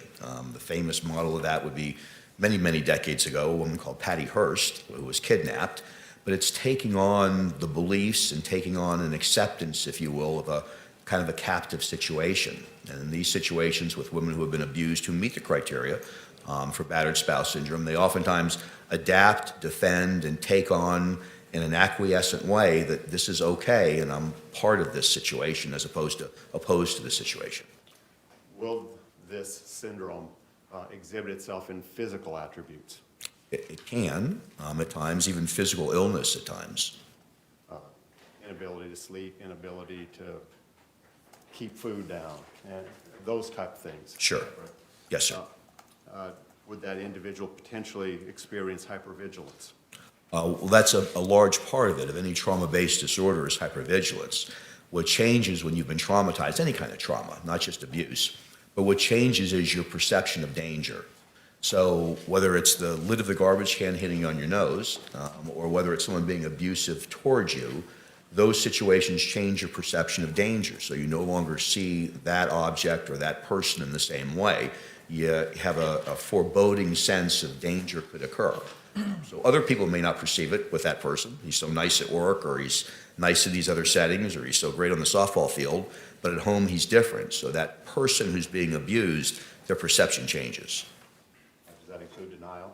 It could include denial, and oftentimes that's part of the explanation. The defensiveness of that person is the denial of how bad things are that are going on.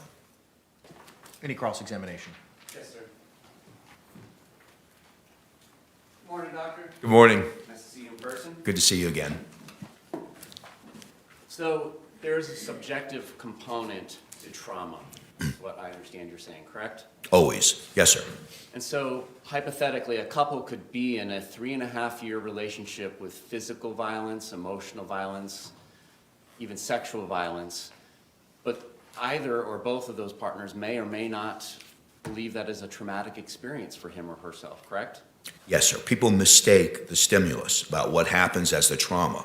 The trauma is really the reaction to it. So bad things that happen, people don't always react in the same way to them. So yes, sir, that's correct.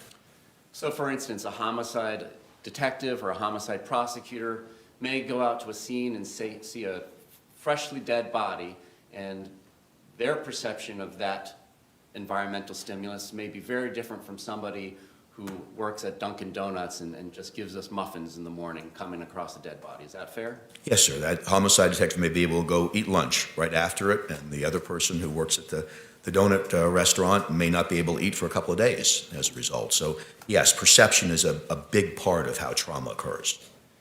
And I understand your answers today, and I'm not saying that they were different the other day. But I understand you to say that it's very important to do a comprehensive evaluation to get the full picture of what is going on in the perceived battered spouse's mind, correct? Yes. The objection is overruled. So, we've been talking about the importance of doing a comprehensive evaluation with as many collateral sources as one could possibly have when making an assessment about the battered spouse syndrome, correct? Yes, sir. A relevant piece of information. Yes, sir. And would you agree that obviously the person who is accused of committing a crime, there are credibility issues that you do need to care for when relying upon that person's history provided about the events leading to that and the past events describing the relationship with the intimate partner? Yes, sir. In every forensic evaluation, that's the case. Is this particularly important if there's a comorbidity with an alcohol abuse disorder? Yes.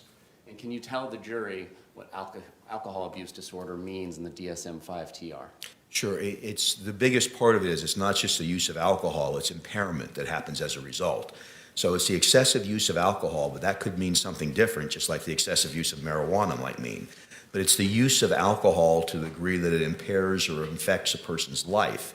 And with that may come a lot of other things like deceitfulness or aggression or unreliability, sleep or somatic problems, difficulties.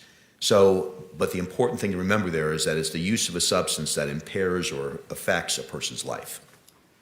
And if there is alcohol involved in the histories being given about either the event in question or any preceding events, must the evaluator take that into account when evaluating the memories and perceptions of the person giving them that history? Yes, so in introducing that new topic about memory, we know that substances can interfere and impair memory. So as a result of that, you'd want to know what they were using, how close it was. If you're talking about a particular event, like a crime, you'd want to know if there was substance usage, and if so, what the person's memory functioning was, and does that match up with other sources of information about what those events were. Are you familiar with the narcissistic personality disorder? Yes, sir, of course. Is that something recognized in the DSM-5 TR? Yes, sir. And can you tell us whether or not if a person who is giving a history, whether it's the patient/client or whatnot, has traits, perhaps not a diagnosis, but even just traits of the narcissistic personality disorder, is that something the evaluator should account for in evaluating the credibility of the history given? Yes. And why is that? Well, because all forms of disorders or conditions or just traits may lead to inaccurate information, either not purposely or purposely. They may be deceptive. So certain personality disorders or traits can lead to deception or inappropriate or inaccurate information. That's why you need more than one source of information. Does what is what this person is saying to me check out with other sources of information? And I don't mean to quiz you on it, but can you tell us some of the criteria for the narcissistic personality disorder? I can, yes, sir. So it is a grandiose sense of self-worth. It's the consideration of yourself over anybody else. It's kind of operating in your own world, so it's an inflated sense of who you are. It's a misperception of how important you are to other people and your meaning to other people. It's a sense of specialness, that you stand out from other people in terms of special skill or skills, and that other people, if they don't recognize that, they should recognize that. So the biggest heading there is an inflated sense of self-esteem and grandiosity. Are you familiar with an adjustment disorder diagnosis? Yes, sir. And is that in the DSM-5 TR? Yes, sir, correct. Can you tell us about that? Adjustment disorder is a person's reaction, and it could be emotional, it can be behavioral, or it can be both, to a situation that occurs. You broke up with your boyfriend or girlfriend, so you're upset about that. And so as a result, you're tearful, you're anxious or nervous or worried about what may happen to you as a result of breaking up with them, or you behaviorally may start not going to work, or get into more arguments or fights with your children as a result. So it's a temporary reaction to a stressful situation that occurs in some individuals. And hypothetically, if a person who is giving a history for criteria of diagnosis, let me strike that. If somebody is giving a history and that is being used to come to an evaluation conclusion of battered spouse syndrome, if that person has been diagnosed with adjustment disorder predating the traumatic relationship, is that something the evaluator should take into account? You'd want to know any prior diagnosis because it may not necessarily be exclusionary, but it could. So adjustment disorder is a temporary reaction. You're upset in a temporary period, and most of them just go away on their own. Whereas something else like a traumatic stress disorder is long-term. It's something that a person's stuck with for a period of time that usually doesn't just go away on its own. So yes, you'd want to know that for that term I used before, that differential diagnosis. You'd want to know those things to compare and contrast them and hold them up against each other. Now, hypothetically, if somebody says things like, I'm the best thing that has ever happened to you, and I'm the best you'll ever do, are those indications of the narcissistic personality disorder? Well, they could be. You wouldn't want just that alone. You'd want to see if that was happening in other settings. Is it happening on the job, with friends, with family members? Is it showing up on psychological testing? But certainly that would be a red flag. You'd go, I want to pay more attention to that. I want to investigate that further. And is it important when evaluating trauma-based disorders, because they're based on emotional reactions, to do that rule out on alcohol or drug use? Certainly you'd want to do that. It's not usually disguised as a trauma-based disorder. Alcohol and trauma aren't usually rule-outs for each other, but it could exacerbate a condition. It could make you diagnose a trauma condition when it's just an adjustment disorder. I say just, I don't mean to minimize it, but it's not as serious as a trauma-based disorder. Is it important to consider whether the abuser and or the abused behave differently in the absence of alcohol or drugs? Yes. And why is that? Well, because you're trying to analyze a psychological condition. If, as a result of drug or alcohol abuse, their behavior changes or their perceptions change, that's not a psychological condition, that's a substance abuse disorder. So that's why you'd want to know that. So if their condition remains the same, maybe it's a little worse when they're using drugs or alcohol, but it's the same perception of threat or danger, then you're going to diagnose a trauma-based disorder. If not, then you're going to diagnose a substance abuse disorder. You can have both, but you'd want to rule one out as opposed to the other. And are you familiar with the classic three-step cycle of battered spouse syndrome or domestic violence? Yes, sir, I am. Can you explain that to the jury? Sure. So there's a cycle of violence that was first developed by a woman in the 70s called Lenore Walker, Dr. Lenore Walker. She's a psychologist who's usually credited with developing the whole theory of battered spouse syndrome. And in the classic model, which we know oftentimes happens, not every time, but in the classic model, there's a period of tension buildup where things are happening, little arguments are happening, there's bickering back and forth, there may be some threats or some loud voices back and forth, but it's all things that are leading up to a possible violent episode. Then there's the episode that happens itself, the violent episode. It could be verbal, sexual, physical, but there's the violent incident that occurs. And then after that violent episode occurs, there's a honeymoon phase where the person who's done the abuse, they're apologizing, taking that person who was abused out to dinner, buying them things, saying nice things to them, complimenting them to sort of make up for the abuse. And it's it's called the cycle of violence. And the reason why is it tends to repeat itself in a lot of these situations of battered spouse syndrome, where you see this repeating itself over and over and over again. So people are kind of stuck in these revolving doors in their relationship. And can one cycle be enough to traumatize a person? Yes. Does this trauma necessarily have to be coming from a man to a woman? No. And in fact, as times have changed, language has changed, and so when we keep referring to it as battered woman syndrome in the courtroom today, what we're actually talking about now is battered spouse syndrome or even intimate partner violence. Yes, sir. I mean, interpartner violence can happen outside of legal settings, but it's really a kind of the large overgrouping, if you will, to be able to talk about all of these other things that can happen as a result, like trauma-based disorders and battered spouse syndrome.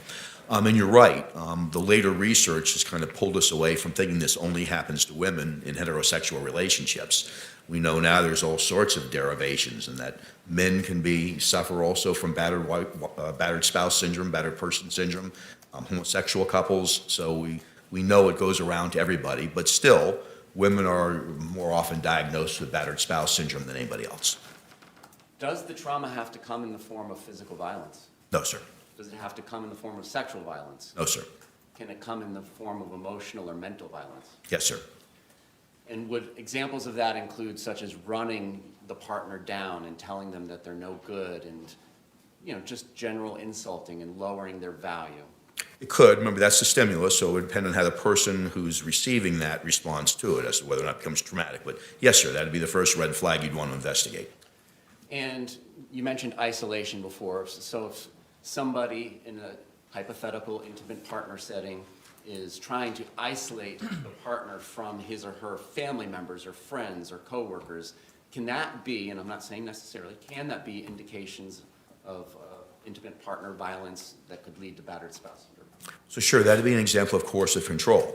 So if a person was doing that, that's consistent with that classification of battered person syndrome. Yes.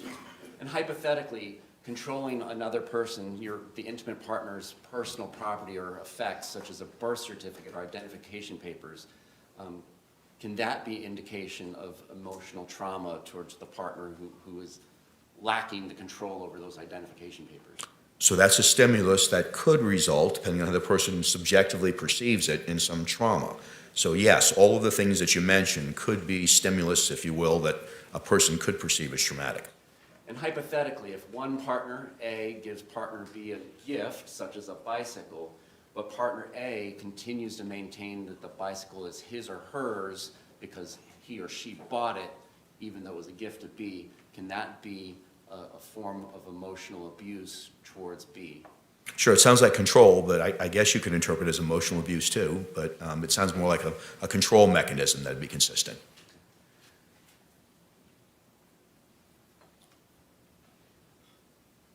I'm not suggesting that it's legally or morally okay, but when one intimate partner does these hypothetical emotional things, non-physical violent things to partner B, if partner B has poor personal skills and coping skills and may be consuming alcohol, is it unreasonable or unfathomable to hear that partner B responded with physical violence to partner A? Objection, assuming facts not in evidence.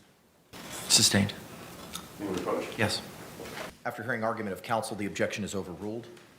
So may I respond to that? If you remember the question, I do. please go ahead. So it would increase the probability of physical violence. So if those things, in fact, were perceived as threatening or abusive in any way or insulting to the person who they were directed towards, it would increase the probability of physical violence. And then again, the perceptions are all in the eye of the beholder, whether emotional things that are said to one another or physical things are done to one another, whether the recipient of that behavior views it as trauma is a subjective decision by that person, right? Yes, the perception is the impact. So that's how you would know that. It's just, water off a duck's back, or is it something that kind of sticks with me and I think about it all the time? Now, you mentioned earlier anxiety, low self-esteem, and depression can all be components of battered spouse syndrome, correct? Correct. Is it important as the evaluator to rule out whether or not these conditions predated the violent or abusive relationship? Yes. And why is that? Well, because where things start is important diagnostically. So if all of those things were in place, all of the symptoms that were just mentioned are in place, then you wouldn't attribute those to the abuse. You'd say those things were pre-existing. Now, abuse could make it worse, but in terms of your diagnosis, you need to know where things started.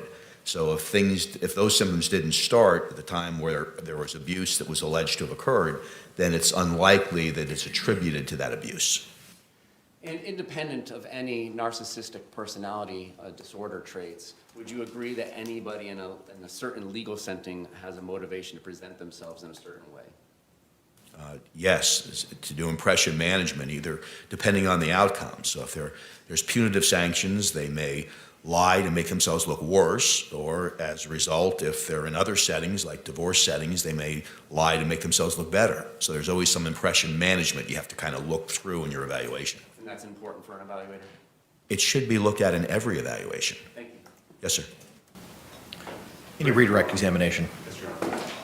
Just want to, one more time, in response to the state's questioning, you indicated that where an individual's credibility may be in question, there is a necessity that the individual who's making the assessment corroborate whatever they're being told. Is that correct? Yes, sir, in a number of different ways. We have psychological tests that assess for things called malingering or faking mental health problems or difficulties. So you'd want to do that. You'd want to look at other evidence to see if it's all consistent. So it's very important you don't just rely on self-report. Is it possible that an individual may exhibit one or two attributes of a particular DSM diagnosis, but not actually qualify because it's simply not there? Right, sure. So sometimes like social isolation can be because we're introverted, or it could be part of depression. So you need to kind of follow it out and see how many of the symptoms are there to see whether or not it meets the criteria. So I may exhibit one or two symptoms of narcissism, but not qualify because I don't meet all of those, or a significant number of the indicators that you would rely upon to make that diagnosis. Yes, sir, or it can be situationally based, like we may display narcissistic features here in a courtroom, but may not do that in any other part of our life. Now, in your experience, have you determined, learned, either through your studies, experience, and so on, whether or not the abusive behavior may begin based upon an individual's perception of things occurring to him as a child or her as a child? In other words, if they grow up in an abusive household. Okay, I understand. Sustained. You've indicated that there are things that, I think in response to the state's cross-examination, that there are things that may add to or may contribute to a particular psychosis or symptom. Would an individual's background as a child include those type of criteria? Yes, sir. You're more vulnerable to certain psychological conditions based on your history. So if you've been traumatized before, or bad situations have happened to you before, if you've suffered from depression before, it makes you more vulnerable to those conditions or other conditions later on. Finally, one question or one symptom that we haven't discussed, I don't think, or maybe it was discussed by the state, was learned helplessness. What is that? Learned helplessness, I've really spoken about it a little bit, but now we have the fancy term for it. Learned helplessness was really researched by someone named Seligson, a doctor named Seligson, a psychologist, research psychologist. And just real briefly, what it is, it's when someone kind of gives up and feels like there's nothing that they can do to change their situation. It was originally done with laboratory animals. But where a person really feels that no matter what strategy they've taken, like leave, stay, fight, whatever it might be, it won't work. It usually leads to depression or developments of other strategies, like I have to appease or please or make sure I do everything correctly or apologize. So it's really believing that no matter what you do, it won't be effective. Doctor, thank you for your testimony. Thank you. Judge, we would call forensic phone extraction officer with the Orange County Sheriff's Department, Officer Uadan. Ma'am, I'm going to show you what has been marked as identification defense exhibit AA. And you recognize that video or that CD of the video? Yes.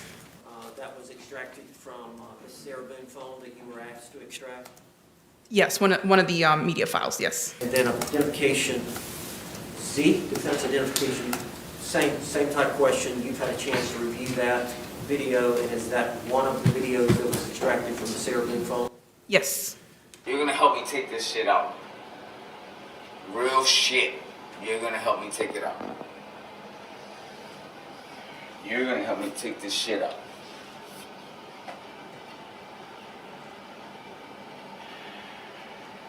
As bad as I want to.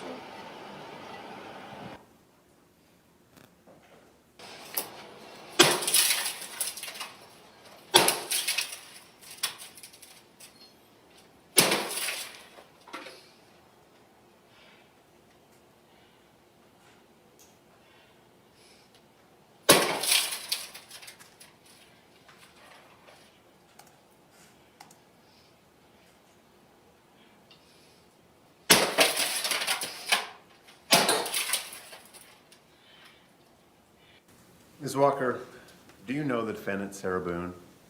Yes. How do you know Ms. Boone? She lived in the same apartment building that I lived in. And can you tell us how long the two of you shared the same apartment complex, apartment buildings? About 4 years. And how is it that you became familiar with Ms. Boone? My husband and I was sitting out on the porch, and we see her coming with her 2 dogs. And what happened then? Then I would call her over with, with her dogs. And what do you mean by call her over? When I see her walking with a dog, and I see her and I look at her, and I said, "Hey, Sarah, how you doing?" And that's it. And would she generally respond to you? Yes. Would you spend time speaking with Ms. Boone? Yes. How long would you speak with her? About 15 or 20 minutes. That's all. And was your husband sometimes involved in those conversations as well? He just say hi. So you and Ms. Boone were the 2 primary communicators? Yes, sir. Okay. In the time that you knew Ms. Boone, did you witness anything about her person or her body that gave you cause for concern? Sometimes I would see it like she had been choked around her neck or her arm be hurt. Have a mark on her arm. And I just asked her. And would she describe how that happened? Just say, I had a... Hang on. Understand. The objection is sustained. When you would ask her that, how did she appear to you to respond emotionally to your questions about her injuries? She just say, one of them days or something. Objection sustained. Just for the record, instead of telling us what she would say, would she demonstrate any emotion on her face? Well, I would see the emotion that she was upset about something. The fact that she was upset, would you ask her about that? Yeah, I would Okay, ask. you have to just limit your answer to the question. Would you ask her about that? About why she was upset? Yeah. Okay. And I'm sorry, I just can't go beyond that. Thank you. Now, how frequently would that occur? On the weekends when I see her.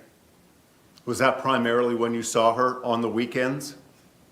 Mostly I would see her walking through, going to her place, and I'm sitting on the porch and I see her then. While you were there in that apartment complex, and excuse me for getting ahead of myself, do you still live in that apartment complex? No, How long have you been gone from that apartment complex?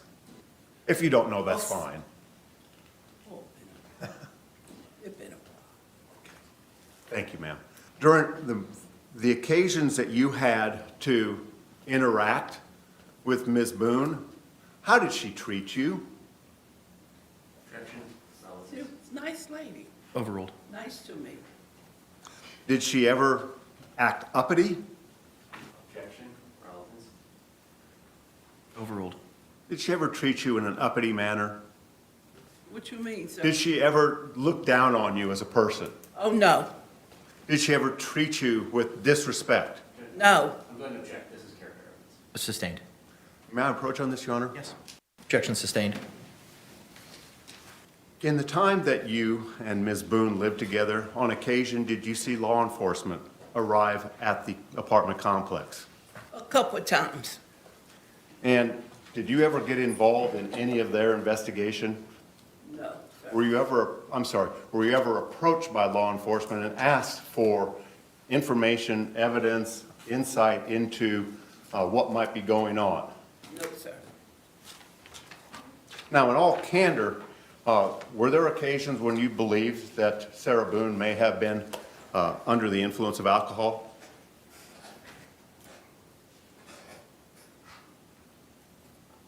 No, I can't say. Did you also observe George Torres during the time that you lived there in the apartment complex? I didn't see him very much. If we're sitting on the porch, that's the only time I see him. Did you know Mr. Torres very well? No, Was there an incident when you saw Ms. Boone with a black eye? yes, Did you witness a pattern between Ms. Boone and Mr. Torres wherein you observed signs of abuse? Objection, combination. Sustained. You testified that you saw Ms. Boone on occasion with bruises, other injuries, and a black eye. Is that correct? Is that accurate? yeah. And was there any pattern to what you observed in regards to those injuries and bruises that you observed on Ms. Boone? One time I seen with a black eye and like she had been choked one time. Okay. Did Ms. Boone complain to you about those marks? Yes, Thank you, Your Honor. Nothing further.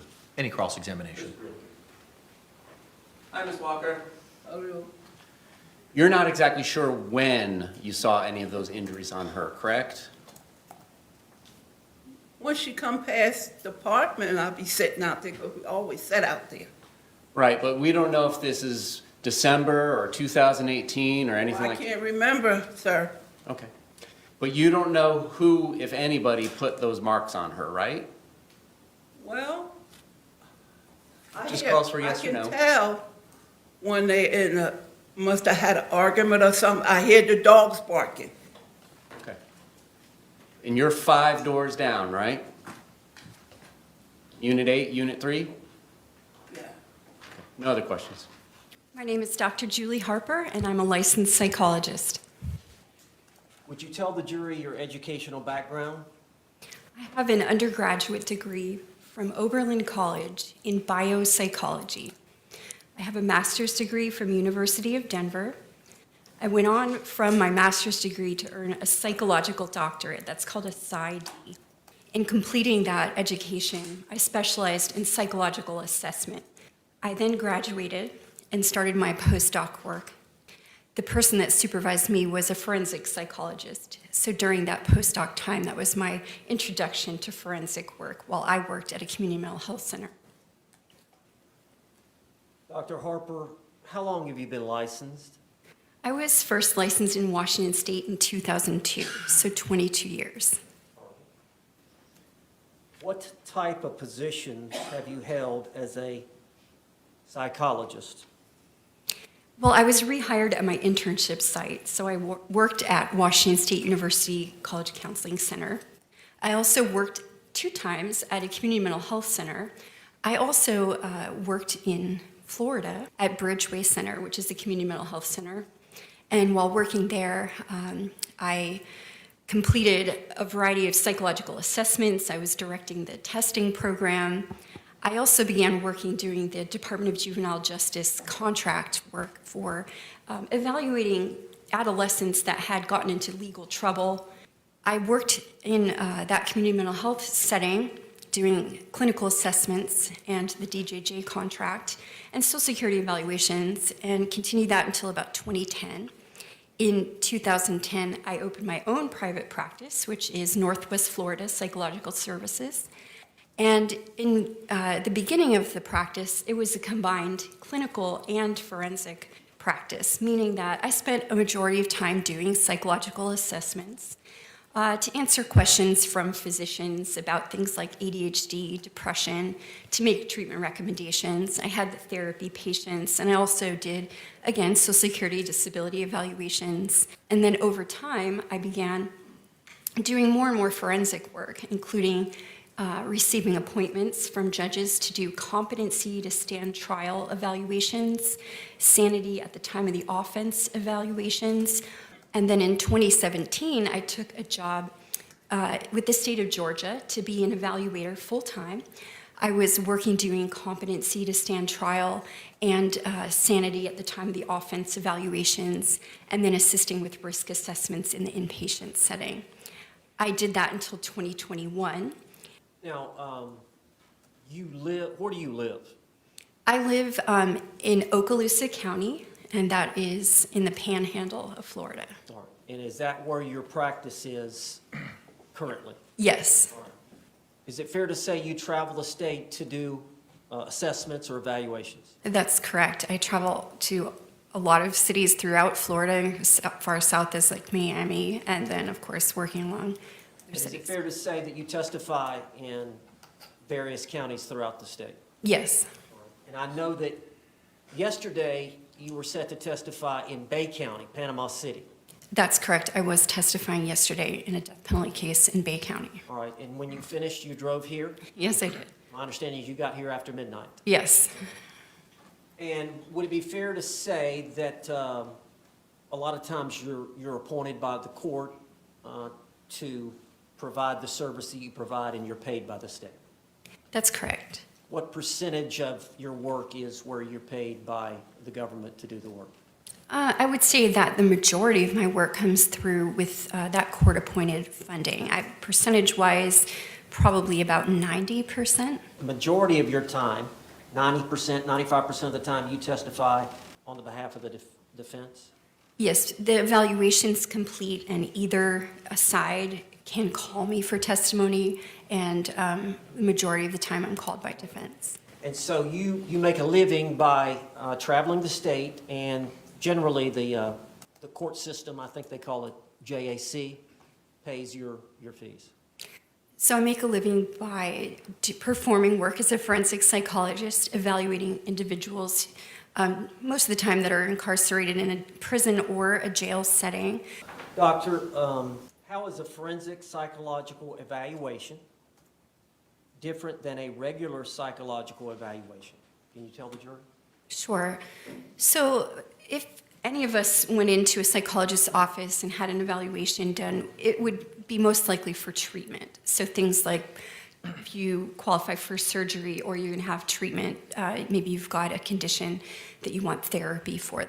A psychological assessment is very helpful in identifying a diagnosis and then setting a course for treatment. A forensic psychological evaluation has many of the same procedures, but the aim is really different. The aim would be to answer some kind of legal question that is posed. So as an expert, I might be in the position to provide some education or experiential descriptions of something that a person might be suffering from, to people that are going to make a decision. So for instance, if it's a competency evaluation, I would educate the fact finder. In that case, it would be a judge about what is wrong with the person, or if they had any deficits at all, or if they were competent to proceed. In a situation like this, a forensic psychological evaluation might be geared more to identifying, again, if there is a mental health condition present in the defendant I'm evaluating, and then to provide a jury with education about what I found in my evaluation. How many forensic psychological evaluations have you conducted? Estimate. So just as an estimate, it's clearly more than 4,000. I've been doing forensic psychological evaluations as far back as 2007. You said you've testified for the prosecution, Yes, and you've testified for the defense. yes. Is there any difference in the work that you do depending on who hires you? Which side? Absolutely not. A forensic psychological evaluation is an objective assessment of what's going on with the person. Are there times when you actually do an evaluation and assess an individual, but then you're not actually called to testify? Yes, many times that's the case. You will provide your feedback to the attorney, and then it's up to the attorney to decide if there's anything in there that would be useful to them, or if they're pursuing a certain kind of information for the court, they would choose to call you for testimony. Dr. Harper, do you recognize Sarah Boone at the defense table with Tony Henderson? I do. When did you first get involved with Ms. Boone? It would have been in around June of 2020. It was the first I heard of her case. And what were you asked to do? A comprehensive psychological evaluation of Ms. Boone. And did you do that in Ms. Boone's case? I did. Okay. Were you given materials to review? I was. Is that standard operating procedure? Yes. You assess the client individually, one-on-one, and then there are collateral evidence or material that you also consider? Yes. Can you tell the jury about that? Yes. So in forensic work, there are a variety of documents that are usually available in assessing a defendant. In this case, for criminal court, you would see things like witness statements. There might be body cam footage, or just more information about the offense itself. Sometimes there's an interrogation video. So you would get kind of the legal description of the offense and the things that have occurred. I also will often get educational records of a person, mental health records, hospital records, things of that nature that would describe their biopsychosocial history to me. And you were given materials as it relates to Sarah Boone to review? Yes, I have been. How many times did you meet with Sarah Boone? So 9 times. Can you tell the jury what you did as part of your evaluation of Sarah Boone? Well, we had a clinical forensic interview in which I reviewed her background history, so her early childhood. I also assessed her with assessments, meaning I administered 3 psychological tests to her. I reviewed her prior mental health records, her interrogation video, some prior information about her legal history. So she had been previously arrested. I reviewed that as well. We had an opportunity to review the transcript of her interrogation video. So there were a variety of things that would be considered what I did with her. Okay. So you considered some medical records? Yes. And did you also consider some records from George Torres's records? I did see his hospital records. Now, do you consider, in doing an assessment and forming any opinions, an individual like Ms. Boone's upbringing in terms of where they grew up and what their family environment was like? Yes, that's part of gathering their background history, so biopsychosocial information. And did you consider Ms. Boone's upbringing in forming any opinions? I did. Can you tell us a little bit about that? Yes, so of her history, I found it pertinent that she was raised with. Conduit 704. Roach. The objection is sustained.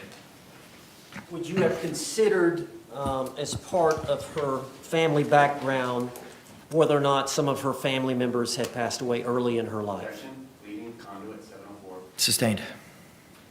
You considered the entire family background and history without going into the details of what she said or what you learned from looking at records? I'm sorry? Yes. And did you consider her relationship with her mother as part of her psychological development? Yes. Now, do you believe that Sarah Boone does have some narcissistic traits? I do. She doesn't qualify or meet the criteria for that diagnosis, does she? I did not diagnose her with that. Can you elaborate on or explain how you feel that Sarah Boone does have some narcissistic traits? Well, in meeting with her as part of the evaluation, the narcissistic traits that I identified would have to do with, as she described, being a straight-A student. She reiterated about her abilities, and I felt that that was evidence that she had low self-esteem, and her coping mechanism was to identify what made her stand out, and that would be consistent with a narcissistic trait.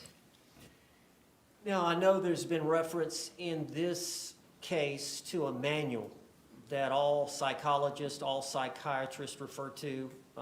Do you have that manual with you? I do. And what is the name of that manual? It is the Diagnostic and Statistical Manual of Mental Disorders, the text revision. So it's the DSM-5 text revision. Now, Dr. Brannon testified earlier today, and there was some evidence relating to when you suffer from narcissism, there's a sense of grandiosity. But is that from this manual and your studies and your experience, where they require excessive admiration and whatnot, that there's a reason for that? If I'm understanding your question, there's a criterion in narcissistic personality disorder related to that. What I'm getting to is many times you may have these narcissistic traits, but really you suffer from very low self-esteem. That's the underpinning of that criterion. Would you explain that to the viewers? If I'm allowed to reference the DSM, then I can explain it best. Just don't read from it, just All if right. you need to review, if you need to read a paragraph and then explain it to the jury. So based on the description in the DSM, if a person's self-esteem is very fragile and they have low self-esteem, they may require more outside admiration or even appear more grandiose in their abilities, because at root, they don't feel secure and confident. And so it's what we would call a defense. And so that criterion is actually a way that a person tries to make themselves feel better. Anything else you want to say about that issue? Well, you asked me about why I didn't diagnose narcissistic personality disorder. And again, from the DSM, Are there criteria? there are criterion for each disorder. And so when you're assessing someone, they have to meet all those criteria for you to form that opinion that they actually suffer from that disorder? Well, the first, I guess, issue is, do they have the criterion that are listed? And then the second would be, is there a different mental health disorder that would better explain the criterion that you're seeing? The criterion within the DSM overlap considerably across disorders. And so there are some helpful guidelines within the DSM to remind you of that you may have what's called differential diagnosis. So if you're considering one thing, that you also are directed to look at other things.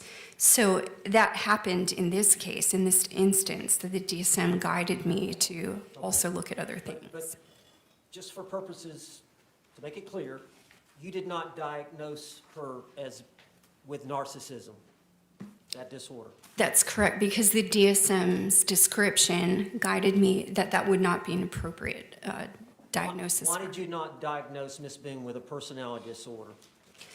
Well, first of all, it has to be a pervasive pattern of distorted relational abilities. So basically, if she is demonstrating in a variety of settings that she has these symptoms. And then secondarily, the diagnosis of post-traumatic stress disorder is listed when you're considering personality disorders. The DSM guides you that if there are personality changes that are associated with the exposure to a trauma, then you should consider post-traumatic stress disorder and not a personality disorder. Have you diagnosed her with anything, and we'll elaborate on that, but through your assessment, have you diagnosed her with anything? Yes, so she has a diagnosis of post-traumatic stress disorder. She has symptoms of anxiety that would be consistent with post-traumatic stress disorder. So that is an anxiety disorder. And you feel like she suffers from post-traumatic stress? I do. Now, at the time of this incident, this event, we're talking February 23rd of 2020, you were aware that she did not have much family support? Yes.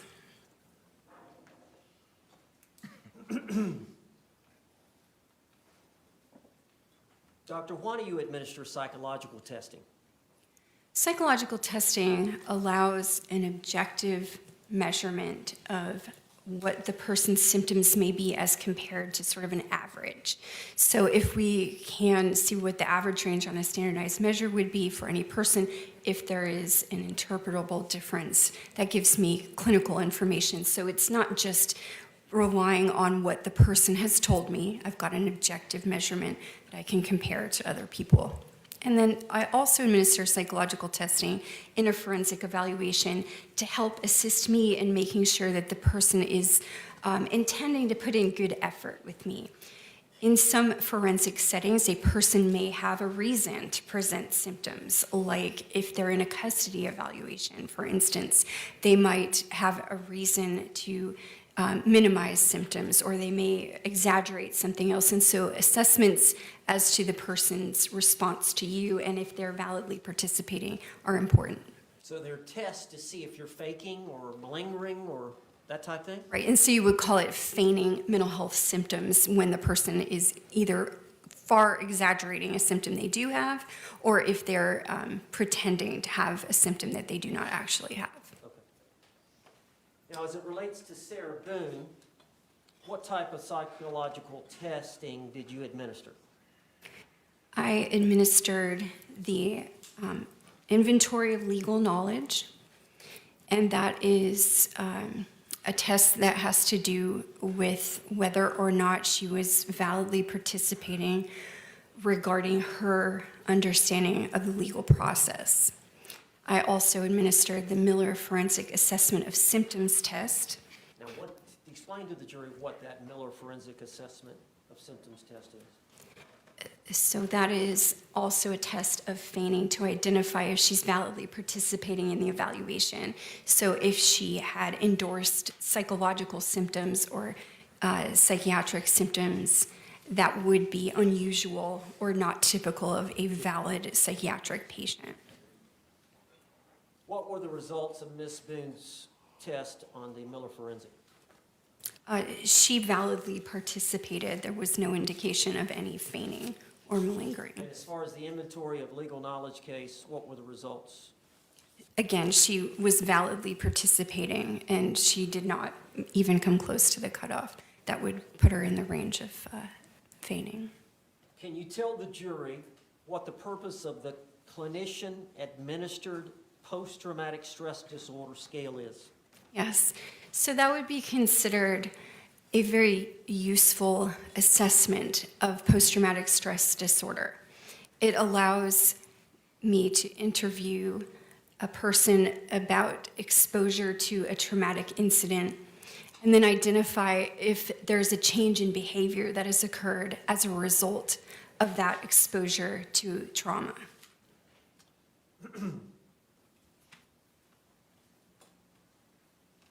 At the time that you administered that test, did Ms. Boone in fact have post-traumatic stress disorder? Well, Or tell me the results. Just yes, explain. so the results would be consistent with a person having post-traumatic stress disorder. I do not diagnose from one test, that wouldn't be appropriate, but it is consistent with the background and the symptoms that I had previously, taken down during my evaluation of her. So the clinical portion, when we go through symptoms, that was consistent with the outcome of that test. And would this testing, all the testing, help you determine if Ms. Boone had a change in functioning from before the alleged trauma Bless you. to after the alleged trauma? And I'm referring to the trauma. We're going to talk about what the trauma was, but the trauma was the intimate partner violence? That's correct. Okay. But would that testing help to determine if she had a change in functioning from that trauma of the intimate partner violence? Absolutely. And did you determine that she did suffer from trauma as a result of intimate partner violence? That was my conclusion. Yes, that's my opinion. Now, in considering all the available information, you don't just rely on what Ms. Boone tells you to No. make your decisions. No, I don't. I do interview a person as part of the clinical forensic interview, of course, but I also consider things that are reported, like in the arrest narrative, witness statements, all of the medical records. So there are a variety of sources of information, collecting data points and reviewing those to arrive at a conclusion. So you did review Ms. Boone's previous diagnoses in her history? Yes, Did you consider the previous diagnoses in arriving at your own? I did. Yes. What did Ms. Boone, what had she been diagnosed with prior to you getting involved? Objection 704 conduit. Roach. The objection is sustained. But you would agree, and I think this is a fair question, you would consider prior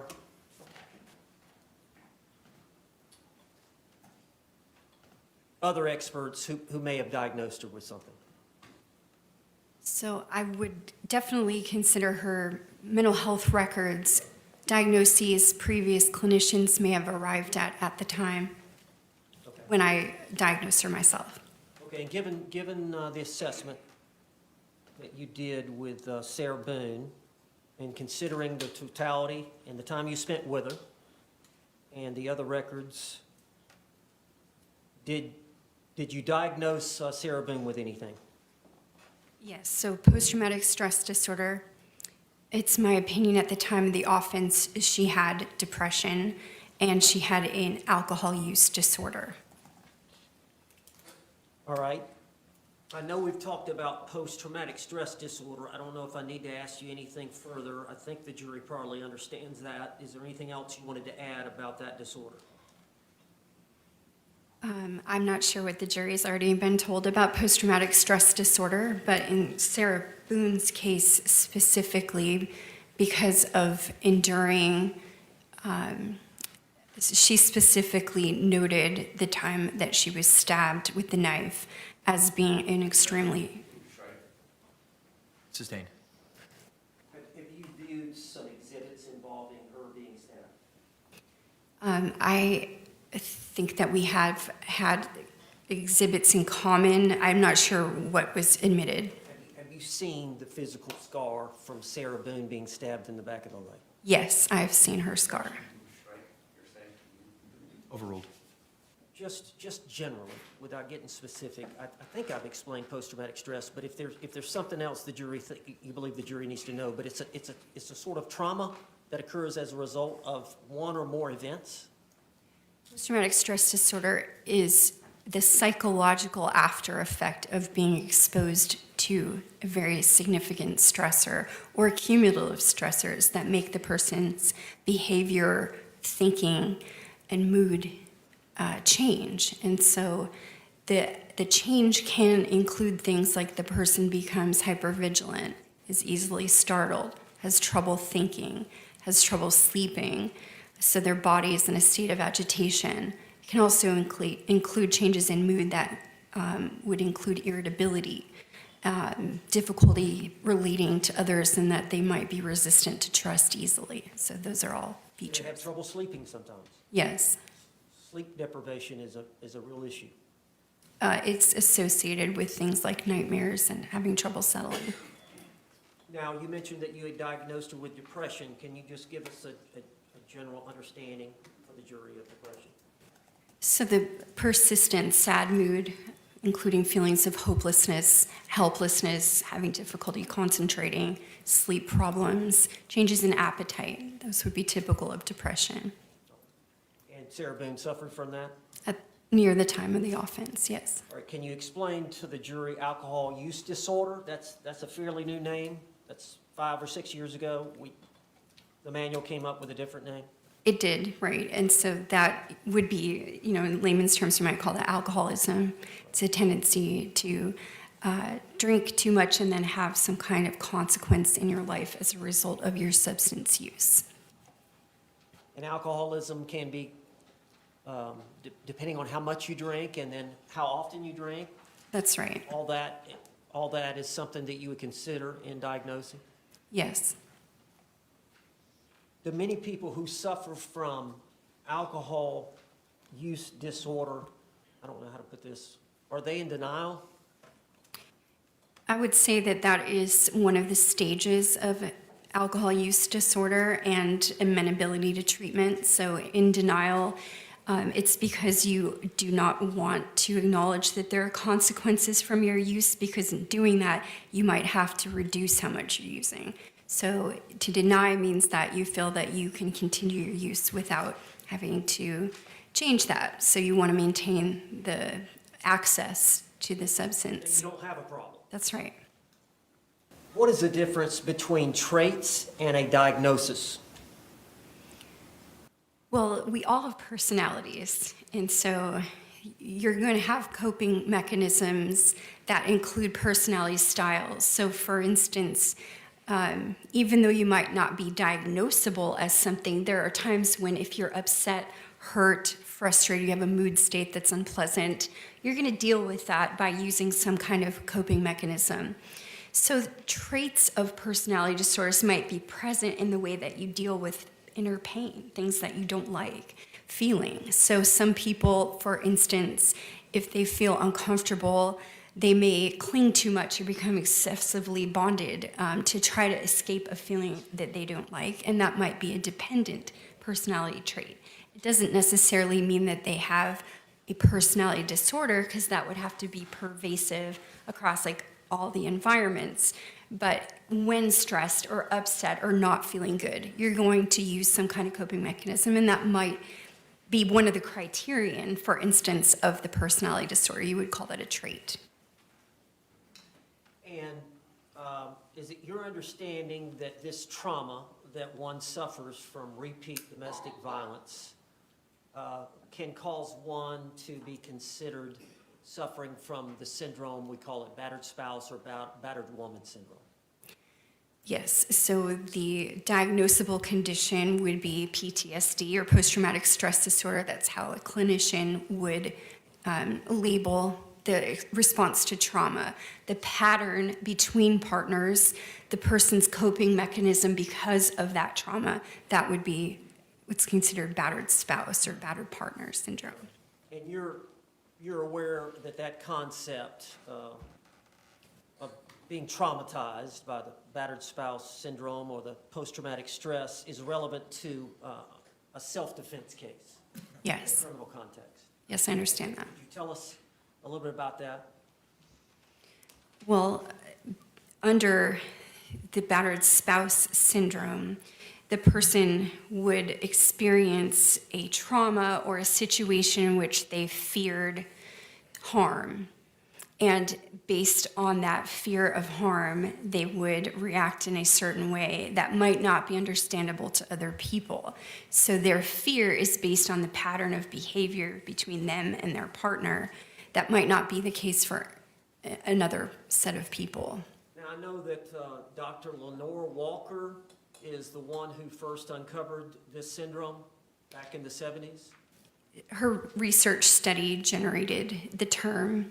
She was interested in why battered women specifically at first, that was what was studied, didn't leave their partner because, of course, they're experiencing traumatic events, risks to their life, but then they didn't leave. So she undertook the original research study on that.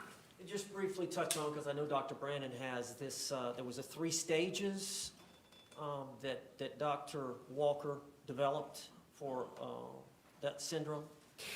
I think you're referring to phases that a person may go through or the cycle of the relationship. That includes the tension building phase in which there is the first instance that tension is building within the partner. There might be a change in tone, a signaling that there's a difference in agitation. The second is the true battering event, so something has happened between the partners that's violent in nature. And then third, there's the honeymoon phase, which is to keep the relationship intact. The batterer would engage in what's called honeymoon behaviors, like trying to repair the relationship, apologize, essentially keep the victim from departing from the relationship. So those are 3 phases. And is it fair to say that psychologically, the abuser, does alcohol often involved in the abuse? Yes. And as far as the victim that's getting abused, and you say it's a cycle, is the victim, when they go through that last stage, the honeymoon stage, are they thinking, okay, it's going to be better? Yes, the hopefulness in that, trying to believe that the behavior has changed, that they're not going to be abused again, the hopefulness to maintain the relationship, to forgive. That's part of that last stage, phase 3, is maintaining the relationship. I don't think I've asked this. Why would someone who has been exposed to intimate partner violence perceive the likelihood of a new violent event about to appear? Why would they perceive the likelihood of that violence differently than, say, a normal person? Well, it speaks to the pattern. So any relationship will have its own special pattern, that you have things that only your partner knows about you, or certain looks that you give that mean something, and you learn that over time. So over a period of incidents, basically, the victim begins to perceive cues that would signal impending danger. Those cues could be really subtle, just a change in tone, or some small behavior that might not mean much to another person, but it has preceded other violent acts. So, for instance, if your husband decides that he is not going out that night, he might put on different clothes to stay home, and that could be a signal, like abuse and violence has occurred in his stay-at-home clothes, for instance. That might not mean much to another person because, again, it's specific to that dyad. Those 2 people know those patterns. So the victim may perceive a small or subtle change in their partner as a cue because they've become hyper-vigilant. The body knows when it's experienced a threat to itself, and it will take note. We record memories differently when we're at risk. So these subtle cues become very well memorized by somebody who's being victimized. Battered spouse syndrome is a subset of post-traumatic stress disorder, which you've diagnosed Sarah Boone with. When those personality changes occur and they persist after an individual has been exposed to this extreme stress, is that when the diagnosis occurs? The changes would be as a result of the pattern. The person experiences a change like in their sleeping, in their hypervigilance, that's when you can diagnose it. So you can have a trauma or an experience of a scary incident, but it doesn't mean that you will absolutely have post-traumatic stress disorder. You have to have those reactive symptoms that would suggest that it's present. In your opinion, and I know you've gone over this event with Sarah Boone, this February 23rd, 2020 event, is your opinion that she was suffering from battered spouse syndrome at the time of that event? Yes, she had the patterns ingrained in her behavior that would be typical of a victim who's responding to traumatic events in a predictable way. So that would fit that. And it's fair to say that because of the intimate partner and the prior violence, that you would have a heightened sense of when danger was about to occur? Yes. Or when a threat was about to occur? Yes. A threat of danger. That's right. Now I want to talk about placating the abuser. A victim placating an abuser. Are there predictive cues which an abuser may exhibit to a victim that result in a high level of anxiety arousal, in which the battered woman may attempt to reduce through several different means to delay the beating? Can you explain that? Yes. So the phase of the relationship that starts with that tension building, that is a jumping off point potentially. So if you can stop the escalation, you might stay in phase one for a period of time. Phase one being that tension building phase and trying to reduce it and not allow it to escalate. So placating the abuser might include distraction. It could include substance use. It could include a change of scenery. There are a lot of things that a partner will learn to do so that they don't have the escalation into an abusive event, if possible. It doesn't always stop it. Now, in reviewing all of the data, all the reports, medical records, and whatever reports you considered, videotape that you may have watched, as it relates specifically to Sarah Boone, are her words her power? Her words, I would say, are the weapon that she has. Explain that to the jury.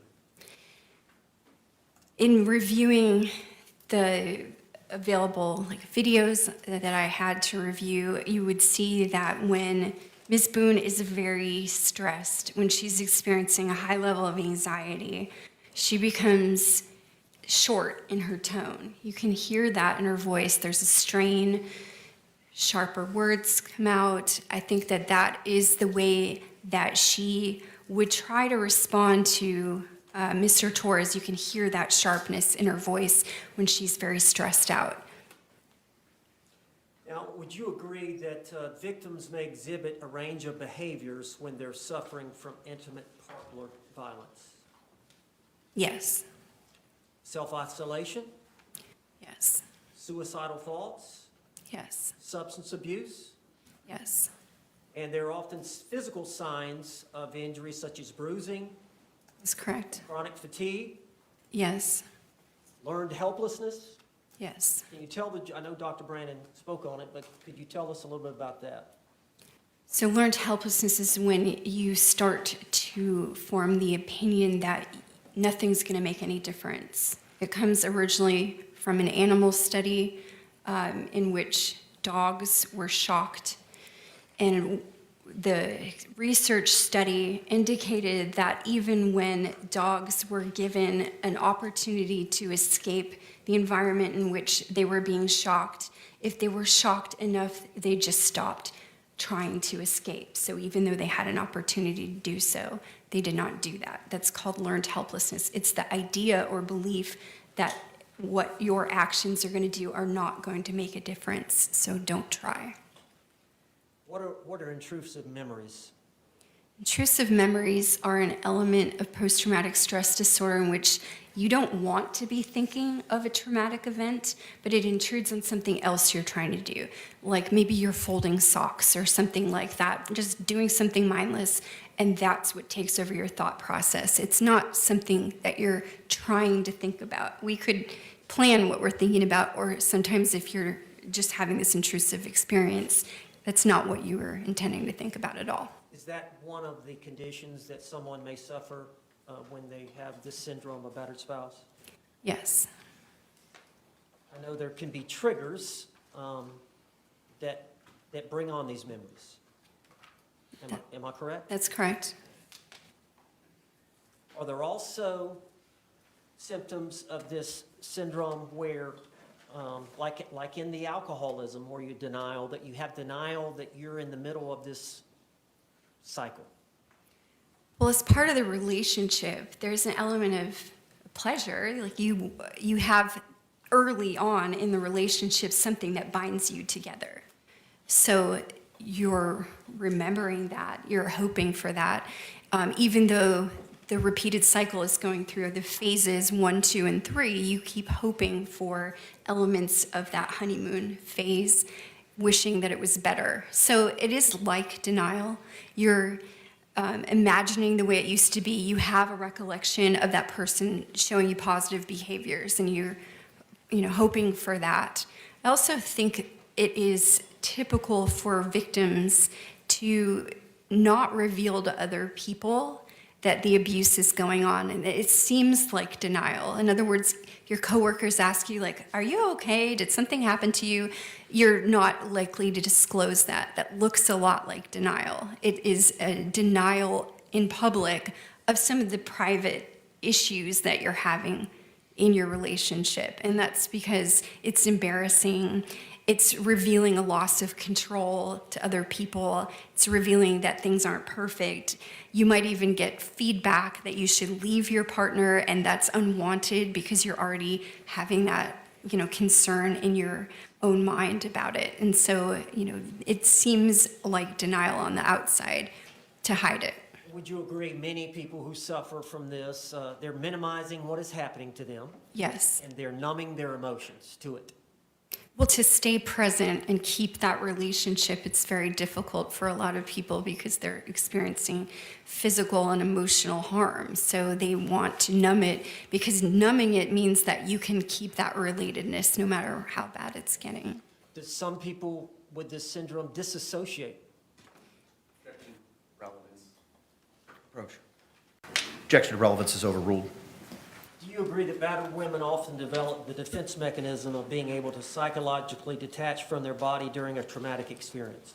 Some people do experience that. I'm just going to list some of the symptoms that you find in battered spouse women, and just to see if you agree with these. We talked about intrusive memories and flashbacks of the past traumatic events. You agree with that? Yes. The severe anxiety and hypervigilance. Yes. The panic attacks. That is sometimes present. It depends on how the person experiences anxiety, but some do have panic attacks. Very low self-esteem. Yes. Poor body image. Sometimes. Feeling that they have no control. Yes. Sexual dysfunction. It can be, particularly if the trauma includes sexualized attacks. Short-term memory problems and confusion. Yes, that's part of PTSD sometimes. And they can actually have physical health problems from the chronic stress and physical violence. That's correct. Fear. Yes. Constant fear. That's correct. Now, the abusive partner, the abuser, part of the abuse would be hitting, kicking, punching, choking, burning, and biting. I'm going to object to relevance. Approach. All right, you may proceed, sir. All right, I'm asking about common things that occur by the abusive partner towards the victim that create this intimate partner violence or create this syndrome in the woman. Hitting. Yes, that could be an overt act. Kicking. Yes. Punching. Yes. Choking. Yes. Burning. Yes. Using weapons to hurt you. Yes. A knife. Correct. Curtain rod. Yes. Threatening to hurt you, your children, or your pets. Yes. belittling and humiliating you, That's correct. taking your car keys, That would be considered a form of control, so yes, controlling your money, yes, control where you go and who you see, correct. and who you can talk to, That's right, force you to have sex when you don't want to, yes, stalking you, yes, slapping you. correct. You agree victims that suffer from this abuse experience feelings of anger, Yes, that can be in some of the phases, so, sadness, yes, hopelessness, yes, worthlessness, correct, intense feelings of fear.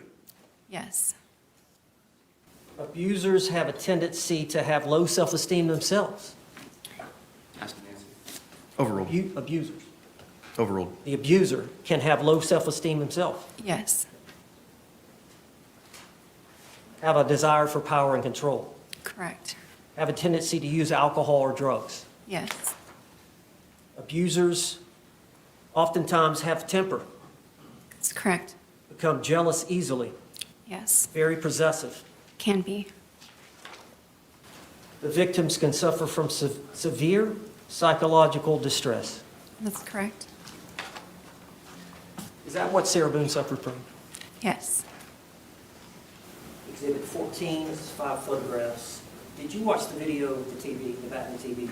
I did, You considered that in your analysis and your diagnosis? yes, I did, And I'm going to show you some pictures. Exhibit 8, picture of her black-eyed. yes, I've seen these, Did you consider all those photographs informing your opinions that you've expressed here today as it relates to Sarah Boone? yes, under the substantiation that she has indeed experienced past instances of intimate partner violence against her. Is it fair to say that it takes time, a number of times, to visit with someone like this to build trust? Yes, traumatized people are slow to disclose information. You have to build rapport. You have to make sure that they experience you discussing other things without an emotional reaction. They feel easily judged, as we mentioned, have defensive denial, things like that. So you need to build good rapport in doing an assessment with somebody that's experienced trauma. So a lot of times, they're very slow to open up and tell you about the abuse. That is correct. And they'll actually often lie about it. Deny it, yes, and just say that that's not the issue or they're fine. So oftentimes I'll have an evaluation request come from an attorney who's having difficulty interacting with their client, and then ultimately it's the result of trauma. Now, I know that you viewed everything, and I know you've seen her 9 times. Is there any, did you feel like you had enough time? Was 9 visits enough time for you to feel like you had enough time and information to form the opinions that you've expressed here today and given to this group? Yes. That's all the questions I have. Any cross-examination? Yes, sir. Good afternoon, Dr. Harper. Good afternoon. So you have done some evaluation work on battered spouse syndrome for a prosecution in the past? No. All right. Have you done insanity evaluations for the prosecution in the past? I have been called to testify about that. So you understand when the government obtains a court order for their expert to come in and do an evaluation, it's for one evaluation, correct? I believe that you're saying that the government can retain their own expert, yes. No, man, what I'm talking about is you just went through that you had 9 visits with Ms. Boone, correct? I did, yes. And that was over the course of 8 different days, because 2 of those visits were morning and afternoon sessions, correct? That's right. And what we are trying to help you have the jury understand is that when you get hired by the government and the court gives you an order to go evaluate somebody, you get 1 crack at the apple. Is that your understanding from your past work working for the government? No, that's not always correct. There are many instances in competency evaluations where evaluators will request additional visits if they cannot determine their opinion on the first visit. All right? Specifically, when it comes to an affirmative defense, such as battered spouse evidence and insanity, what is your understanding and your expertise? What is my understanding of the One. issue? Oh, Judge, the question. Legal objection. Objection? Legal grounds. He asked a question about battered spouse and Approach. insanity. Objection sustained. When it comes to an affirmative defense such as battered spouse syndrome being used for self-defense or, not and, insanity, it requires a court order for the state to go have an evaluator go, right? yes. All right. Now, what are the agreed upon criteria for battered spouse syndrome? Well, you would evaluate if the person is indeed suffering from a behavioral response, like a mental disorder. So first of all, has the person demonstrated that they've got a behavioral change? And is it in response to a violent act? Do they perceive threat where they've been exposed in the past? So a pattern of violence that has repeated. Does control over another person in an intimate relationship have anything to do with it? Yes, it can. Does isolation have anything to do with it? Yes. And by control, I mean controlling who you go see, who you hang out with, so on and so forth? Yes. And could it involve controlling personal items of the other person as well? Yes, it can. So that's what I'm asking. Like in the DSM-5 TR, I believe you pulled up narcissistic personality disorder. Yes. And so when you do that, it pulls up and it says there's 9 criteria and 5 of those criteria must be met to make a diagnosis for narcissistic personality disorder, correct? That's right. Now, battered spouse syndrome is not recognized by the DSM-5 TR, correct? No, it's not a diagnosis. You wouldn't use it as a diagnosis.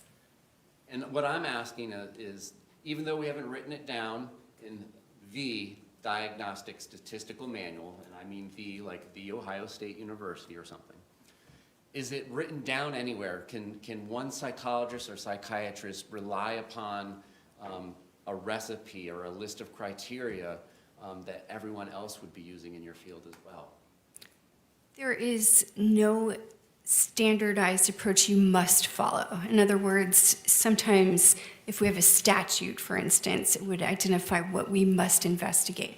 It doesn't exist like that. There's no statute directing it. And there's nothing written down anywhere that says, of these 9 criteria, these things must exist. Controlling your partner, isolating your partner, beating your partner, so on and so forth, correct? That's right. All right. Now, this kind of abuse can come in the form of emotional or mental abuse outside completely of physical or sexual abuse, correct? So that is a component. You can have extreme mental abuse occur of a person, yes. And if that person responds to that environmental stimuli of whatever it is the partner is saying or doing to them, they may internally view that as traumatic. They could. Or they may not. That's right. It's entirely possible for 2 people to be in a 3.5-year relationship that has physical violence and neither one of them feel traumatized by that. Is that correct? That's right. If they have enough supportive or positive experiences that would negate that ratio, so of positive to negative, they may feel okay. And a man can be subjected to this sort of trauma, whether it be physical, emotional, or sexual, by an intimate partner as well, correct? That's right. And it's basically it's unique to each relationship, right? That is right. But trauma is in the eye of the beholder. Is that fair? Whether a negative experience traumatizes somebody is going to be in the eye of the person who experienced that stimuli, correct? I only partially agree with you. It's a complicated answer because some of the manifestations of trauma are behavioral. So for instance, when I evaluate veterans who have returned and they may not know that they've been traumatized, their bodily responses that include like difficulty concentrating, they can't sleep, they're hypervigilant. The PTSD diagnosis encompasses outward manifestations. So even though they don't acknowledge trauma, you can still identify it as a clinician. But still, somebody like a homicide detective or a homicide prosecutor can go to scenes where there are dead bodies, go to autopsies where there are dead bodies, and not walk away with any trauma, correct? Whereas somebody else might. Right, the environmental, I guess, cues for that person, and also working with law enforcement, they become seasoned to micro traumas. So the first, almost every police officer can remember the first dead body they've seen. So it's in their memory. And then they become accustomed to seeing gruesome scenes. They have an increased tolerance over time because it's part of their job. It may not be part of their intimate relationship that they have with someone else. Now, you brought up veterans. Is something common with PTSD with veterans, something like firecrackers may set them off because it reminds them of acts of war? That's right. You're not suggesting to the jury today that if somebody who returns with PTSD from service and hears firecrackers is justified in going outside and just shooting bullets everywhere, correct? No, it's not what I said. I'm not saying you did. Okay. What this battered spouse syndrome evidence is helpful for is not that subjective mindset, but rather helping to explain the objective circumstances that are presented to somebody and how it might be different from somebody with those experiences. They may view something objectively different. I partially disagree with your question because I would say that there are incidents or actual events between partners that would be a factual thing, something has happened. And then the person subjectively experiences that as, intrusive or controlling or traumatic. So that is the person's felt or subjective experience. The objective part is what happened. But again, as a forensic psychologist, you're familiar with the justified use of force instruction, correct? I'm not a lawyer, though, so I'm aware of it, but I cannot debate fine points of that with you. I'm sorry. I'm just helping, I'm trying to understand what you said before, because there's a subjective component, whether or not a person believes subjectively that they need to use some sort of force, deadly or non-deadly. You agree with that, correct? I do. And then there's also a second component that it's objectively reasonable to the ordinary person to use force, correct? I understand what you're saying, yes. And what I believe I heard you mention earlier about battered spouse syndrome was originally it was meant to help understand why people stay in these relationships. Originally, yes. Because it may not just be intuitive to somebody who doesn't understand these things why somebody who is abused time and time and time again would remain in that relationship, correct? That's right. And again, and I know you're not a lawyer, but if the law has evolved about retreat and not having to retreat and so on and so forth, that kind of changes some of the lens of this, correct? Judge, I'm going to object. Approach. Question withdrawn. You may proceed. So you would agree that, hypothetically, if somebody is running down their partner, saying negative things about them, telling them they're unattractive, telling them things that would potentially hurt their feelings, that could be an element of control of a verbally abusive relationship. It could. Okay. Propping one up, hypothetically saying, I'm the best thing that has ever happened to you, you'll never do better than me. Is that a potential component of the control that one in an abusive relationship might exert over an intimate partner? Yes, to try to not encourage their partner to leave them, yeah. Considering gifts, hypothetically, that one partner has given to another partner, but considering it still to be your property because you gave it to them, is that a form of potential exertion of control over an intimate partner? When you give somebody, hypothetically, a bike, but still consider it your own bike? I mean, I don't think that's strong evidence of that. I think that it does happen in relationships and people do that in general, but I wouldn't say that's like really specific to this. How about hypothetically exerting control over your intimate partner's identification papers, such as a birth certificate? So that can happen. People will hide things that are required for work. For instance, like your driver's license or things like that. Now, I'm going to I'm asking yes or no questions. If Mr. Owens would like you to elaborate further, he's going to have that opportunity in a little bit. Okay. Hypothetically, if one partner destroys another partner's belongings, is that a potential example of exerting control in a relationship? Yes. Thank you. Hypothetically, is threatening to or actually using legal process as a threat against your intimate partner in a potential indicia of controlling your partner? For instance, X, Y, or Z, or I'm going to get you arrested. Yes, I would agree that happens. Now, I assume you would agree that this cycle of violence that we've described, the tension building, the blow up, and then the honeymoon phase, you would agree that just one of those cycles could be enough to give somebody a traumatic experience if they took it as a traumatic experience. Yes. The defendant described her first date with Mr. Torres to you, did she not? She did.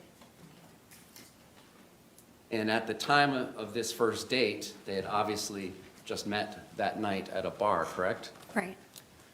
They were not financially intertwined, correct? That's right. They shared no children in common? That's right. They did not live together? Correct. And after this description that she provided you, which included him smashing her phone, correct? Yes. Hitting her, first time she'd ever been hit in her life, correct? Yes. And making her crouch in like a fetal position on the porch for several hours to the point where it hurt her back, correct? Yes. Threatened to sodomize her, Correct. and she described that she was all bruised up, correct? Yes. After that, this is the first time she had ever met him, correct? I believe so. Yes. There was a second date, correct? Yes. Despite not having any of that intertwinement that we went through prior to this description, correct? That's right. Now, it is possible, under what we've discussed, right? Just that quick one date can be that buildup of tension and blow up, correct? Yes. But it's different, hypothetically, than saying a spouse who is financially dependent on his or her other spouse in a 20-year marriage with a house full of kids, than a first date, correct?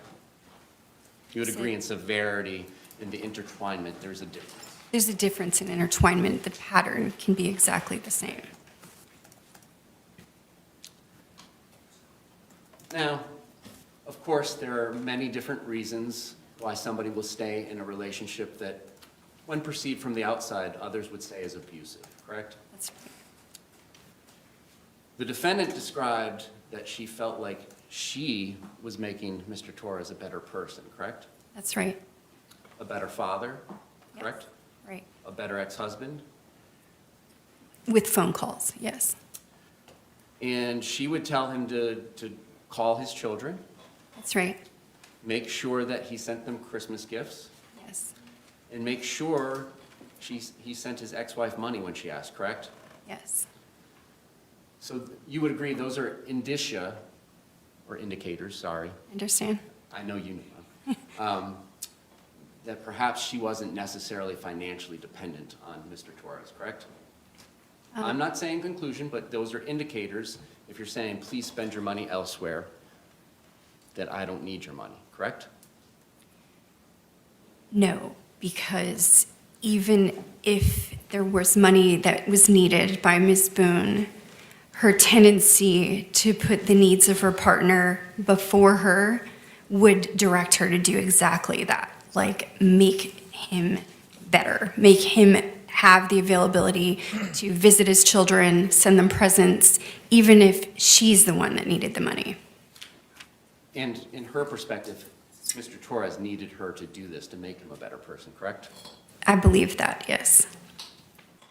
How many years of her adult life did she describe working? I don't think she gave it a specific quantity. We just went through a variety of her jobs that she had in the past.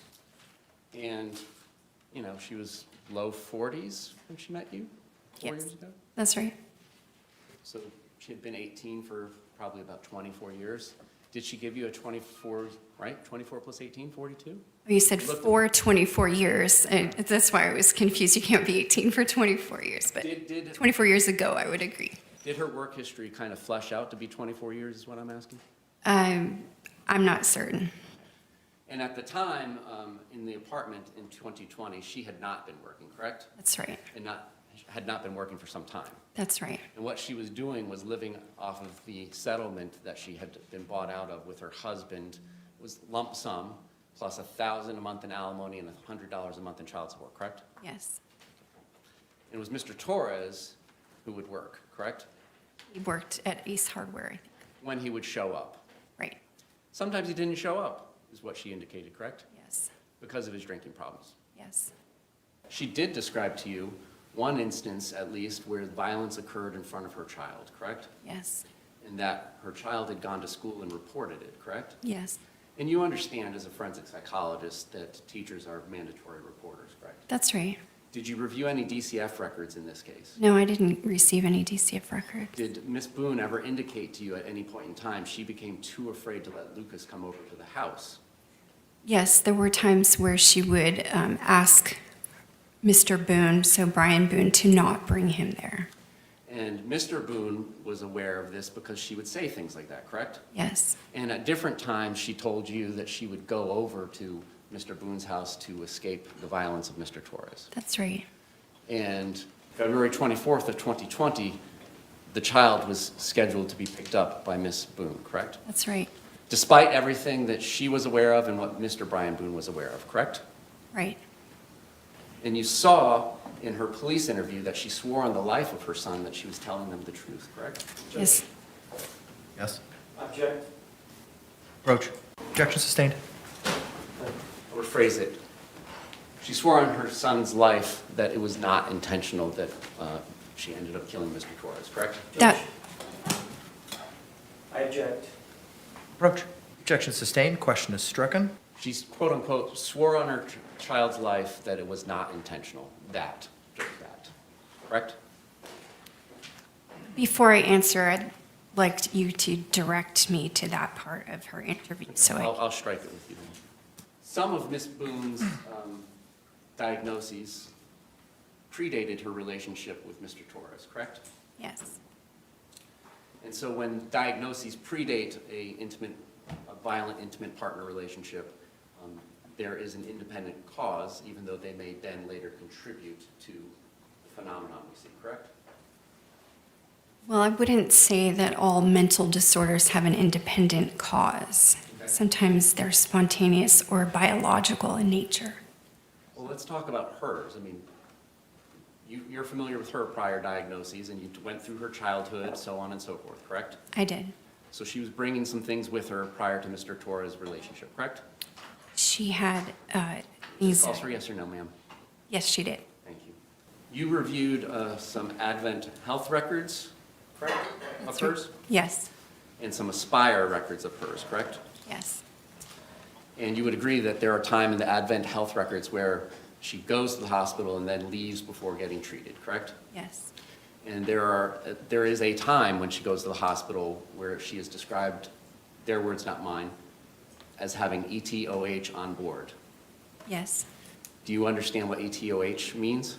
In a medical record, you would use that shorthand for alcohol. Or ethanol, right? Yes. Drinking alcohol, not the other stuff. Correct. In the records that you reviewed from Aspire, she came with complaints of depression in January of 2018, correct? That's right. And ethanol, or alcohol, is a central nervous system depressant, correct? Yes. And I know you're a psychologist, not a psychiatrist, so let me know if I'm pushing you too far and you're not going to answer.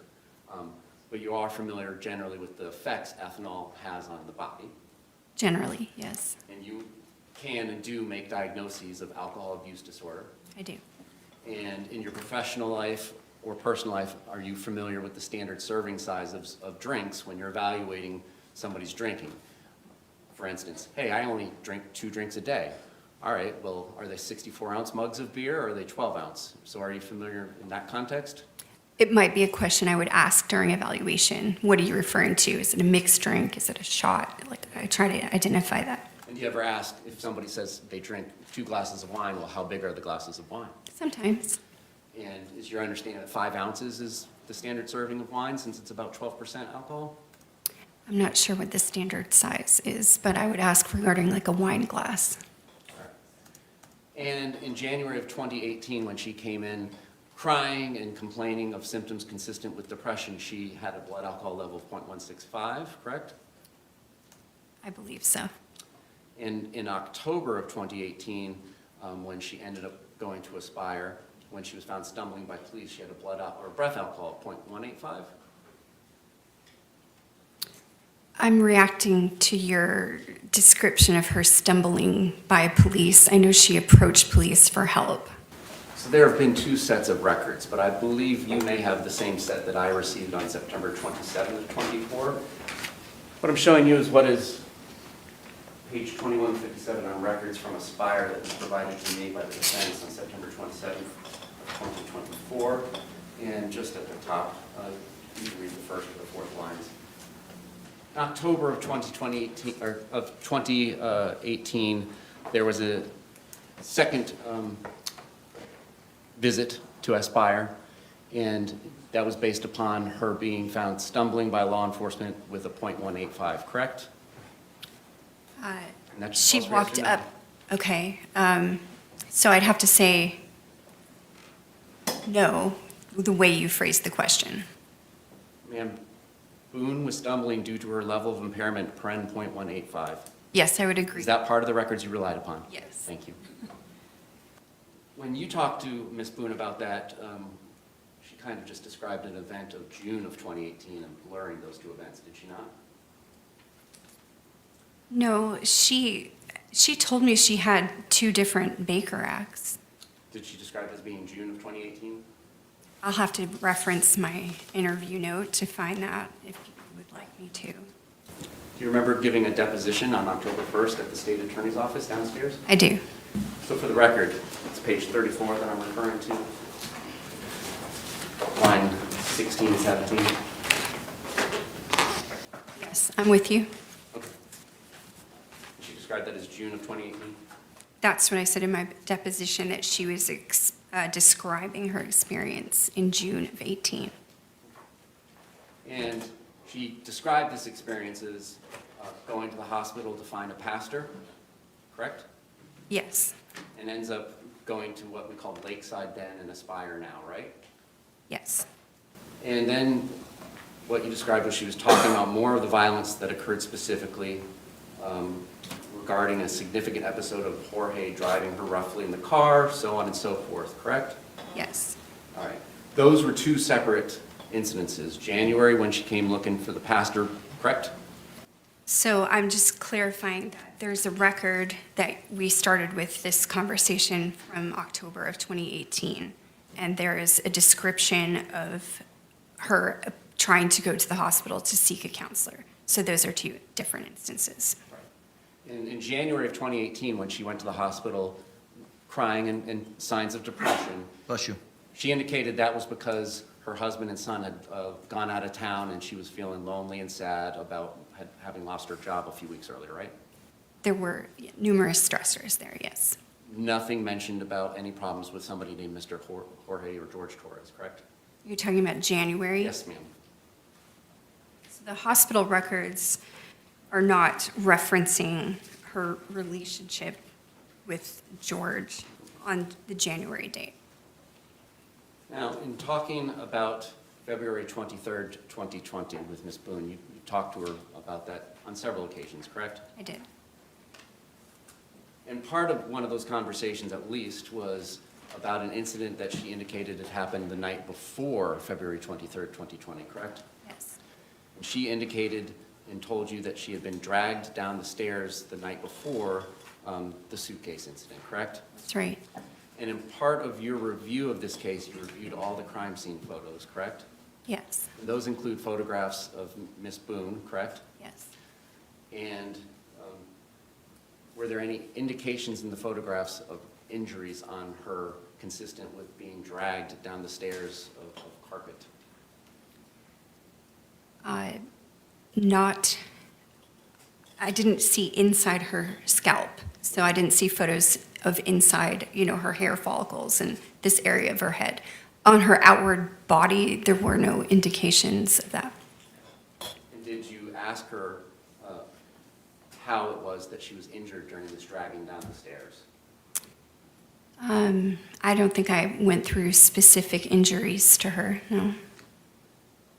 Do you agree that alcohol intoxication affects the credibility of a historian that's providing history to you, a patient or a client? If they're actively intoxicated, yes. We had talked, you and Mr. Owens, had talked about narcissistic personality disorder earlier. Yes. And that is a recognized diagnosis in the DSM-5-TR? That's right. There's 9 of those, correct? 9 traits? Are you talking about the criterion of narcissistic personality disorder? Yes. One of the criteria is has a grandiose sense of self-importance, for example, exaggerates achievements and talents, expects to be recognized as superior without commensurate achievements, correct? Yes. 2 is preoccupied with fantasies of unlimited success, power, brilliance, beauty, or ideal love, correct? Yes. 3, belief that he or she is special and unique and can only be understood by or should associate with other special or high-status people, or institutions, correct? So 3, just caveat, it says believes, not belief, but the rest of what you said I agree with is the criterion. 4, requires excessive admiration. Yes. 5, has a sense of entitlement, unreasonable expectations of especially favorable treatment or automatic compliance with his or her expectations, correct? Yes. 6 is interpersonally exploitive, takes advantage of others to achieve his or her own ends, correct? Is interpersonally exploitative. I agree. 7, lacks empathy, is unwilling to recognize or identify with the feelings and needs of others, correct? Yes. 8, is often envious of others or believes that others are envious of him or her, correct? Yes. 9, shows arrogant or haughty behaviors or attitudes. Yes. Now, you believe that she has traits of that disorder, correct? Yes. Grandiose sense of self-importance? There are indications that she feels like that or has expressed that before. So that's a yes. Yes. Preoccupied with fantasies of unlimited success, power, brilliance, beauty, or ideal love? No. You remember going to the state attorney's office on October 1st of 2024 and giving a deposition? I do. And it was in front of a court reporter like Madam Court Reporter here? Yes. And you swore to tell the truth, the whole truth, and nothing but the truth, correct? Yes. And referring to page 89, lines 18 through 20, did you give the following answer to the following question? Preoccupied with fantasies of unlimited success, power, brilliance, beauty, or ideal love? And your answer was yes? I did answer yes there. Okay. She does not, in your estimation, does not believe that she is special and unique and can only associate with high-status people, correct? No. Does not require excessive admiration, correct? Correct. Does have a sense of entitlement? Yes. Is not interpersonally exploitive? Correct. She is not. And when discussing whether or not she lacked empathy or was unwilling to recognize or identify with the feelings or needs of others, you indicated that that might be the case, but it's not intentional. In other words, she's not aware she's inconveniencing others. So there was 3 of those traits, correct? Yes. Not 5, which would be required for a diagnosis of the personality disorder. If that were the correct diagnosis, you would need 5. All right. During your conversations with Ms. Boone, the defendant in this case, she explained to you that cheating to her means when Mr. Torres would look at pornography, correct? Correct. Not a real-life woman, correct? No, not that he was engaging in sexual intercourse with actual women. Part of the records that you did not review were the text messages that were part of the phone extraction of her phone device, correct? That's right. You indicated in your conversation with Mr. Owens that some of the traits that are commonly seen in abusers would be control, jealousy, easily angered. Those could be, yes. What other traits just common for abusers? Being a person who segregates their victim away from other sources of support, somebody that exhibits coercive control, meaning that they would prevent the person from engaging in activities that would be independent, so restricting their ability to have independent, like life, job, money, things like that, that would be supportive of them being left, for instance. Other things would be using emotional expressions like rage to cause a physiological reaction in another person. So those could be additional descriptions. Specifically, the materials you reviewed. Paperwork from prior cases involving Mr. Torres and Ms. Boone. Yes, Medical records for Mr. Torres. that's right. The medical and Aspire records for Ms. Boone that we've discussed. Yes, The crime scene photos from the incident in February. that's right. Pages 1 through 413 in discovery in this case. Right. A photograph of a suitcase and 2 videos involving a suitcase. That's right. And additional videos on that phone, correct? Yes, Such as baseball bat smashing the TV. that's part of it, yes. And then did you review any other videos where there's conversations between Ms. Boone and Mr. Torres? Yes, One prior 911 call? yes, Now today you had indicated that you had reviewed the photographs from some prior incidents of violence, correct? yes. When is it that you did that? Is that recently? No, there are photos included with the The prior case packages? case packages. Thank you, I'm not sure what to call it, so. That's fine. All right. All right, and did you review any body-worn camera from those prior case packages? No, I did not. I didn't have that. Anything else that you reviewed that I've not covered? Are you speaking of documents only? Yes, materials other than your 9 visits with Ms. Boone. All right. I don't know if, I guess that would be part of the discovery. The investigative report is within those 413 pages.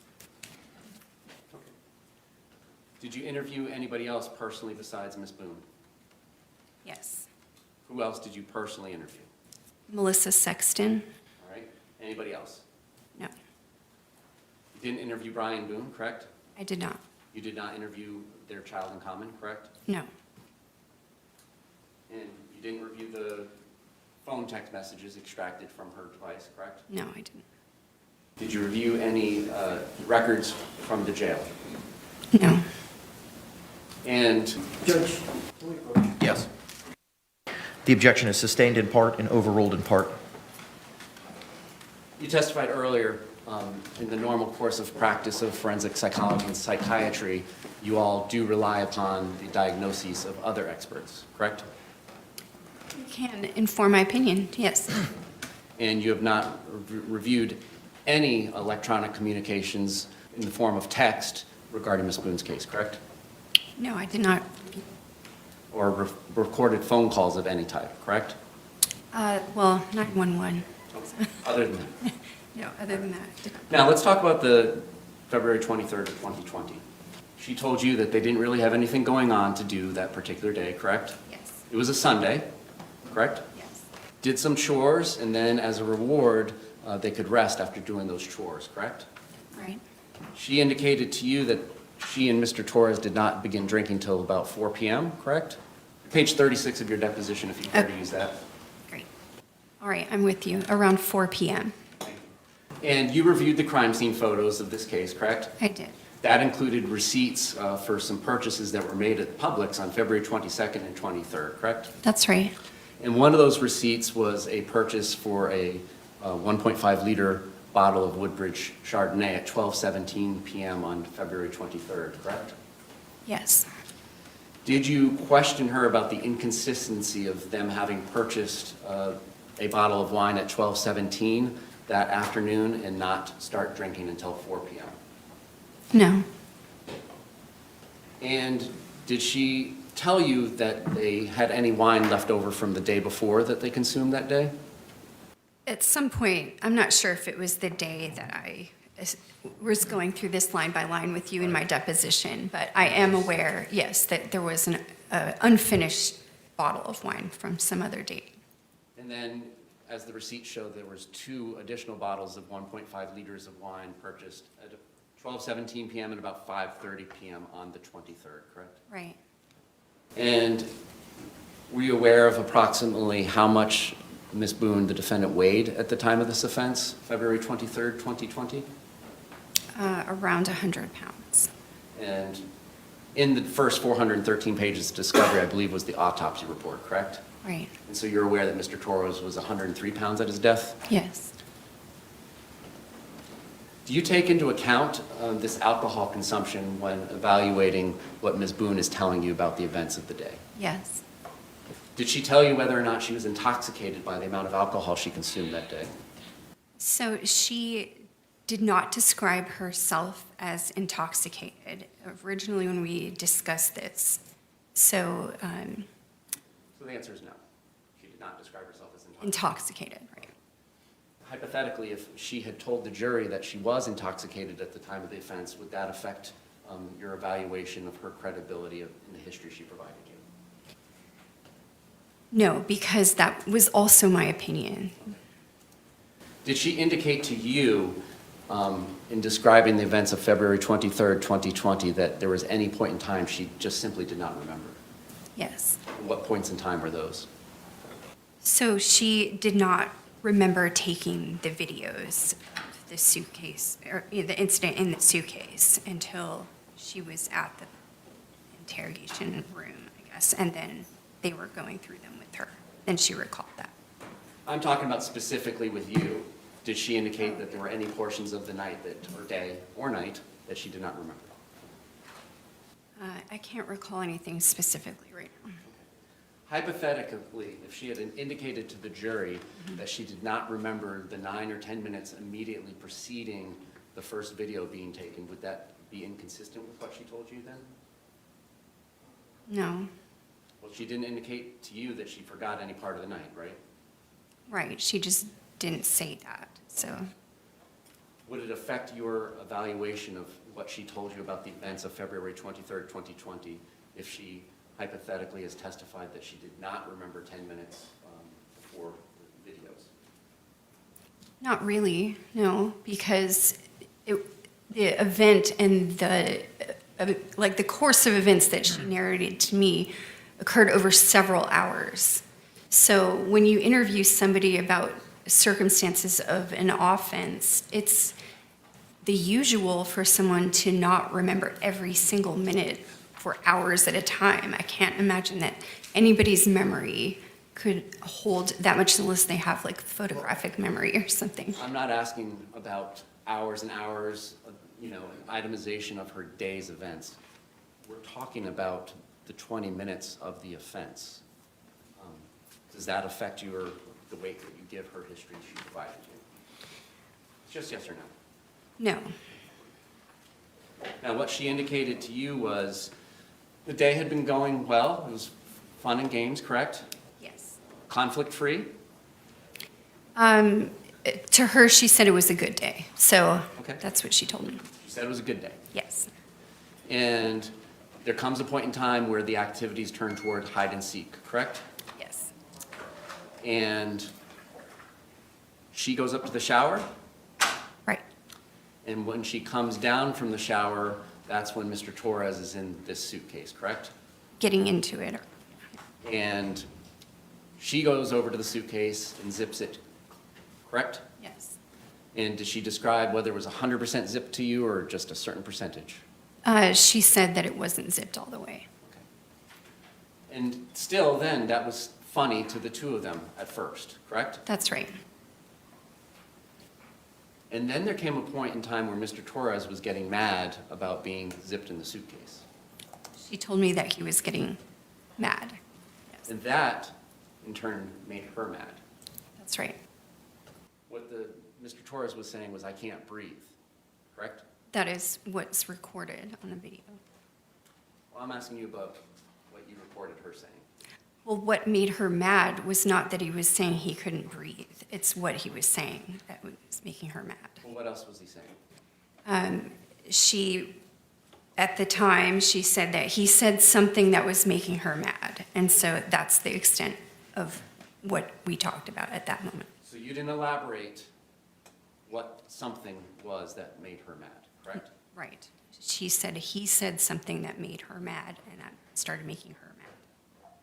You didn't find it important to learn what specifically he said that made her mad, correct? I don't agree that I didn't find it important. Okay.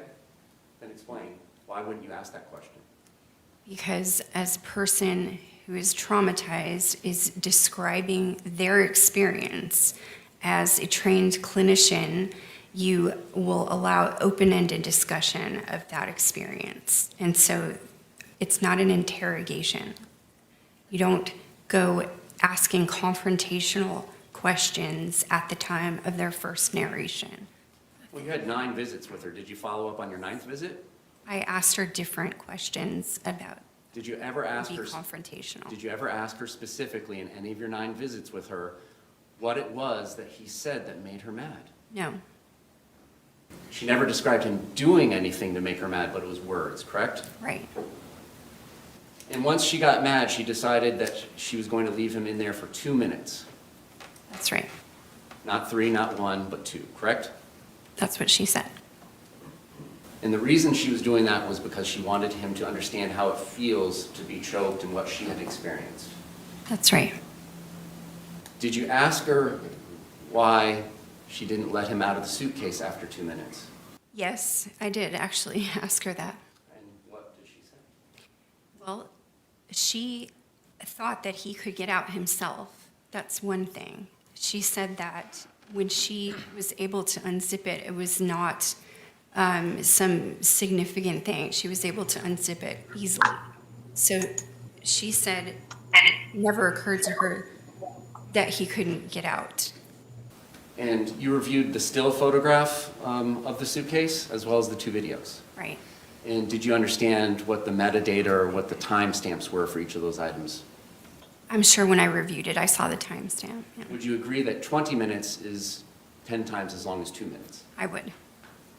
And if Mr. Torres had not been able to get himself out of the suitcase within 20 minutes, she didn't indicate that she let him out, correct? She did not.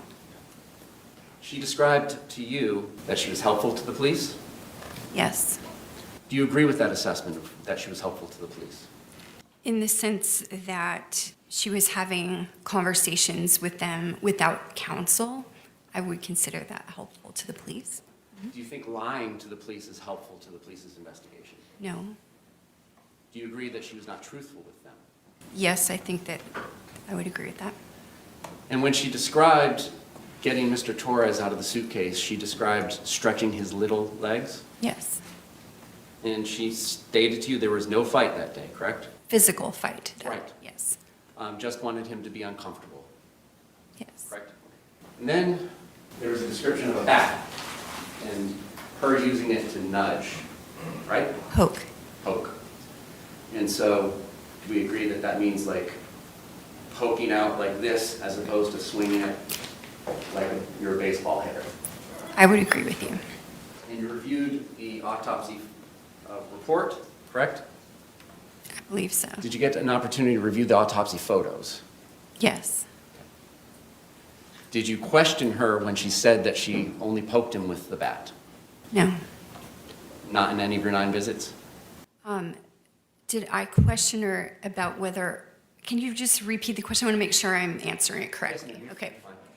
Did you ever, in considering the autopsy report and the autopsy photographs that you reviewed, Yes. when she said that she nudged or poked with the baseball bat, did you ever question her about that, given the severity of his injuries? So to answer correctly, I did question her What did she say? about how she used the bat. Okay. She reiterated that she poked, and she gestured what she meant. So I did question her about that. And did you have any questions about that history she relayed to you, given the other evidence in this case that you reviewed? Just in contrast to the interrogation video. So that. It didn't contrast to the autopsy photographs or report? I object. Roach, you may proceed. Did she indicate all this nudging or poking with the bat was done while he was inside the suitcase? Yes. She never told you that there was any nudging or poking with the bat when he was outside of the suitcase? Correct. She She indicated that she ended up flipping the suitcase over face down. That's right. Did she tell you about Mr. Torres calling his brother earlier that evening? No. Did she ever give you a history about a loud boom occurring inside of her townhouse that evening? No. And you never had the opportunity, obviously, to interview Mr. Torres about these things, correct? Of course not. No. No other questions? Any redirect examination? Briefly, Judge. Yes, sir. The state attorney talked to you about power and control, that an abusive partner will use power and control over the victim in a intimate partner violence situation. Yes. Threatening someone's dogs, is that an example of someone using control? Yes. Taking car keys from the other party, is that an example of control? If they're withholding, yes. Taking a phone and withholding a phone, Yes. a debit card, Yes. destroying a home, TVs, putting holes in the wall, Yes. not helping pay the rent and other bills. I would say that that could be withholding, that could go under coercive control of another person. What about violating a court order to have no contact with the person? Yes. That's all the questions. Thank you.